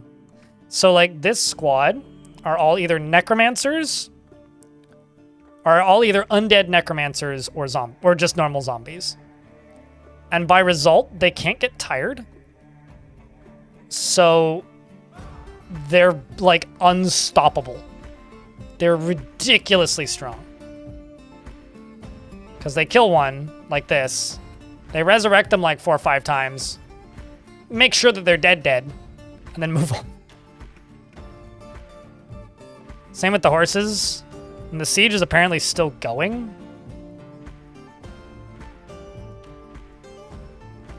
Although it is really difficult to actually discern who are my dwarves and who are theirs, but, I mean, hopefully that wasn't mine. This is wild, man. I mean, over here we've got Iron, who isn't a necromancer, I don't think. Oh, nope, you are a necromancer. Iron is a necromancer. Well, hold on, let me just add Lich to your name.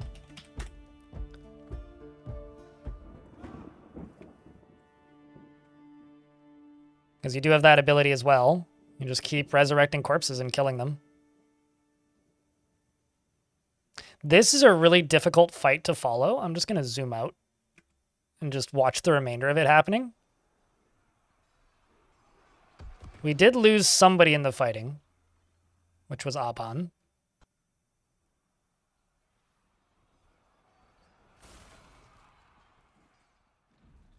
They're just trying to kill the last few horses, which are oddly enough quite fast. There's a dwarf on top of it.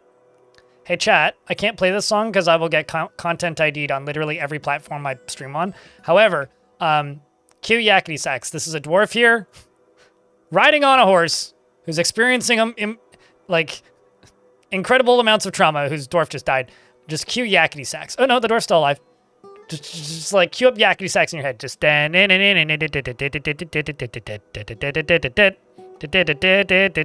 go. Finally, they caught him. They've just been running in circles for fuck knows how long.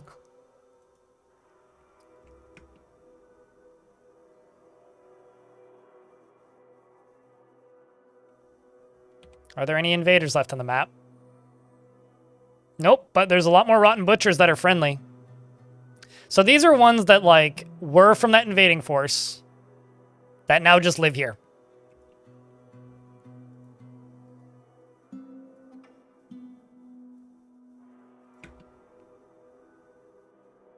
Let's get that gate opened. Did the horse have no name? I wasn't following it, but they should just have, like, basic generic names. I'm just going to forbid everything on the surface and just pretend it's not as bad as it looks. I will unforbid this stuff in here, though.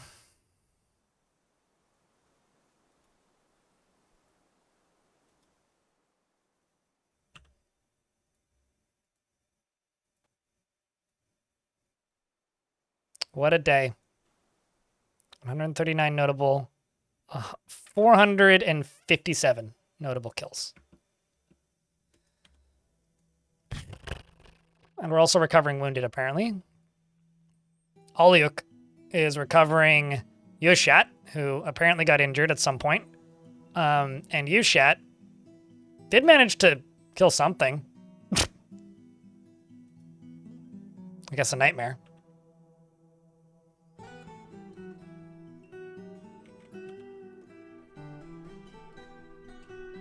Anyways, I was waiting until the hospital was no longer full, but now it's full again, so I suppose life goes on. Like, that's the current list of people that are in the hospital. I mean, some of my soldiers did actually get kind of injured, like you.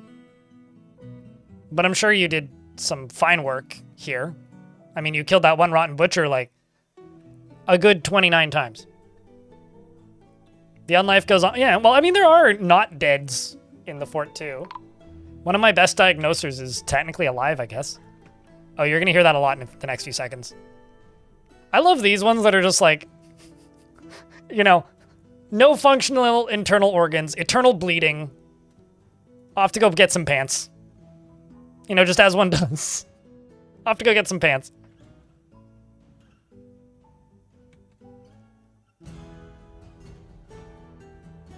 Hey chat, has this fort been entertaining? What do you think? Is it Halloweeny enough for you?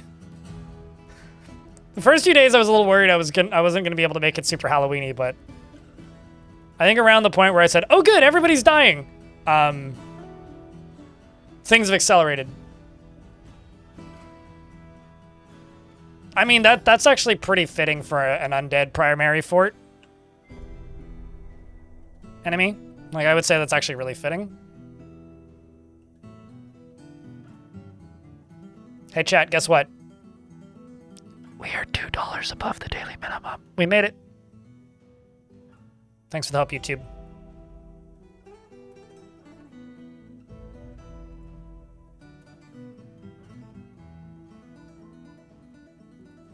Chicken butt. I will always guess chicken butt. Okay, sure. You said that in the same sentence. I can't even pretend that I said it first. It's not fair.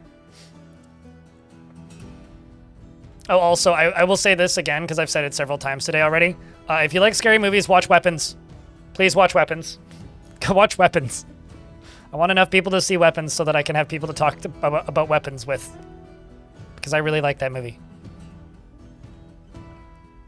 Weapons, very good. That won't be for a long time, Nate Paul, in YouTube chat. We're talking about controllable raid encounters. I'm presuming you're talking about from the fort mode perspective. But yeah, that won't be for a long time. Are you a threat? Restless Haunt, Troubling Past, the spirit has not been Restless Haunt, yeah, you're fine. Restless Haunts are okay.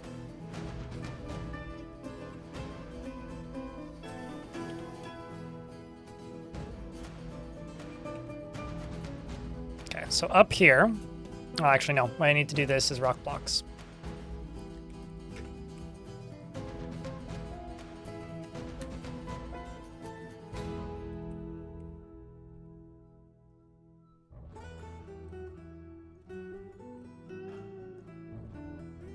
And the beauty of this is most of these dwarves is zombie, and they don't mind working all the time. At all. They'll work forever. So let's get some block rocks going. Right here. I'm going to put some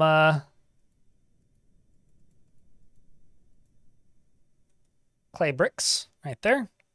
And they can have bins. That's fine.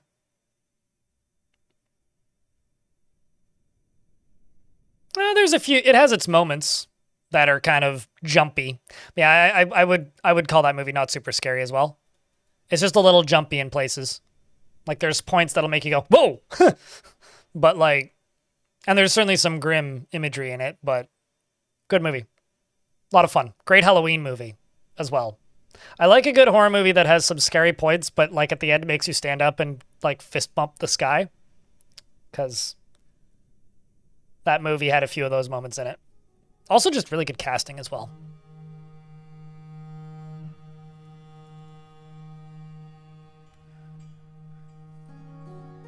But yes, watch Weapons. Some migrants have arrived despite the danger. Chat, POV. You arrive at this fortress and you see this. What do?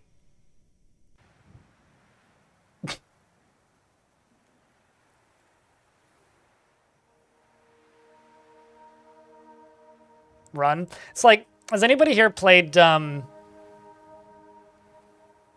whatever the rat game was, the game where you were a little boy and you controlled all the rats, and then they made a sequel to it for some reason.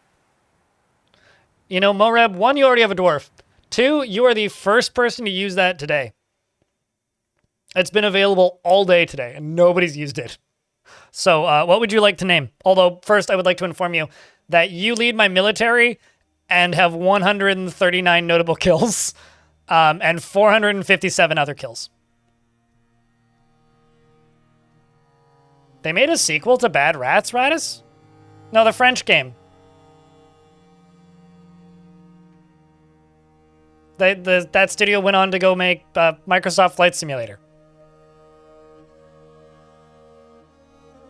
Well, you don't have a wife? I could name your best friend that.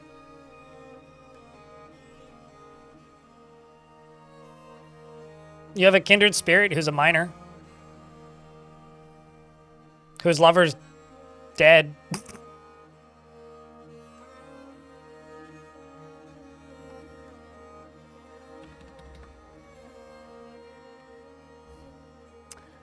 I mean, I didn't want to say an enemy, so I'm glad you did.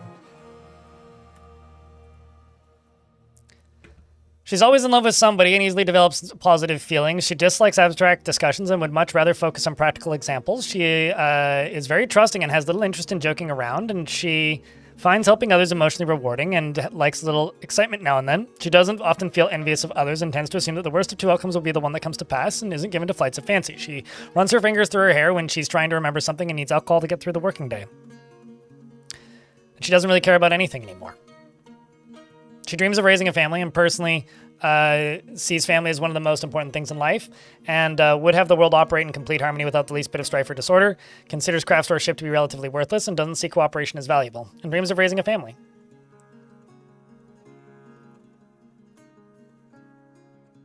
And like I said, her lover's dead. Although, if I memorialize him, she'll get over it. That's kind of brutal, actually.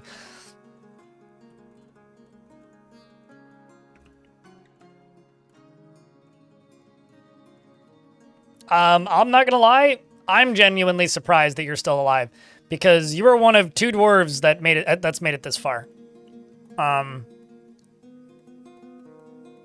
So we went from a oh shit, like that micro might put us up to 70 dwarves, holy shit. Okay, hold on, let me just put everybody in here.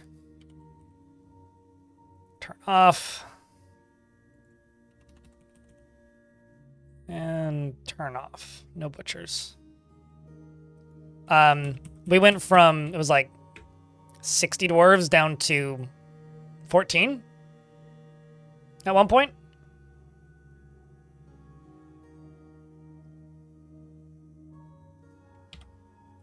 So it's kind of impressive that you've survived this long.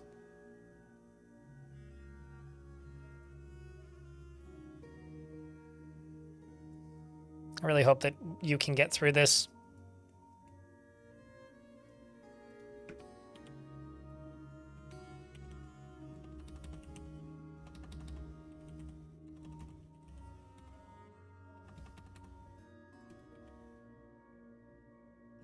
You're also my chief medical dwarf, by the way.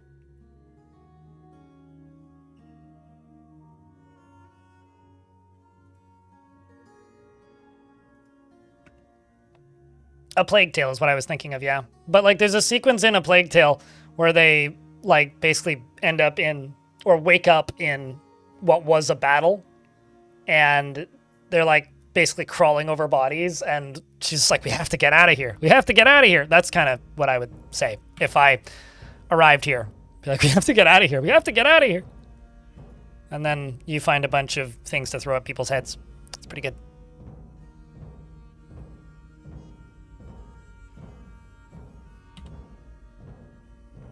Although I played that game in French, so just remember reading a lot of subtitles.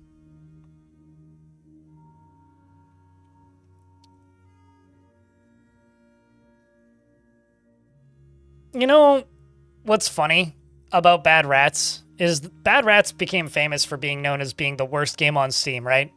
Imagine a world where Bad Rats was the worst game on Steam still. The quality on Steam would be so much higher. Like, truly. The quality would be so much better. All right, let's see what we can do.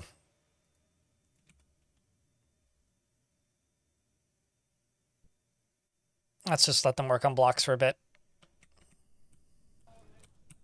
That's what I'm going to do. That, or I could cram it into, like, here maybe. Or here. Yeah, we're kind of running out of space down here.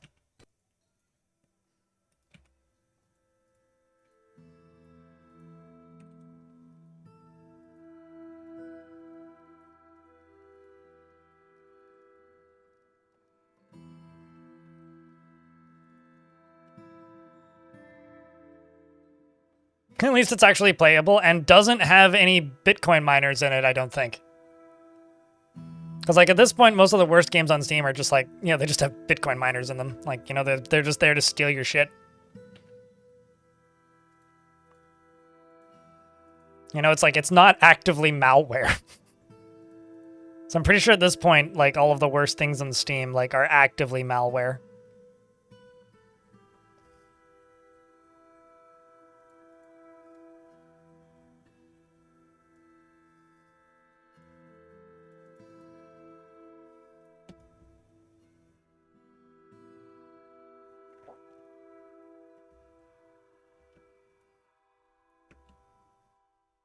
Uh-oh.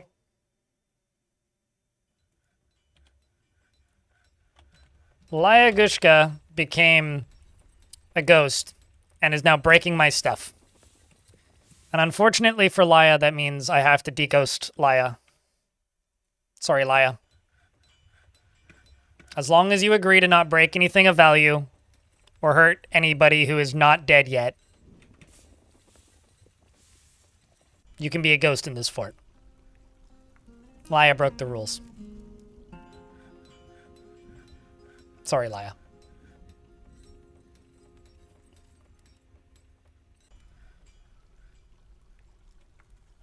I do have to say that this fort is kind of ridiculous.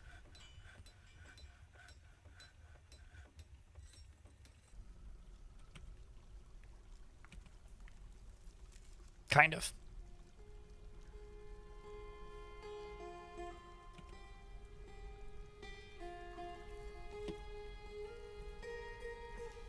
Is she a liability? Yes.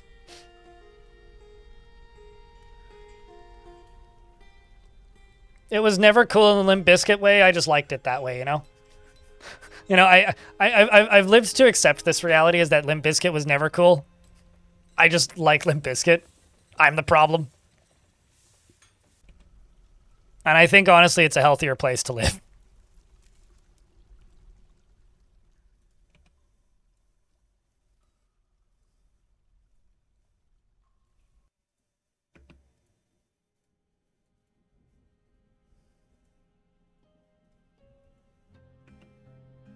Okay, we're in an ad break. Honestly, yeah, that most recent album was pretty good, Enemy. I'm watching your VODs for this, and you wanted to know, did you ever figure out the storage goo healing potion thing? I presume it's not working. I don't know if it's some edge case of the material that that particular one is made of, or if that got patched at some point. I don't know, but it didn't seem to be working in this fort, so I gave up. Air lives. But I've made it work in other forts. Not since, though. But it is something that, like,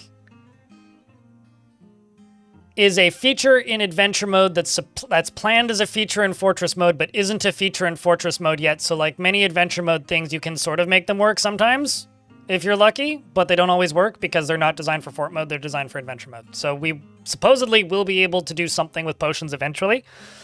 We just can't do anything with potions right now in fortress mode, technically. Outside of a lot of jury rigging and hoping for the best. I mean, Dad Vibes fucking slaps. Voiden.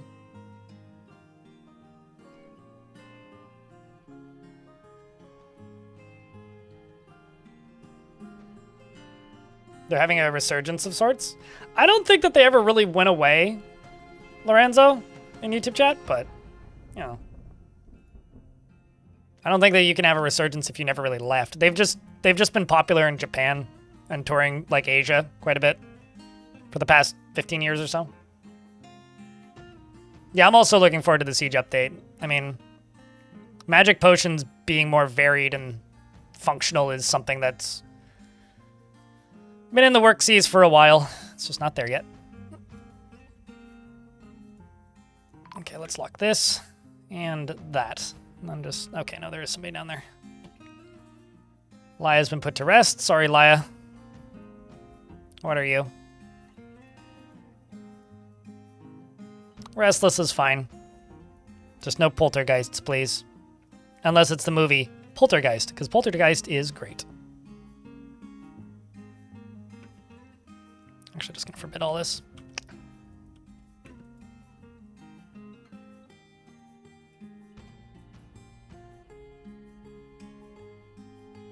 This dwarf move really slowly. Because they're mostly like stitches. Although, thankfully, you'll become a pretty good crutch walker pretty quickly.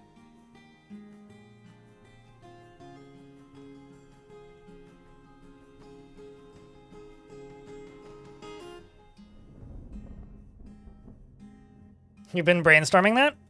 Yeah, I mean, like, people traditionally in Dwarf Fortress messed with fancy, weird base defenses because it was interesting. Not because it was something that you needed.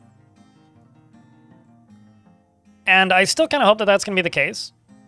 But I think that there will just be more variety in the things that are viable now. That's really my hope. Because, like, my concern is that the interesting defenses that we've used in the past are going to become, like, pointless because they're no longer viable, and I think that would kind of suck.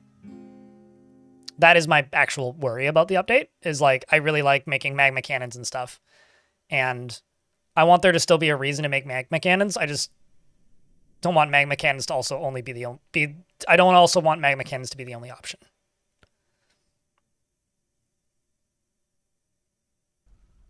Is that a trash incinerator? Yes. Not my best work, but it is one.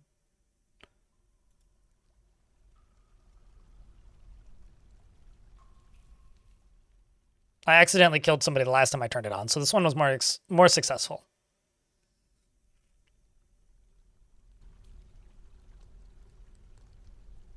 They have a blue... You mean they have a chewable blue device for having a Limp Biscuit? I've having listened to many podcasts, I've heard all about these particular pills. And gummies.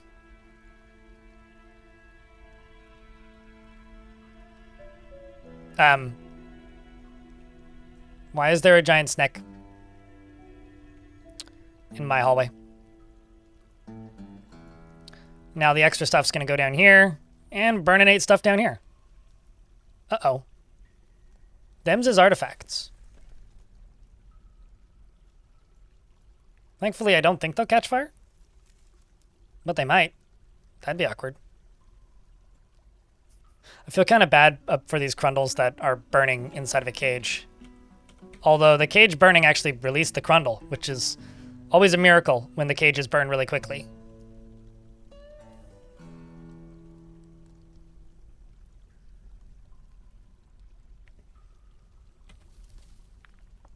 Is anybody else impressed by how happy these dwarves are? Because I kind of am.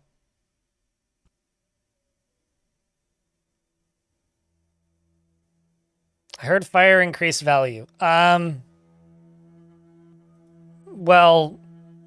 I don't know where you heard that, but...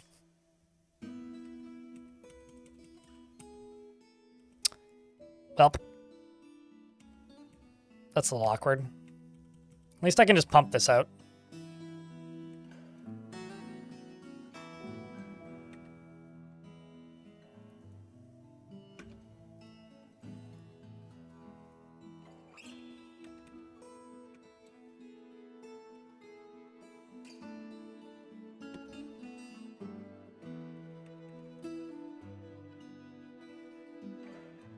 Heard it from a gremlin.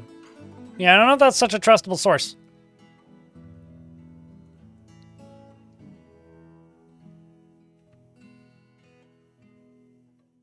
Don't know about that one, man. I don't know.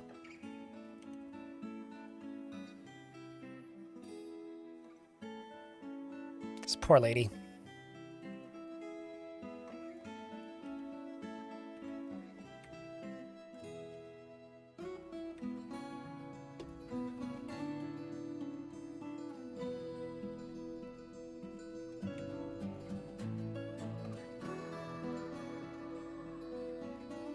What if the gremlin is voiced by Vaughn?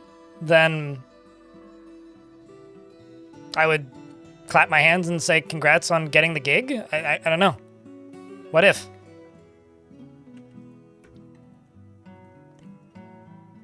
Or then you'd be watching a particular video I made once. Because I haven't made that video twice. Just once.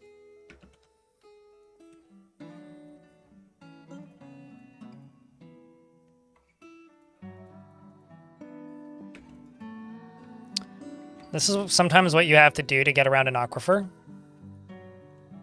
So I'm digging around the edge here. Then I'm going to go up to here, place a wall right there.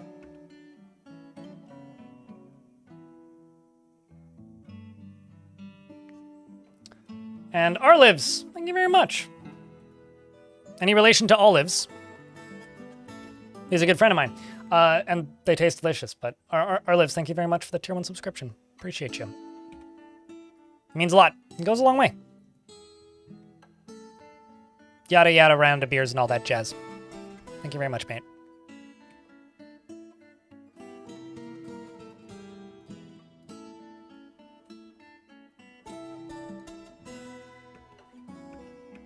Actually, no, I was making all this out of granite. I should stick to granite, so at the very least it's color coordinated.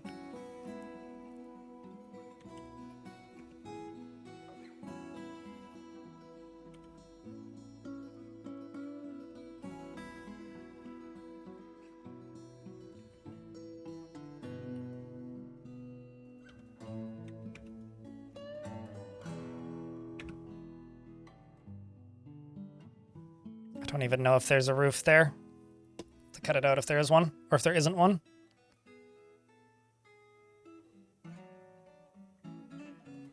It's just that... Fair enough. Fair enough. Well, it's good that you do still happen to be living. That'd be somewhat concerning if you weren't.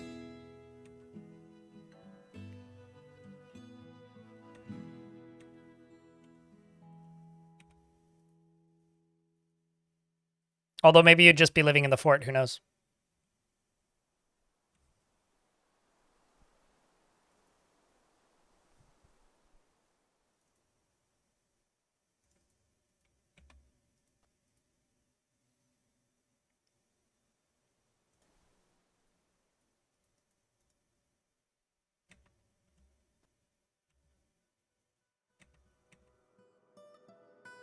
So I'm going to try and burn the surface.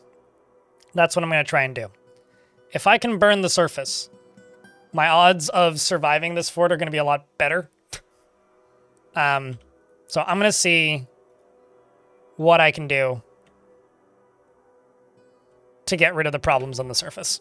That's currently what we're trying to do. But in order to do that, I am required to get lava up there, and I'm trying to get lava through this aquifer, but I unfortunately misjudged where I was building this and ended up building it too close to the edge of the map. So I have to move it further. I have to move the lava further away from the aquifer. So I'm still trying to go through the aquifer at the moment, but I'm also on top of that trying to, avoid running into issues with I need dwarves that are not in the military. But I'm also trying to avoid running into issues with,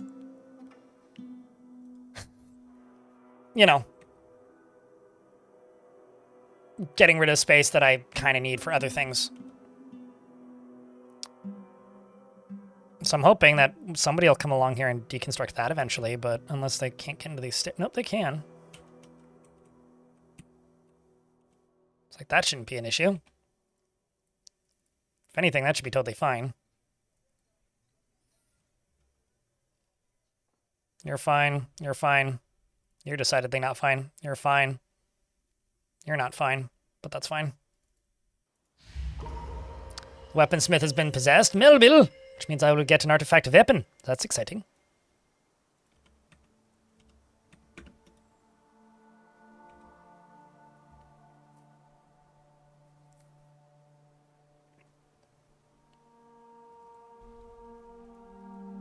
Okay, so... Chat, do I play the odds in my favor? I'm gonna play the odds in my favor. This is what we have. Steel, I guess, right?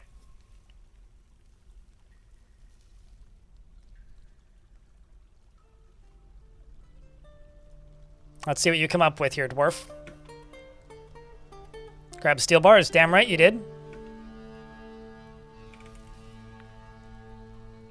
I was kind of hoping I'd have like platinum or something.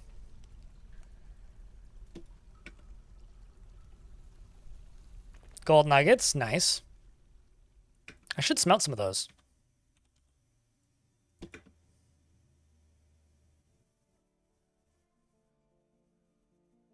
Any bets on what this dwarf makes?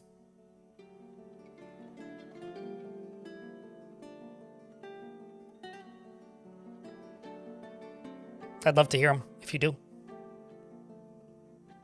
I'm just hoping that they make something good. Like an artifact whip, you know?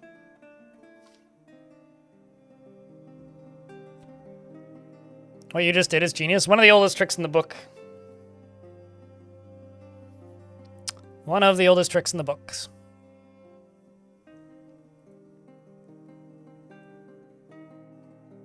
Also, I'm gonna go put my dishes in the fridge. Or fridge? Sink. I'll be right back.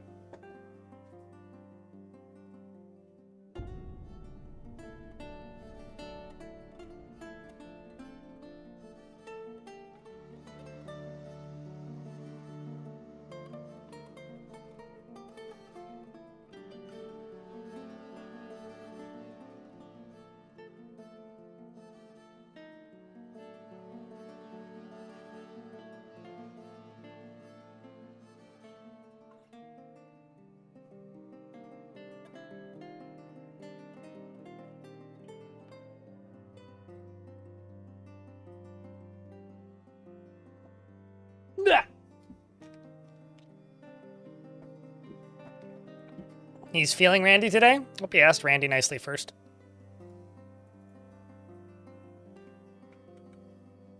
I can also turn this off, so I don't super need it anymore. All right, where are we at? We're into here. You're getting done right now. Can still go down from up there. You over here can get a granite block. You can get a granite block. That right there can get dug out because that's definitely dumping water down. But it seems like the water more or less has stopped except for the stuff coming out of here. A little leaky. Melville the weaponsmith has created a steel battle axe, and this steel battle axe is named Kara Ritur Bidon Zusser, and offers it to the bloated baker of cooks. I wonder if we'll know the value. Okay, we don't. This is a steel battle axe. So craft ship is of the highest quality. It is decorated with alpaca wool and sangrero rib wood, and encircled with bands of steel, silver, and oval native gold cabochons. This object menaces with spikes of native gold and yellow sespertine and llama wool. On the item is an image of Einod sling snarling the dwarf in chalk. Training axe was your guess? Wouldn't that need to be a crafts dwarf? Like that would be a metal crafter could make a training axe? I could be wrong, but I'm going to give that to Moreb. Because Moreb is my militia captain and also happens to use axes.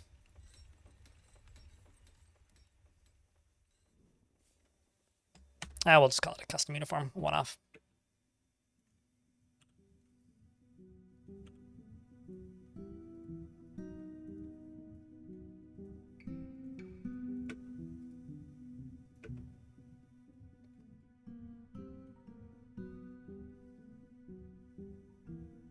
Before some woodcutter goes and grabs it, you know?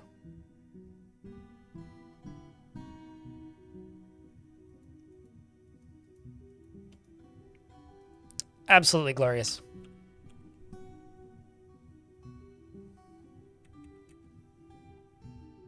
There's still dwarves in hospital. Like, this dwarf has been in hospital for months.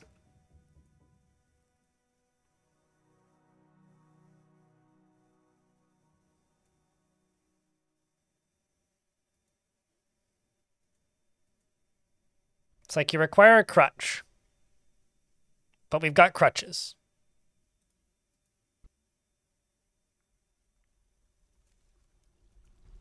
I don't know what to do with this dwarf.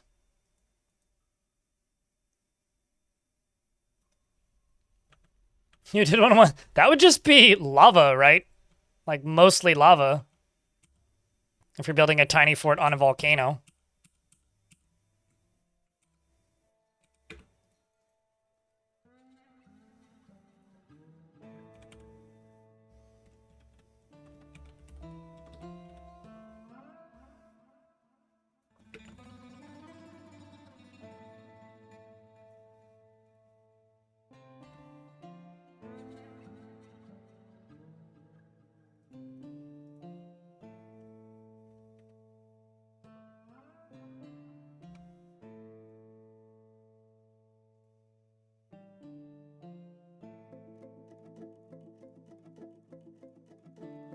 Two-handed weapons would be pretty cool.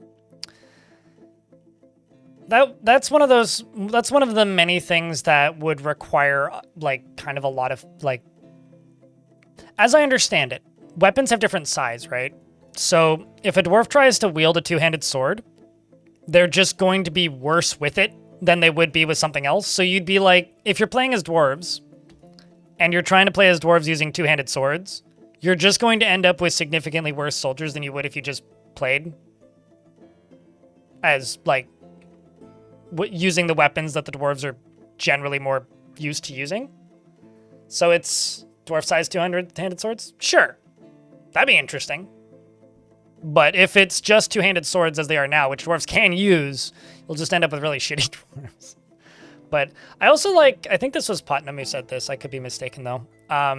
The logic or idea that the reason like the weapon variety and stuff dwarves have is kind of limited is because dwarves are far and away the best at combat in the game, like by a lot.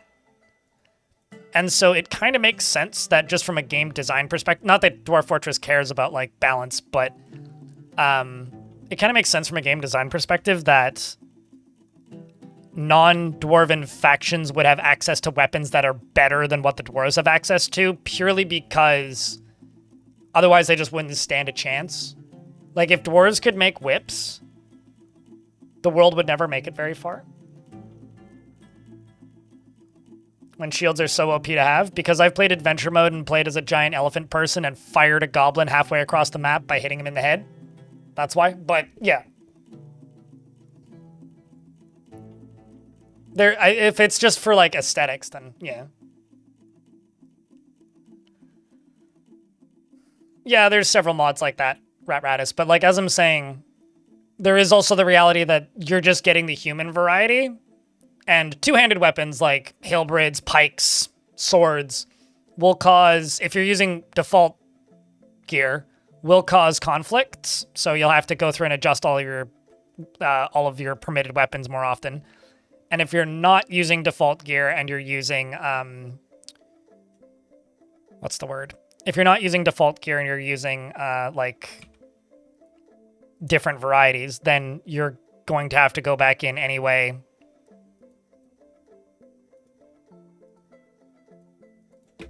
Then you're going to have to go back in there anyway to, I'm forgetting my words that I'm trying to say. It'll cause conflicts if you're using your default uniforms, and if you do use the human larger two-handed weapons, it's just going to be worse than just using the normal provided dwarf stuff. So you're basically just going to be using whips, which are small enough that dwarves can use them competently. That's what I'm trying to say. So yeah, at that point, you might as well just use whips, if that's what you're trying to do.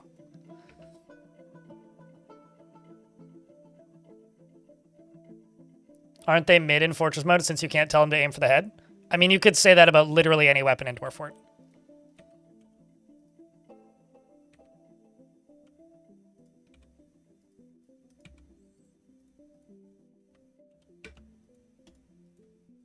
Whips do the most damage to armor. So no, they're not mid in fort mode. They're referred to as lightsabers for a reason. But I don't know, dwarves are just ridiculously overpowered. Like, kind of regardless.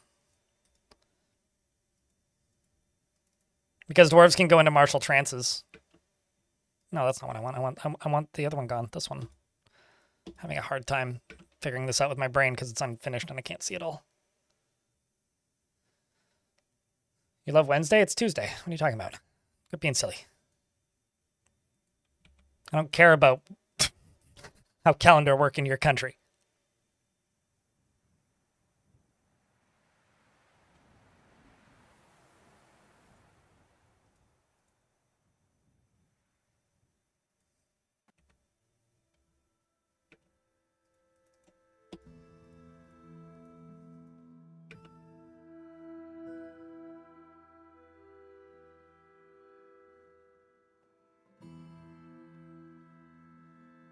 Short swords, hammers, maces, axes, spears.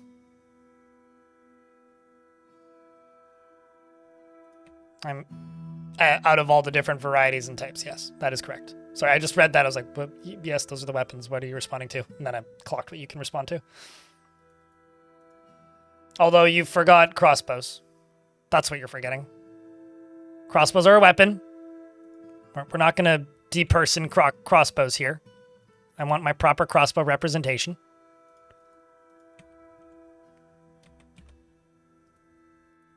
Dagnabbit. Oops, I don't know what block I'm using.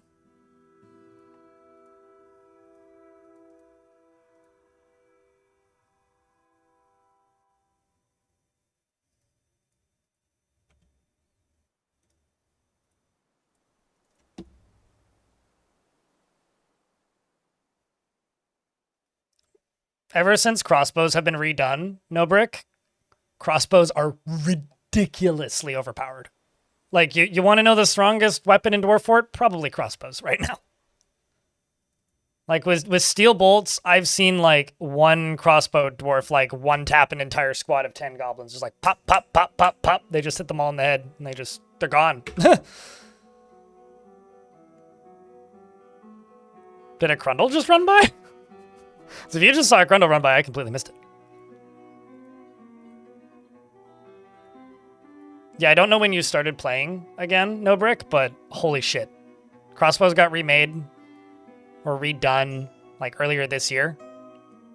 Along with, or last year, the way they shoot and ammo was distributed got changed. And then earlier this year, their character behaviors were redone. So instead of running into combat when they run out of bolts, now they run away and go reload.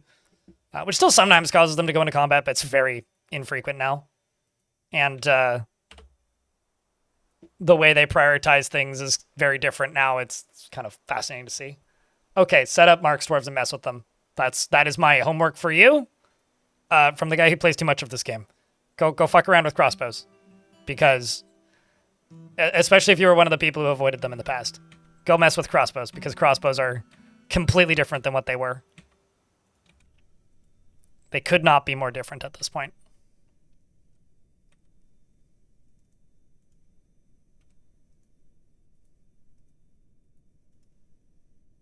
Do I armor Mark's Dwarves?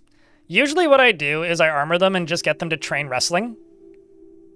And then send them up onto the walls, close to ammo. There's homework at this channel, only if you want to get the imaginary brownie points that don't matter. Or exist.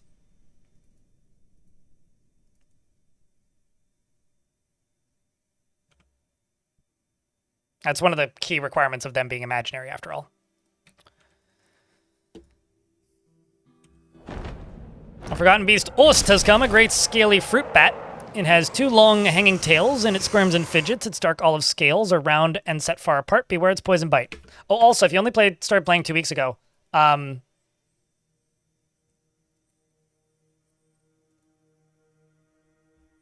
this on. It'll add like 5 FPS on most computers.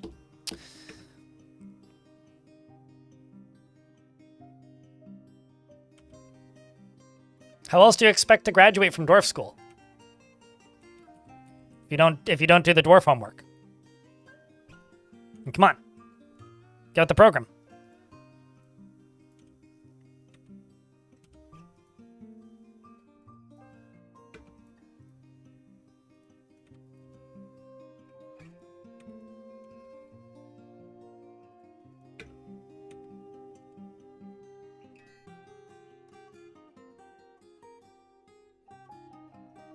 Do you want to do you know what the change was that made the world generate so much faster? I love this factoid. This has to be like one of my favorite silly factoids about Dwarfort. Because Putnam actually found the bug before it released on Steam. She like reverse engineered it and found the bug that made stuff so slow for World Gen. Dominarch, the mayor, the Rotten Butcher, has been reelected, which is lovely. What happened? So, necromancers write books, and characters write books. But necromancers specifically write a lot of books. And what happened was, in order for a character to write a book, they had to go through the world's history and look at every single book that had been written before them. So, they could write a book, no problem. But, in order for them to write a new book, they had to check every single previous book retroactively to see if they were mentioned in it, to use that as an option for a book to write about in their next book. If that makes sense. And basically the fix for the bug was optimizing and changing how they did research after the fact so that they could go back and check books without having to check literally every single book ever written, including the ones they've written. Basically infinite book stacking. Which is why World Gen was so slow.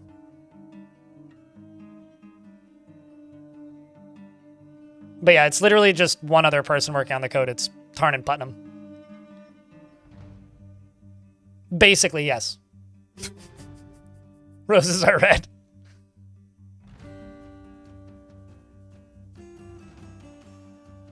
Ford is looking like it's a lot of fun. Oh yeah, absolutely. California Ninja Lawyer in YouTube chat. Absolutely.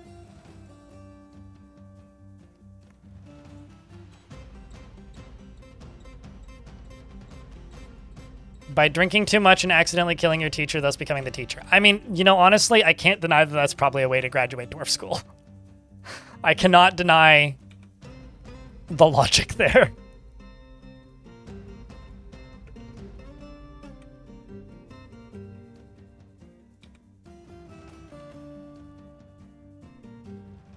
Like, I kind of wish I could, but I can't, because there's too much logic there. Okay, let's pause game and wait for ads to finish. Turn on experimental multi-threading, Benjamin Jones, which multi-threads all of the line of sight, was what I told them to turn on. I'll say Stonecoat, what's up?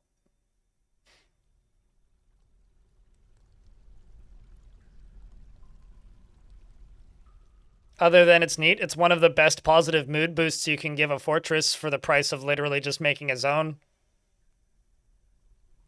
It's how you get necromancers if you want them. Torius. It gives you a use for all of the random books you have in your piles. It allows dwarves to write down poems that they know, which they don't do very often, annoyingly enough. It's another industry to mess with. But then again, I guess that's like asking, I mean, admittedly, this is going to change next week, but it's kind of like asking, is there any point to fighting enemy sieges and not just locking the door? Because right now there isn't. You could just lock the door. You don't actually have to fight. They will leave eventually. So, I don't know. It's a thing that you can do in the video game. A game with no rigid goals or things that you're forced to do. One of the side effects / problems with that is that, well, you kind of gotta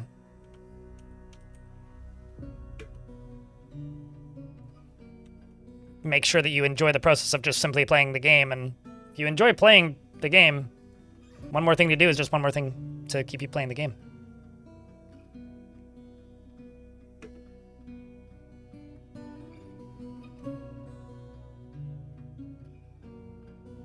You don't get ads? You don't get ads because you're subscribed. If you weren't subscribed, you'd probably get ads. Unless you pay for Twitch Turbo or live in a region that happens to get no ads. Which previously, historically, was Australia a lot of the time. I don't know what we're talking about, Danesta. What?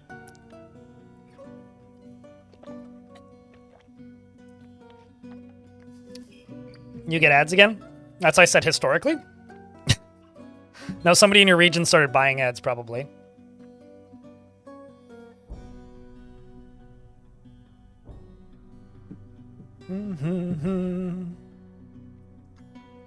Yeah, live in an active war zone. That's one way to get less ads. I'm sorry, Romanoid, but... Ugh. At least you don't see ads.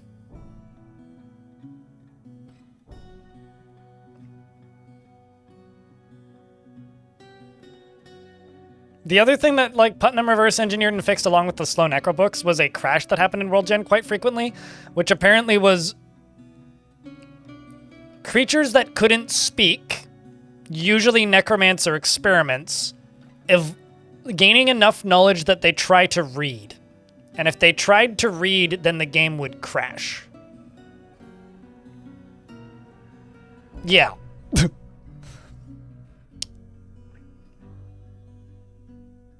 And that's all just stuff that happened in World Gen. What's really annoying about AU ads is a lot of them are mostly American stuff for some reason. Hi, I'm Canadian. I have the same problem. It's like, you can always tell what's the American healthcare ads and what are the Canadian ones, because the Canadian ones like don't have 49 seconds of like side effects after the 11-second ad. You just straight up look like a necromancer without even being one. More meat for the grinder. Right now I'm just trying to get the surface cleaner done though.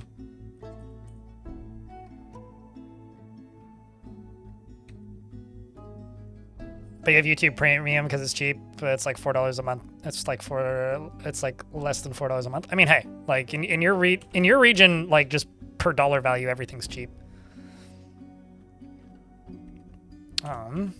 Twitch is also much smaller of a platform than YouTube, just as far as like number of people purchasing ads.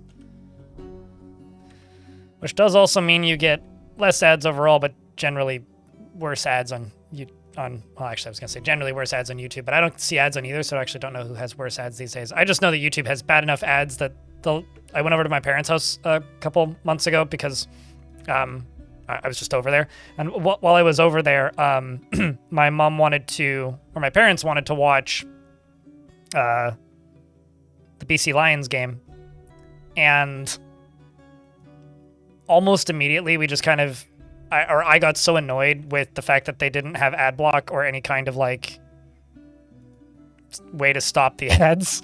I went and installed uBlock Origin on their computer because I was like, I can't handle this anymore. I just want to watch my, like, this 40-minute comedy set that me and my mom want to watch and can't do it, so we're just gonna go install uBlock. Also, YouTube, please don't ban me for this babbling. If I get, like, a strike or a suspension for babbling about this stuff, like, I swear to God.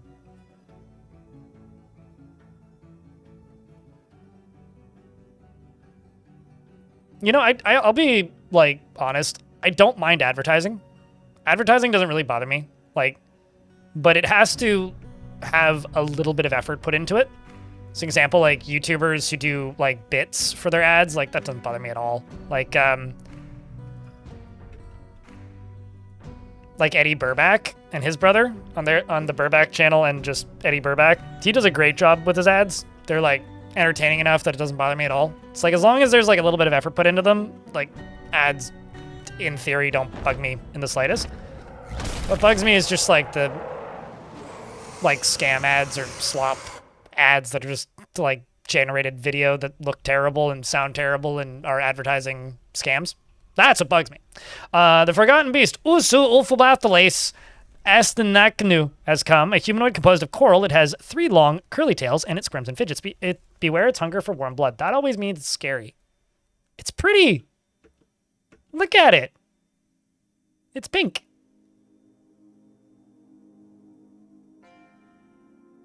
It's also trampling the fungus. That's why there's sand appearing. Must be really heavy. I think there's another Forgotten Beast in this layer. Yeah, it must be really heavy.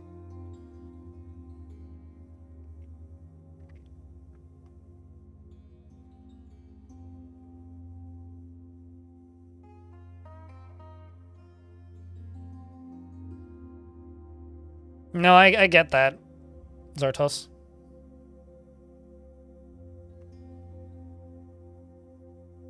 And that's being able to write here, and you just want to thank you for the YouTube tutorials and the other videos. They helped you play Dwarf Fortress better. Well, happy to help, dude.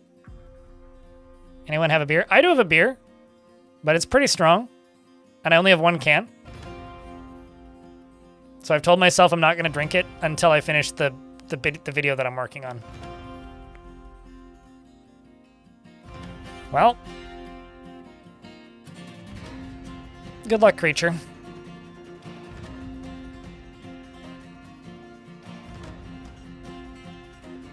So many zombies.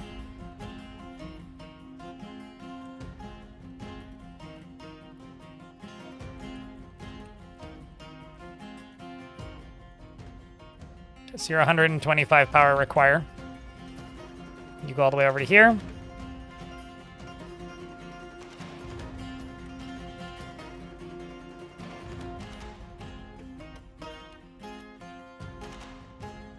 Deconstruct this.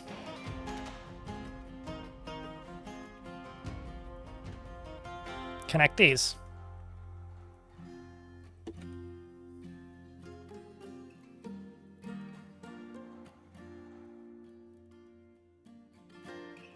The beast crawling on the walls always creeps you out. Yeah, no, that's fair.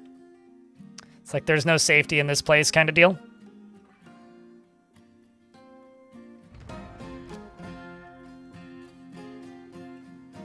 It's a fair phobia to have, to be honest.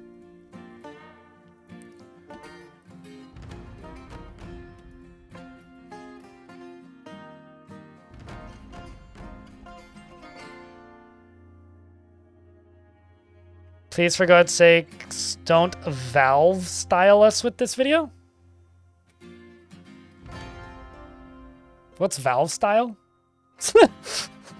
I don't know what that means. Is that anything like Gangnam Style? Because that was a funny bit when it happened.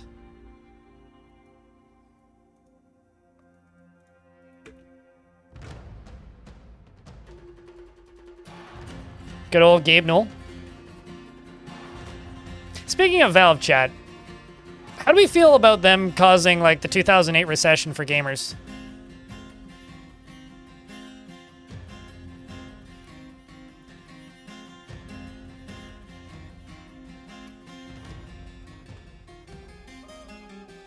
Oh, I mean, I'm going to release the video on Halloween.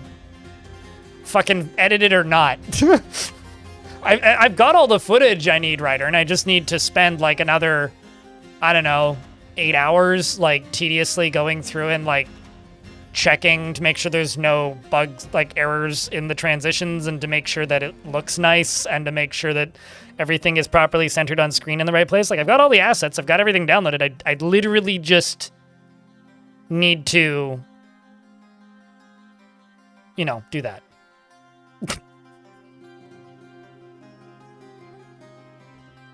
Crashing the knife market. I thought it was funny. Like, as somebody who feels like kind of icky about that whole market anyway, it's like, oh yay, Valve did something good. Not even for a change, like straight up, Valve just did something good. And frankly, it's kind of nice to see. Oh, this is gonna be annoying to dig through. Can do that though.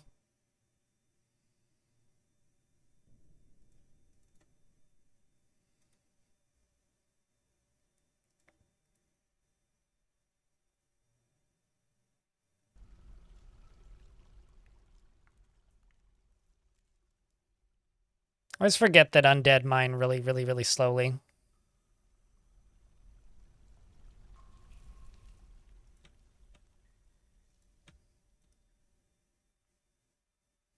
What's this contraption? I'm trying to put lava on the surface.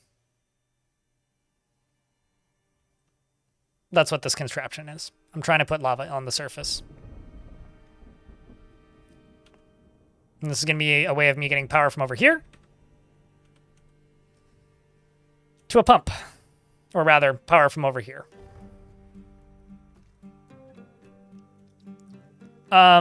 It's because undead zombies if they haven't had alcohol for a while, start to work slowly. And when things start to work slowly, they get bad. So they're still fine at combat and whatnot. It's just my zombies are slowly dropping in quality in their ability to mine because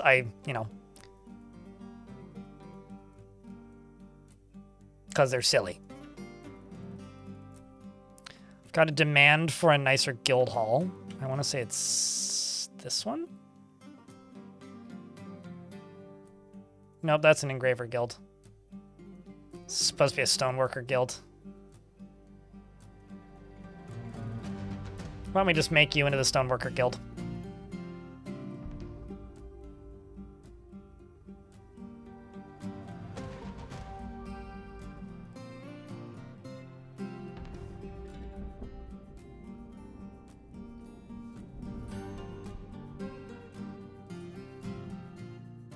The Crest of Cobalt, it's called.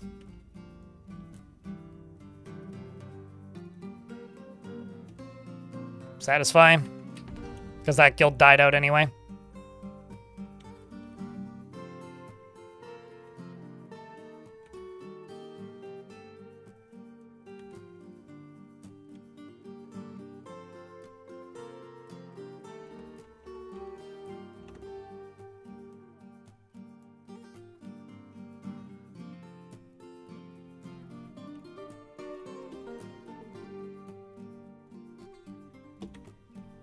And then I can go up to here and deconstruct this. Plop in another water wheel.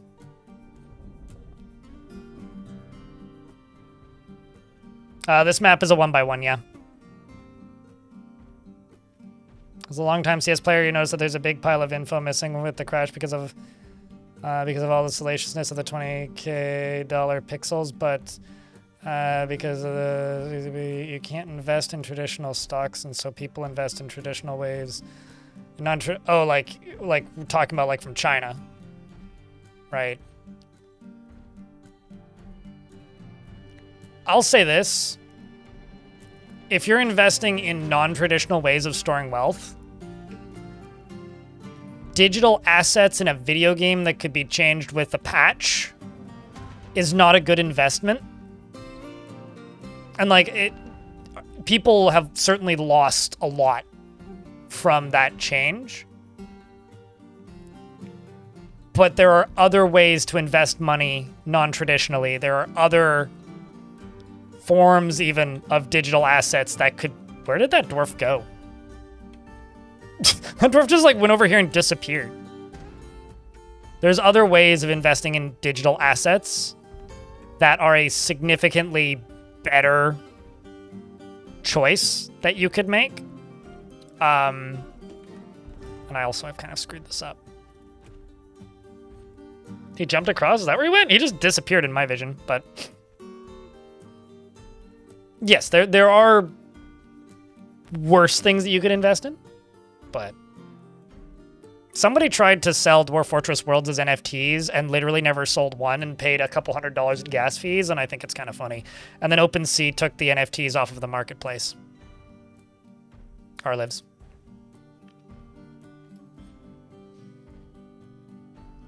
Certainly. Torius. I don't know. I think that this is something Valve should have done ages ago when this became a thing initially, but...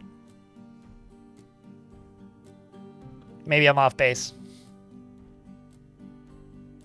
Of course NFTs were a scam day one. So are all, meme coins. I don't think it's up to Valve to prop up, investments from people living in China.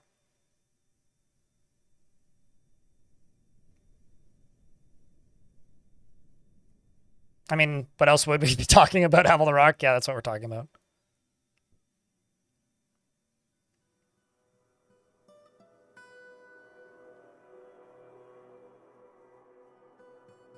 And how you'd miss out. Well, did you? Barlips? Norris LeChuck, hello in YouTube chat.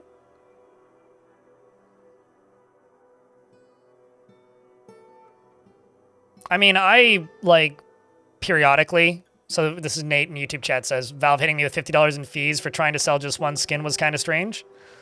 I periodically will go through and sell all of my trading cards for like 3 to 10 cents. And like Valve takes their 30%, right, on everything. And like I'll just go through and it'll be like, it's like 6 cents, 3 cents, 5 cents, whatever. I always price them like 1 penny above whatever the average they're selling for is. And like I make dollars from it. It just takes a while for them to all sell, and I just do it when I'm doing something completely unrelated, like watching a movie. Just pop it open on my laptop and just go through. But like, I've never messed with anything higher than that because I just don't care. Like I'm just like, I look at that and I go, that's a terrible use of time, brain capacity, and money. Something is trapped in a cage. Oh, something emptied a cage.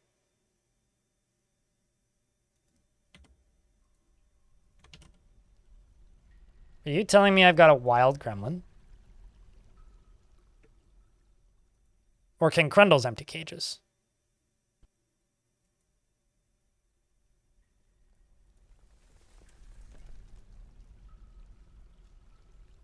But you were just released from confinement. I think I've actually got wild gremlins on this map. What are the odds? Yeah. I must.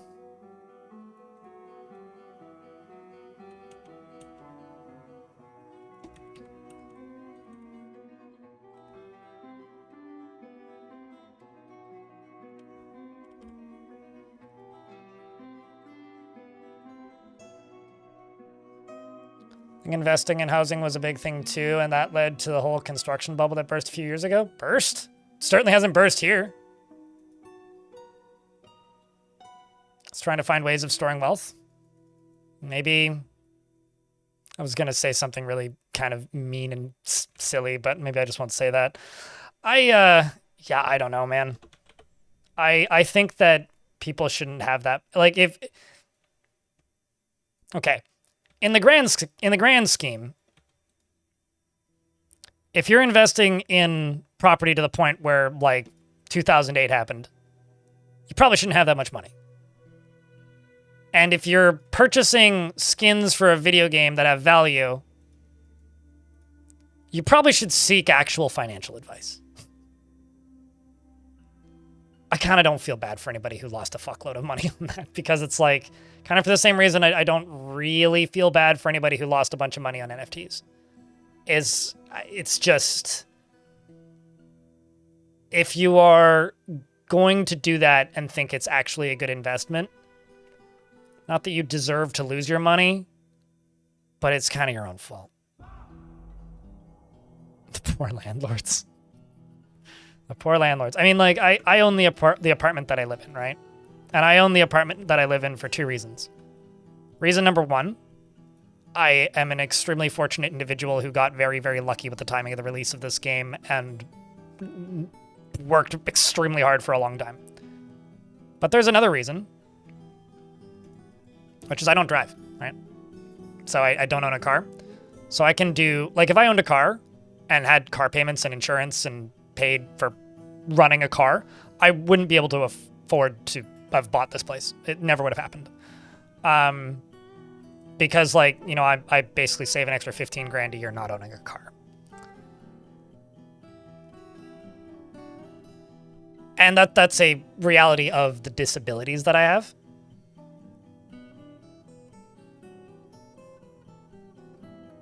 But I could have invested it in something else. I don't know. 2008 was banking property shadiness, yes.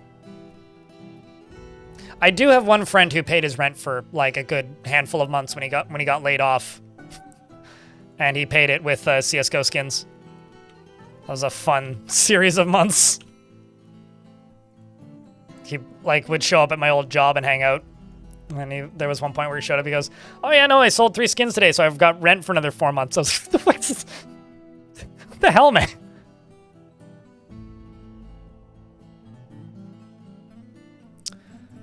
I mean, you could also open like a print store and sell some prints. What kind of art do you do out of curiosity? I draw doodles, which I was very much considering selling in the format of bookmarks. Just on my merch store, because I have a merch store that I could throw one-off bookmarks on. But then decided not to when I looked at how much it would actually cost to ship them into the US. I was like, wow, okay, shipping them like outside of Canada, even with like letter mail, great. Unless like I dodge a lot of like things I need to sign and just say, yes, it's a postcard. It's a postcard. And I'm mailing 25 of them to different people. Don't look at me too funny. But that turns out that's not a good thing to do when you do pay your taxes, which I do, so yeah, I don't want to get in trouble for something. Okay, so you're disengaged, so I can connect this whole thing up. And you go up to here. So you're gonna pump over there. That's gonna pump you up to here, up to there, up to there, up to there, up to there, up to there, up to there, up to there, to fill this whole area right here up. And you are going to pump up to here. So I need to connect you to here somehow.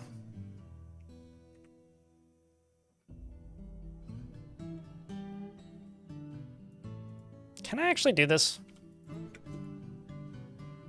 Not entirely positive I can, but...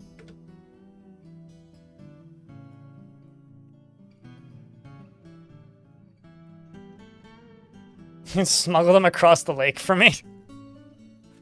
I appreciate the offer, but I don't think it's worth it for a couple of bookmarks. I'll just simply wait until shipping restrictions get a little bit more lax, if they ever get more lax, and if they don't, then I'll just, you know, have a bunch of bookmarks sitting in my living room forever that I'll periodically give away as Christmas gifts.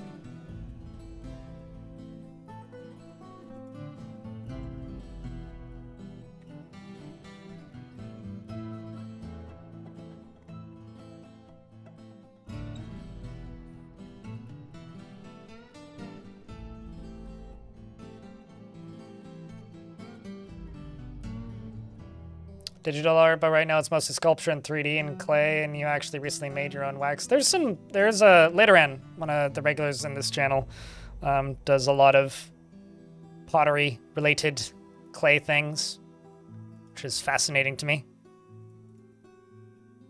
A lot of clay throwing. Oh, hi. Morning. I was gonna say it's like too early for you to be up, but I guess not. Thorin, the spinner. He's been possessed.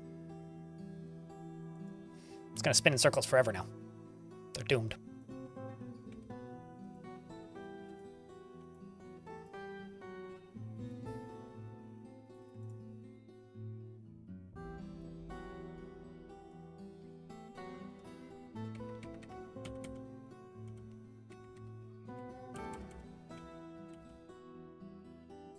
Okay, so you're producing more than enough power.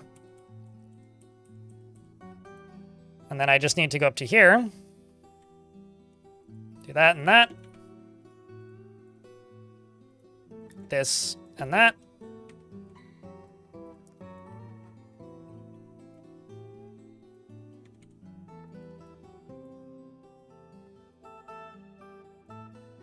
Crypt beer.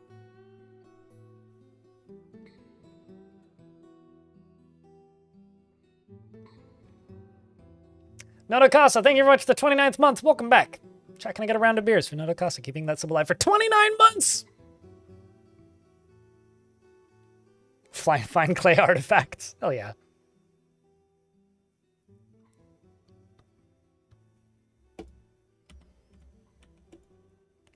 Oh, I see. Why are none of my dwarves able to get up here except for the undead ones? It's like, well, they're not in the burrow.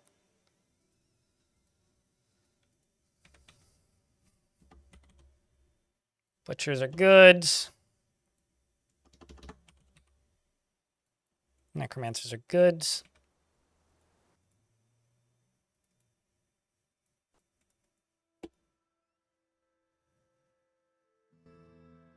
All I know is glazing when it comes to clay. I made like a cup once. It fell apart. I was like 8. It was a birthday party that I went to and did pottery. The handle fell off. I didn't listen to the instructions. C'est la vie.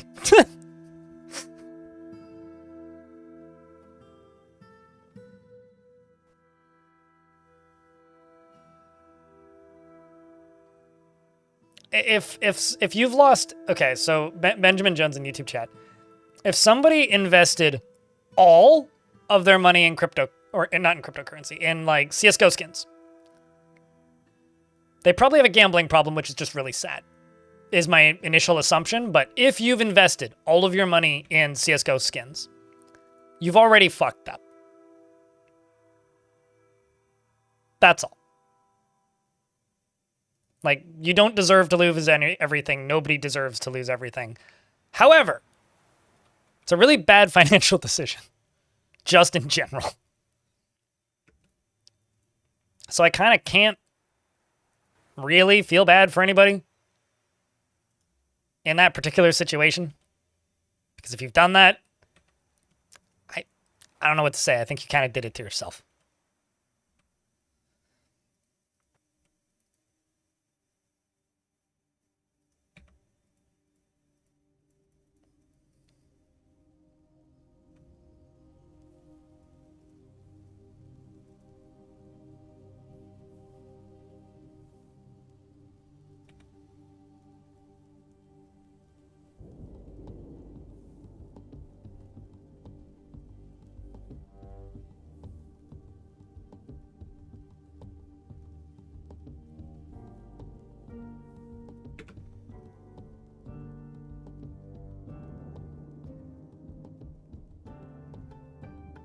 I don't even know what that means. Well, I don't know what a Mihai is, but is that like the next, like, or the most recent, like, celebrity meme rug pull scam?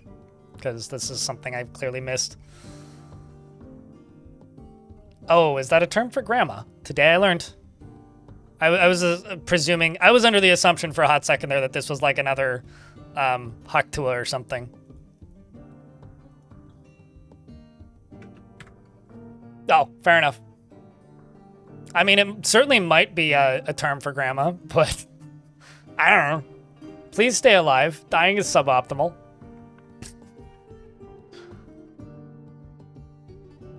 You went like 3 weeks without talking about Haktua? Well, here, I got something to make you equally more mad at me if you are from the right generation and we're talking to people around my age around the right time, which is you just lost the game. Congrats. Also, Sisyphus says, jokes on them, all my money's in Labubus. I genuinely don't know what a Labubu is. Or rather, I know what a Labubu is, but I genuinely don't know what a Labubu is. Does that make sense? Human Green Tea hasn't said anything at all today, and it just pops up and just goes, fuck! Have I not seen Young Sheldon? Fortunately for me, no, I have not seen a single second of Young Sheldon. I mean, maybe like on a TV muted in a restaurant. But no, I have not seen a single second of Young Sheldon that I'm aware of. Maybe memes if they're out there, but that's about it.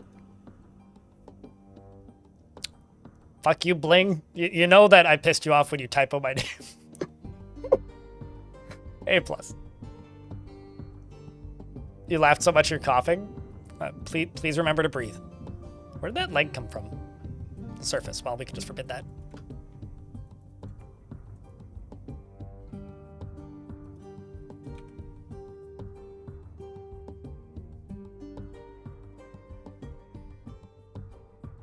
Now you wish that I just kept talking about, like, Haktua.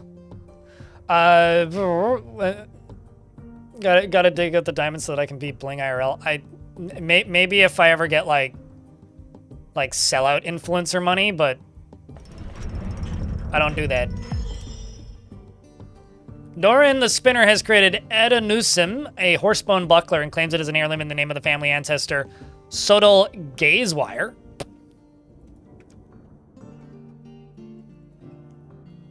This is a horsebone buckler. All craftsmanship is of the highest quality. It is encrusted with round claystone cabochons and studded with gold and encircled with bands of oval chalk cabochons. This object is adorned with hanging rings of horsebone and menaces with spikes of yellow sespertine. On the item is an image of cushion cabochons in chalk. On the item is an image of dwarves in sangrero wood, rib wood. The dwarves are laboring. The artwork relates to the foundation of Brainrot by the bloated baker of cooks in the alchemical books in the early spring of 334.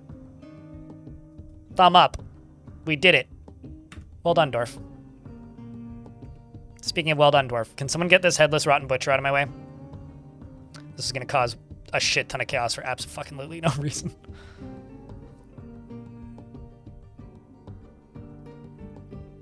Actually, I don't actually need that to be right there. I need this right here. But I can't dig underneath it anyway, so I still need to kill it. Great. Now it's just like, this guy lives here for a minute. He's just gonna hang out and then go brrr, and then turn into dust. It's fine. Don't worry about it.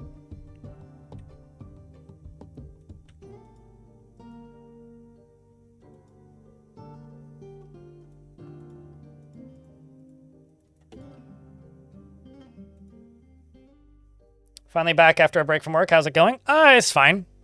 Things have been a little quiet because I sealed off the caverns. But I kind of had to because things were getting too chaotic.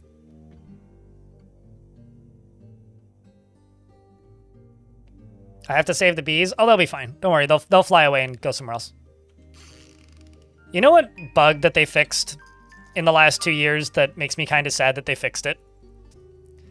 Is there was a while there where bees, if you had beehives, were considered food. And bees are no longer considered food might be one of my favorite patch notes I've ever seen. But it genuinely makes me a little bit sad that they fixed that bug. I have a challenge run that I enjoyed the most.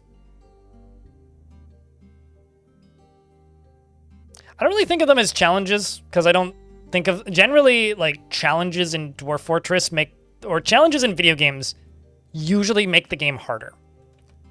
For me, if a challenge just makes the game harder, I find it often not that fun to play, and I kind of do it for the show of it, if that makes sense. So the ones that I enjoy are ones that... Okay, that needs to be rebuilt because that's granite because I fucked up.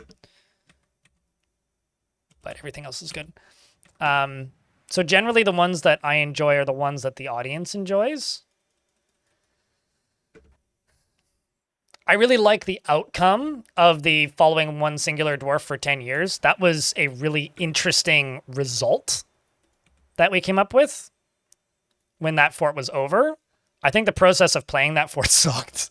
Like, it was slow, it was monotonous, it wasn't fun to play. And I think that's usually the case, where, like, they'll be fun to watch. Like, the ones that I'm happy with usually are ones where I enjoyed the final result or a video that I got out of it more than actually playing it.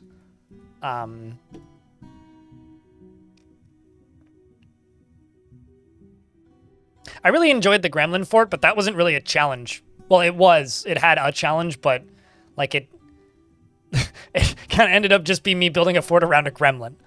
I don't know, build the above ground, like only wood forts are fun for a bit. I don't know. I think most challenges tend to kind of outstay their welcome after a while and lose a bit of their, at least for me, a little bit of the enjoyment.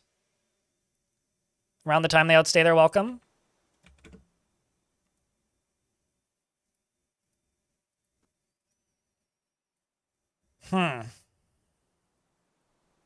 Oops.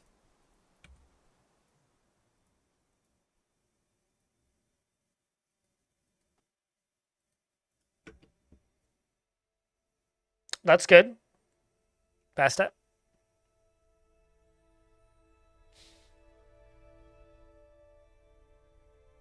I really enjoyed doing the Halloween fort last year when I didn't memorialize any of the zombies, because it became just entertaining at a point where I didn't memorialize any ghosts, rather, because it got super entertaining at a point where it was just like, oh, there goes another one. Oh, there goes another one. And it's like the last time I truly had a serial killer in a fortress was like every couple of seconds. like a dwarf would die, but we were still somehow getting enough migrants that it kind of didn't matter. That was a lot of fun. Was that the one with the minecarts? I mean, it had a lot of minecarts, yeah. It was the one where, like, everything was supposed to just piss the dwarves off to see how mad I could make the dwarves while still having a functional fort. That was fun.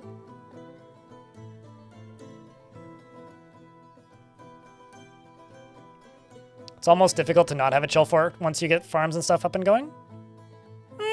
It depends. There's a few wrenches that the game can throw into the midst of things right about now, or in the current game that, like, if your fort gets too successful, it can certainly slow that down, slow down your success, but to a point, yeah, no, there is some truth to that statement.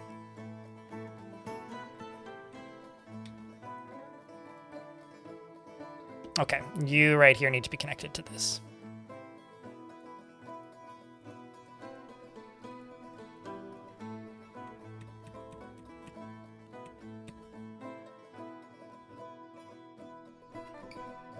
All right, I can almost turn this sucker on. Why is the dirt red? Blood. Yeah, blood. I'm trying to clean it.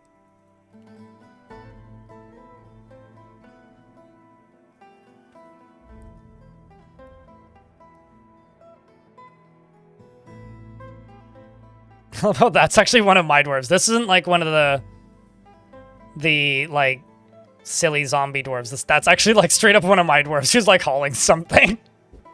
What the fuck happened? I got attacked by my old fort and won. My army is only undead necromancers and zombies. And we won. By a lot. It wasn't really a fair fight.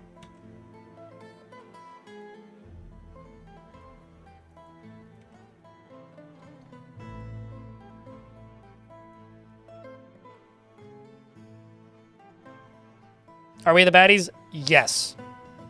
Duh. Of course. Abso-friggin-lutely. Although I was the baddies in my last fort. So I did a fortress called Colorbeard. The VODs are all on YouTube. On the VODs channel. It's right here. And they kidnapped one of my gremlins, actually, which makes me sad. But Colorbeard was a very successful fortress for me, and I started wars with literally everybody because the idea was we're at war with necromancy, so anybody who could promote the success and the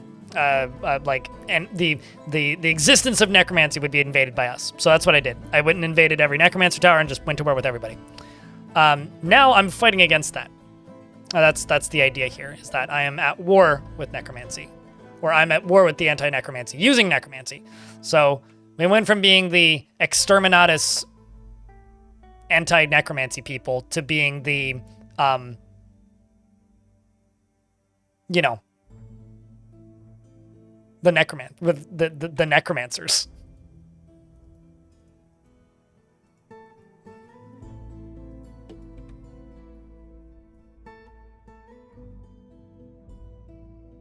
Went from being the bad guys to being the slightly purpler flavor of bad guys.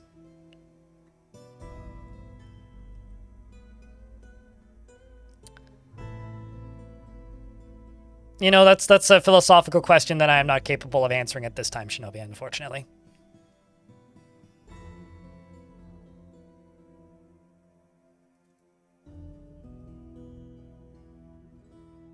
I wish I was capable of it, but it's just, it's too large of a question that is just beyond me to answer.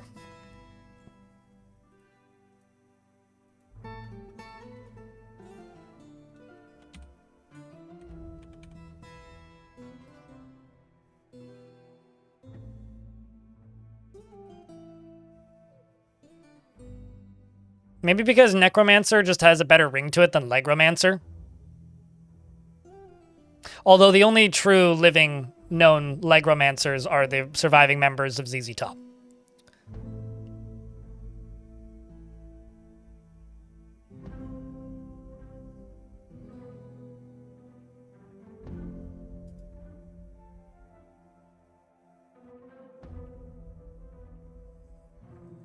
I mean, there's a lot of these.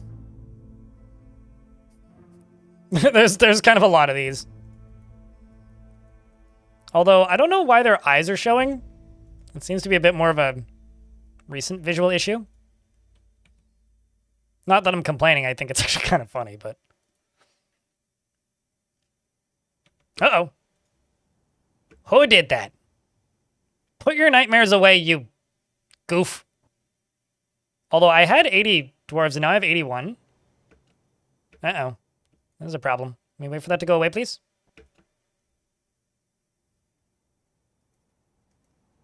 Let's just turn all this off and turn this sucker on. I know that's a non-statement, but... Oh, Jesus. All right, so there's something outside that's spooking people. I'm just going to lock the door.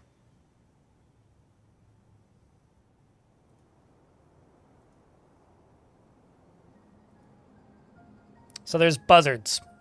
There's birds scaring the dwarfs. So who's ready to turn the sucker on and see if it works? I hope I'm ready, because I just turned the on-off button on. Let's get some lava in the chat, please and thanks.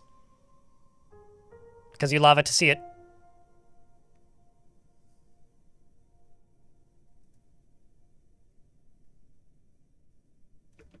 I really was hoping that this was the dwarf coming. I love how many dwarves I've just got running around now with just like their entrails just dangling out. It's like, there you go. Keep up the good work, Eurist. I was going to say Eurist as a joke, but no, that's literally his name.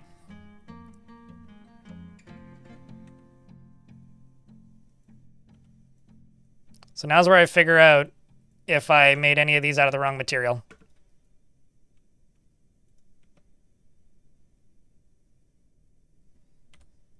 Who's coming to pull this lever? Because you're taking a year. Oh, it's one of the slowest dwarves in the fort. Come on, Olin Necro stuff. Could you walk any slower, please?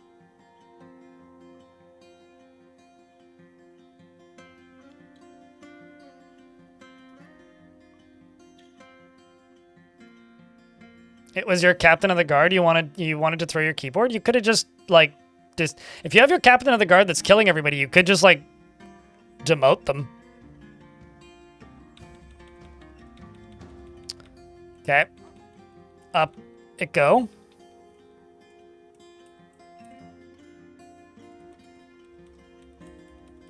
Lava go over there and up to here. Oh. Why is there a headless zombie right there? Oh well. That's what this contraption is for those of you that were wondering and missed it. That's what this contraption is. I need to see this in ASCII. It's pretty rare that I feel that way, but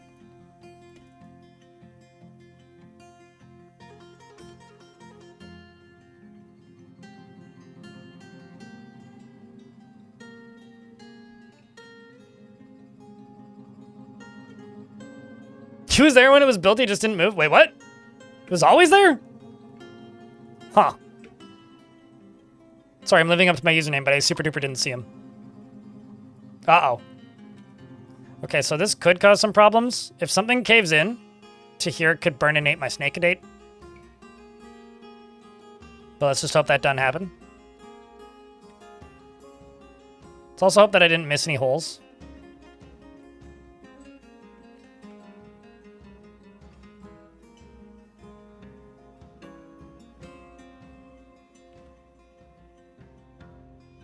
Excellent. Well, for the areas that, like, it touches, yes. I'm still very amused by the fact that nightmares have purple blood. I don't know why that amuses me so much, but it does.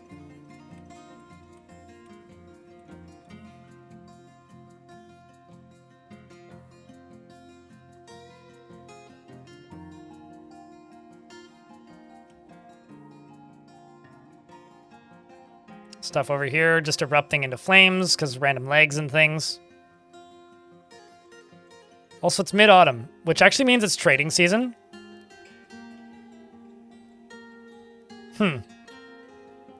Maybe this wasn't the best time of year to test this. Ah, no bother. What could go wrong, possibly? Too late now. I mean, it's not going to go much further than it has. I should actually probably turn this thing off. It's more or less done what it can.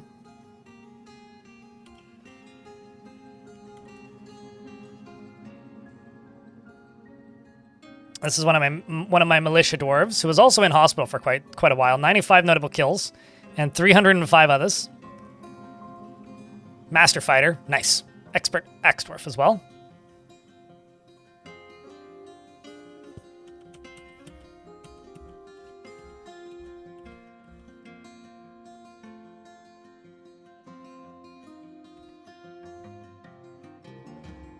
I think that this leg is fireproof.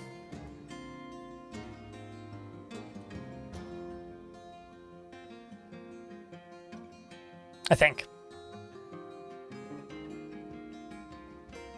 And half of this is now, like, you know, quite a bit cleaner.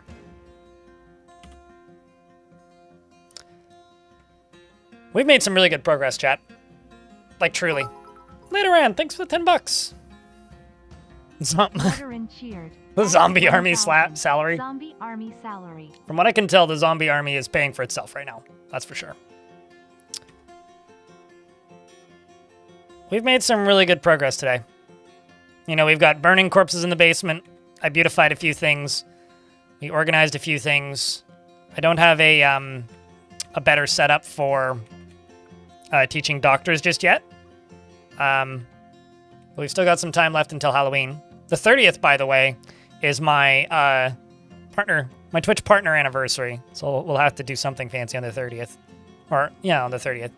I don't actually know if I'm going to stream on Halloween yet. I think I'm just going to try and get the boat murdered video done for Halloween. If not Halloween, then the 1st.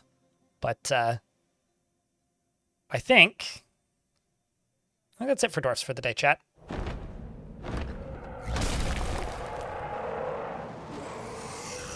Forgotten Beast Rika has come. A towering humanoid composed of crystal glass. It has a long swinging trunk and it undulates rhythmically.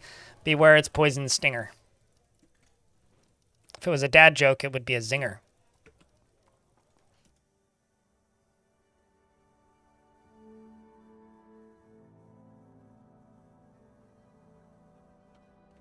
Did you kill it?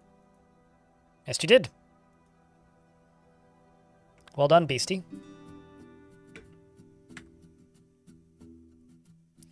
However, I got a little bit of an admittance to say, chat. I've been playing a lot of a game called Utopia Must Fall.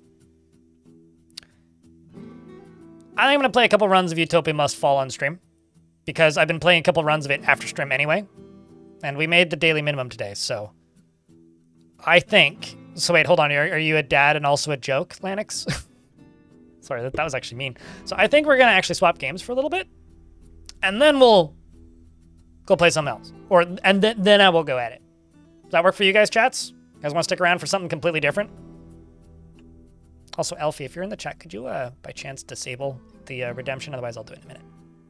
Just gotta go make a thumbnail real quick.